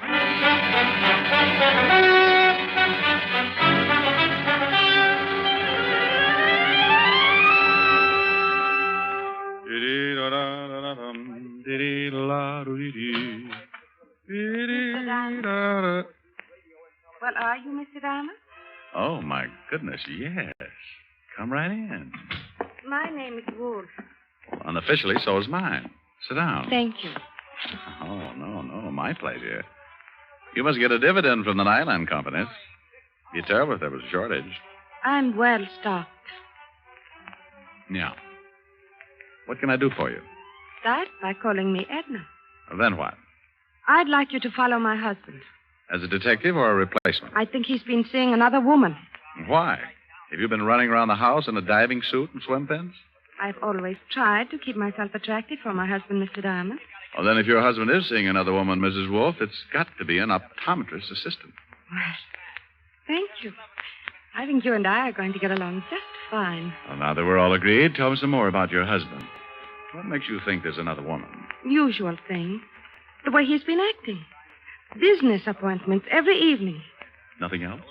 He received a call late this afternoon. I listened in on the extension. It was a woman. She called the house? George was very unhappy about it, warned her never to do it again. She give a name? She said, "This is Nancy. I must see you here tonight at 8 o'clock. She didn't say where here was, did she? No, George seemed to understand. Probably her apartment. Probably. If he's seeing another woman, I want a divorce, Mr. Diamond. And you need grounds. Yes. 100 a day in expenses, Mrs. Wolf. Edna. It's still 100 a day in expenses. Here's 200. I hope that's enough of a retainer. Oh, that'll keep me interested for quite a while. Now, tell me, what does your husband do? Oh, I mean his business. He's in steel. How much in? Very much. He's vice president of his company. What does he look like? Here's a picture of him. Well, I'll start right away and see what I can find out for you, Mrs. Edna. Yeah. Well, look, after I found out just how unfair your husband's treating you, I might lend you my shoulder to cry on. And I'd just about have to call you Edna then, wouldn't I? By 7 o'clock, I was standing across the street from her house waiting for her wandering husband. By 7:30, a man stepped out on the sidewalk and hailed a cab. I recognized him from the photograph as George Wolf, and I started the tale, following him east across town to an apartment house on 47th Street. By the time I got in the lobby, it was deserted. A list of names on the mailboxes showed the only girl named Nancy in the building was a Nancy Fowler. So I headed for her apartment. Her door was at the far end of the hall, and I was halfway to it when George Wolf bounded out and ran right into me. Let me go. Take your hands off of me. You forgot to close the door. Get out of my way. What's the matter, friend? You look like you ran into a yard full of snakes. Will you get out of my way, or must I use force? Well, use all you like, but I think you better go back and close the door. No. Yes. Stop it. You can't do this to me. Well, I hope you aren't always this wrong. No, please. Now get in the room. Oh, swell. No wonder you took off like that. I didn't kill her. I swear I didn't kill her. Nancy Fowler? Yes, I guess so. You guess so? Well, this is Miss Fowler's apartment, but I've never seen Nancy Fowler before in my life. There was the .38 revolver lying next to the dead girl, so I took out my own gun and covered Wolf while I called Lieutenant Levinson of homicide to get right over. Wolf yelled, screamed, and pleaded, and even offered me a nice fat bribe. But we waited for Fatty Levinson and his squad of New York's finest. He finally arrived, but New York's finest was poorly represented. Hello, Shamus. In trouble again, huh? Walt, did you have to bring Otis? I promised he hasn't used the siren in 4 days. Who's this guy? George Wolf. Caught him running out of the door. Well, Mr. Wolf, what about it? I had nothing to do with it, but I'm not saying any more until I see my lawyer. He was crying all over the place before you got here, Walt. Claimed he got a call from a Nancy Fowler who asked him to come up here. That's the truth, Lieutenant. She said she had something important to tell me. Says he never even heard of Nancy Fowler before the call. That also is the truth. When I came to the apartment, I found her lying just as you see her. How'd you get in the door? She told me she'd leave it open for me to walk right in. Bullet came out the back just below the shoulder blades, Lieutenant. You own the gun, Mr. Wolf? I refuse to answer any more questions. Okay, take him down to the car, Otis. Come on, you. Rick, just how did you happen to be in this building at this particular time? Well, I was hired by that guy's wife, the tail M. He was supposed to be playing illegal footsies with a female named Nancy. The dead girl? Well, the wife just knew the first name was Nancy. The girl who's supposed to live here is named Nancy. Nancy Fowler. I've never seen her before. Maybe the dead girl is one and the same. Well, I'll get an identification and have the gun checked by ballistics. In the meantime, I'm going to give this apartment a good going over. Mind if I help? Now, what kind of an answer do you expect to that? You will anyway. He was so right. We started going over the apartment room by room, closets, drawers, everything. In 10 minutes, the coroner and the boys from the lab arrived, and in the bedroom, Walt found something. Take a look at this. Ah, a jewelry box. Hey. Pretty expensive. Regal Jewelers. Very classy establishment. There's a card in the box. For my darling love, George. And the guy said he never saw her before. If this is his handwriting, he's as good as strapped in the chair. Well, it looked as if my client, Mrs. Wolf, had a killer for a husband. But a couple of small items still worried me. So I left Walt and went downstairs to find the switchboard operator. Oh, are you with the police? I just left them. Tell me, dear, do you keep a list of the calls that are made through the switchboard? Sure, it costs the tenants 10 cents a call. May I see the list? Yeah, I guess so. Here, handsome. Gee, nobody's called me that since I had long blonde curls and a gold yo-yo. I looked over the list of telephone calls and found the ones made by Nancy Fowler during the past 3 or 4 days. The last call listed from her apartment had been made at 7:45 that evening to a familiar telephone number. The same number Mrs. Wolfe had given me when she left my office earlier. I left for the home of Mrs. Edna Wolfe. Yes? Oh, Mr. Diamond, you shouldn't come here. What if my husband... Your husband's spending the night out. What? In a cell, all alone. Oh, you'd better come in. Now, what in the world are you talking about? And it looks as if your husband killed a girl this evening. Oh, no. That's the way it looks. Oh, please, sit down, Mr. Diamond. Thanks. I caught him running out of the girl's apartment, forced him back, and found the girl shot to death on the floor. Nancy Fowler? Yes, I think so. It was her apartment. The police are making identification now. Oh, it's just terrible. I wonder why he did it. Were you here in the house at 7:30 this evening?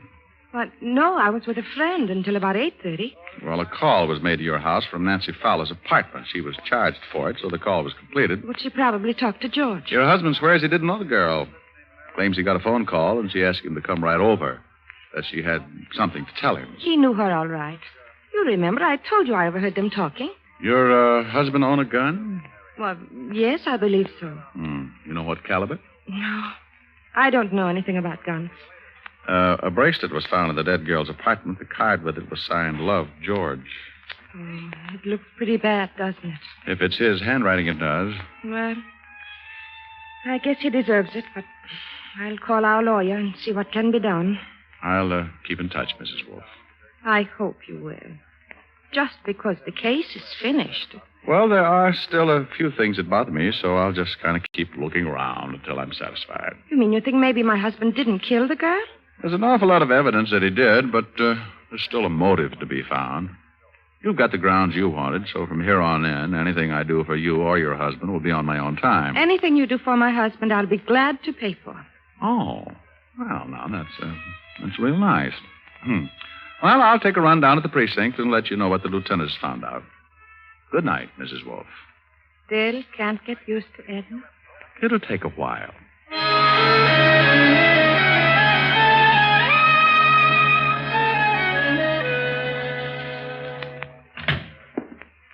Thought you'd be in bed by now, Rick. My landlord short-sheeted me. What did you find out, Walt? The dead girl was Nancy Fowler. Figured. And George Wolfe did do the killing. His gun? Yeah, we checked the registration. His gun, his fingerprints on it, his handwriting on the note in the jewelry case. What does he say about the bracelet and the note? He bought it all right. We checked. Regal Jewelers. Says it was for his wife. You expect him to say something different? No. What's the motive? We'll find it. Probably another man. Here's the report on the dead girl, Lieutenant. Well, isn't it a little late for you, Otis? Why aren't you out flying around some belfry? He's picking on me again, Lieutenant. Maybe you'd like me to tell him about the time I caught you sleeping in the attic hanging by your toe. Oh, not you too, Lieutenant. Otis, I hear you've been picking up some extra money posing for Charles Adams. I don't have to take this. I know my rights, and I ain't no bat. Here's something on the dead girl. She works at the Gilded Cage, a nightclub owned by Eddie Young. Eddie Young? Well, there's a nice little fella. He'd set fire to his grandmother if he thought it was too cold in the room. We'll have a talk with him tomorrow. Well, I guess I better be going. Sure. See you later. Yeah, I could sure use some sleep. Yeah. And, Rick, when you get over to Eddie Young's club, give him my best. Smarty. The Gilded Cage, where Eddie Young ruled as proprietor and keeper for his flock of hired gorillas, was only about 6 blocks away, so I decided to walk it. But like always, I start in one direction and end up getting sidetracked. Keep walking, Diamond. Don't turn around. You caught me when I'm right in the mood. You turn around, I shoot you. What's the matter? Don't you want me to spot your Tony? Over to that car. Okay. Quit poking. Your muzzle's cold. You drive. I'll get in the back. Oh, I forgot my glasses. Can't see 3 feet without them. Get in. But I have a restricted driver's license. You want it right here? I can wait. Where to? Just start driving and don't turn around.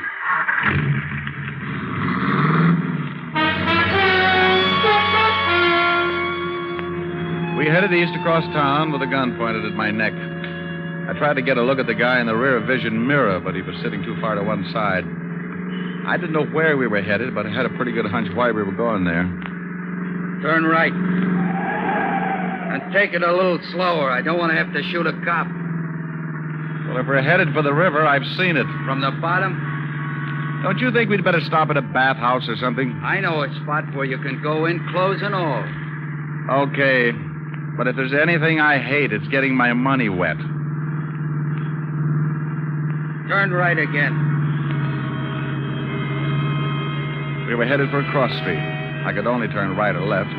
A big warehouse was dead ahead. I eased down on the gas, and we picked up speed as we neared the intersection. As I started to make the turn, I stamped down on the gas hard, and at the same time threw myself toward the floorboard. His gun went off so close to my ear, I felt like my head had split wide open. Then we hit the building.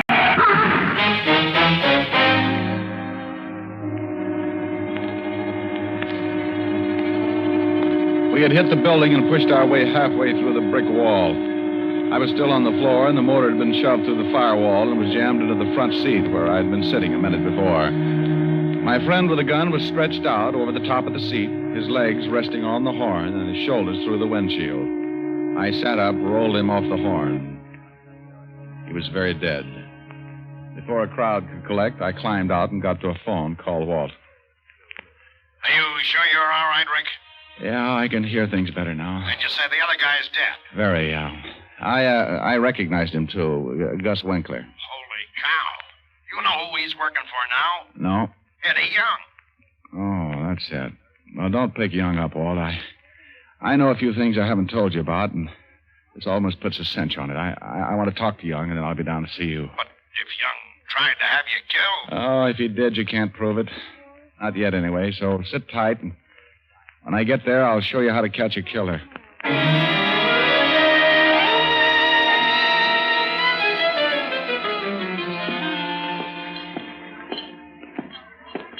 You going someplace, chum? Yeah, right through that door, chum. That's Mr. Young's office. Maybe he don't want to see you. Maybe he don't. He's going to be disappointed. You ain't going in there, chum. I see. Everybody gets disappointed sooner or later, chum.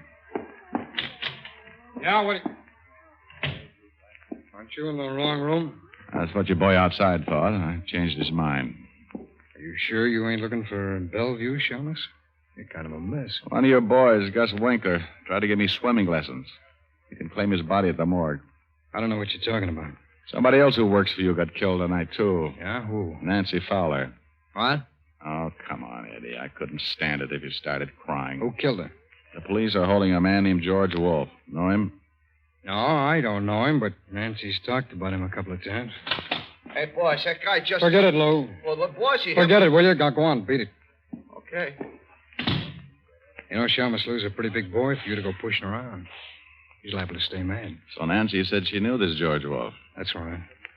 Ritual guy, from the way she talked, she was taking him. Good. Where were you between 7 and 8 this evening? Right here in this office. I got witnesses. Oh, I'll bet you have. Okay, Eddie, I'll see you around. I left the office knowing how close I was to the whole answer and called Walt at the precinct.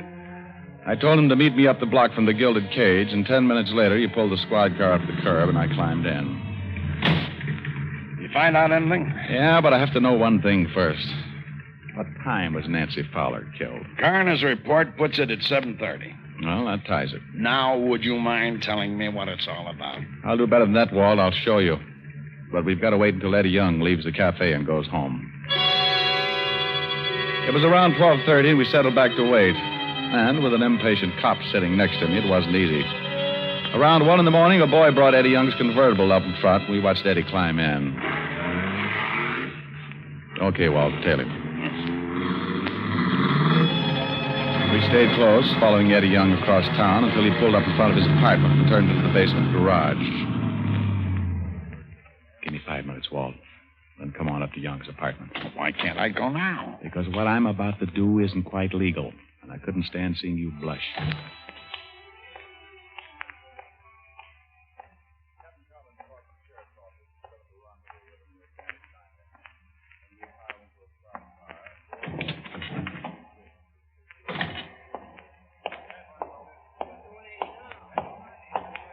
Hold it, Eddie. Hey, what's going on? One yell and I'll kill you. Look. Diamond. Now, put away that gun, will you? What do you want? Let's go up to your apartment. But please believe me, Eddie. I'll do something bad if you get out of line. We rode the elevator up to Eddie's 8th-floor apartment. I shoved him in the door ahead of me and then made sure there was no one else around to get me into trouble. All right. What do you want? Pick up that phone. Okay, but take it easy. Well, who do you want me to call? This number and hurry. I'll tell you what to say. Okay, I don't get this. Evergreen Street. What's the matter? Don't you like that number, Eddie? I don't even know the number. Well, then dial it quick. Okay. And when you get an answer, just say, "This is Eddie. Get right over here. I got to see you." And I'll look, Shamus. You look, Eddie. I'm going to hold this barrel right between your eyes so you can see it coming if you make a mistake. I won't make a mistake. Hello. This is Eddie. Yeah, get right over here. I got to see you. I can't talk. Goodbye. Okay, now, will you take that gun away? You look a little worried. What have I got to be worried about? I don't know who I was talking to. Oh. That should be the law, Eddie. What is this, Diamond? I'm sorry I can't show you right now. Good night, Eddie. Wait a minute. Come on in, Walt. You said 5 minutes. Holy smoke, what happened to him? I just put him to sleep. He'll stay that way for a while. Now, Rick, you've got to tell me what's going on. I told you I'd show you. Now go on in the kitchen and see if you can find some ketchup. Ketchup? Yeah, then bring it out here and pour it all over Young. Have you lost your mind? Walt, I want him to make him look like he's bleeding. Now go find the ketchup or I'll just have to cut his throat. Walt found the ketchup and under protest poured it over the unconscious Eddie Young. Then I made sure the door was unlocked and we went out in the hall to wait. Please, Rick, what is this? It's the same way Nancy Fowler killing was framed, only she was really killed. Shh. Quiet. Elevator. Okay. I'll play along with it.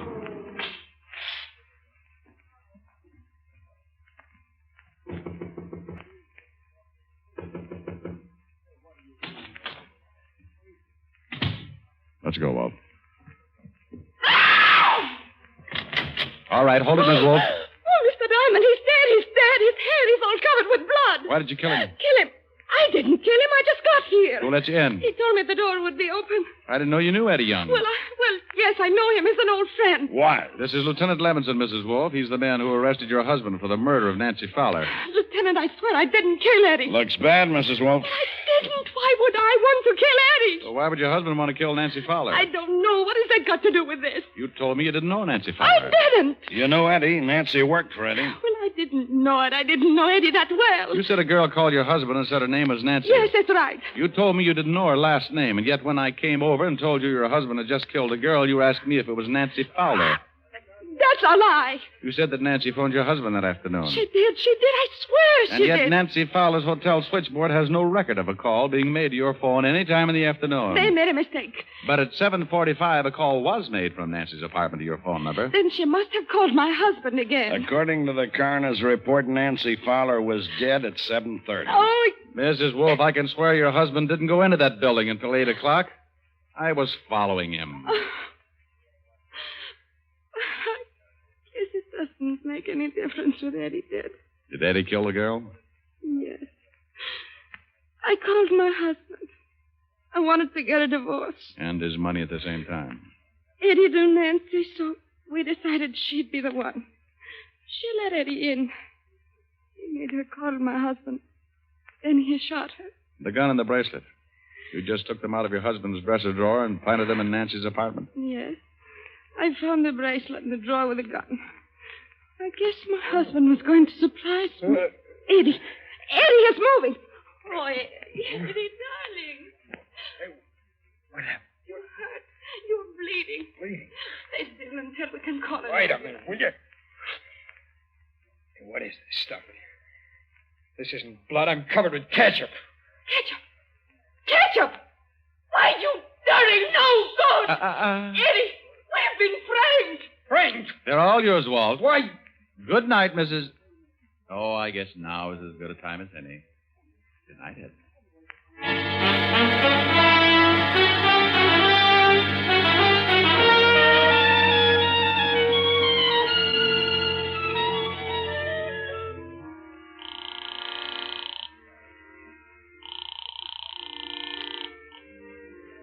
Yes? Helen? Hmm? It's Rick, honey. Oh, isn't that sweet? I was just dreaming. Rick, it's 4 a.m. Where are you? Well, I'm helping Walt close up the Gilded Cage. Helping Walt close up the what? The Gilded Cage nightclub. I hear music. Bud and his accordion will love you. Are you drinking? Honey, I'm with the police force. What was that? Well, that was Walt. He said, Rick. You stood me up this evening. Well, I'm going to make up for it, honey. Listen. Okay, 1, 2.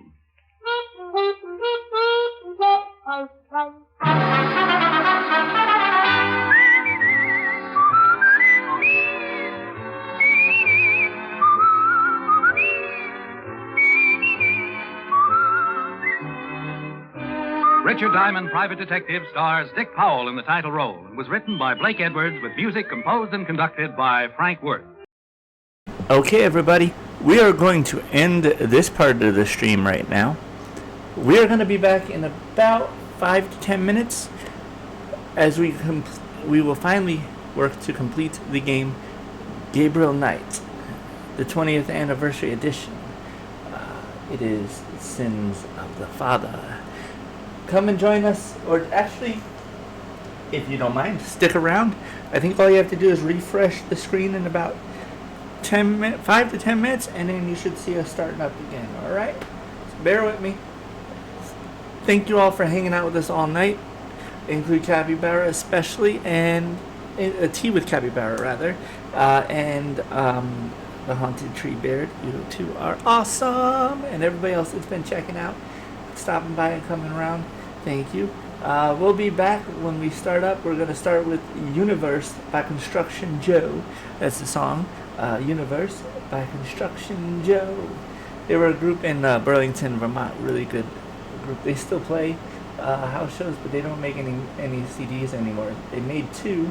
You can find them at constructionjoe.bandcamp.com. That's BANDCAMP.com. All right, be right back. Thank y'all.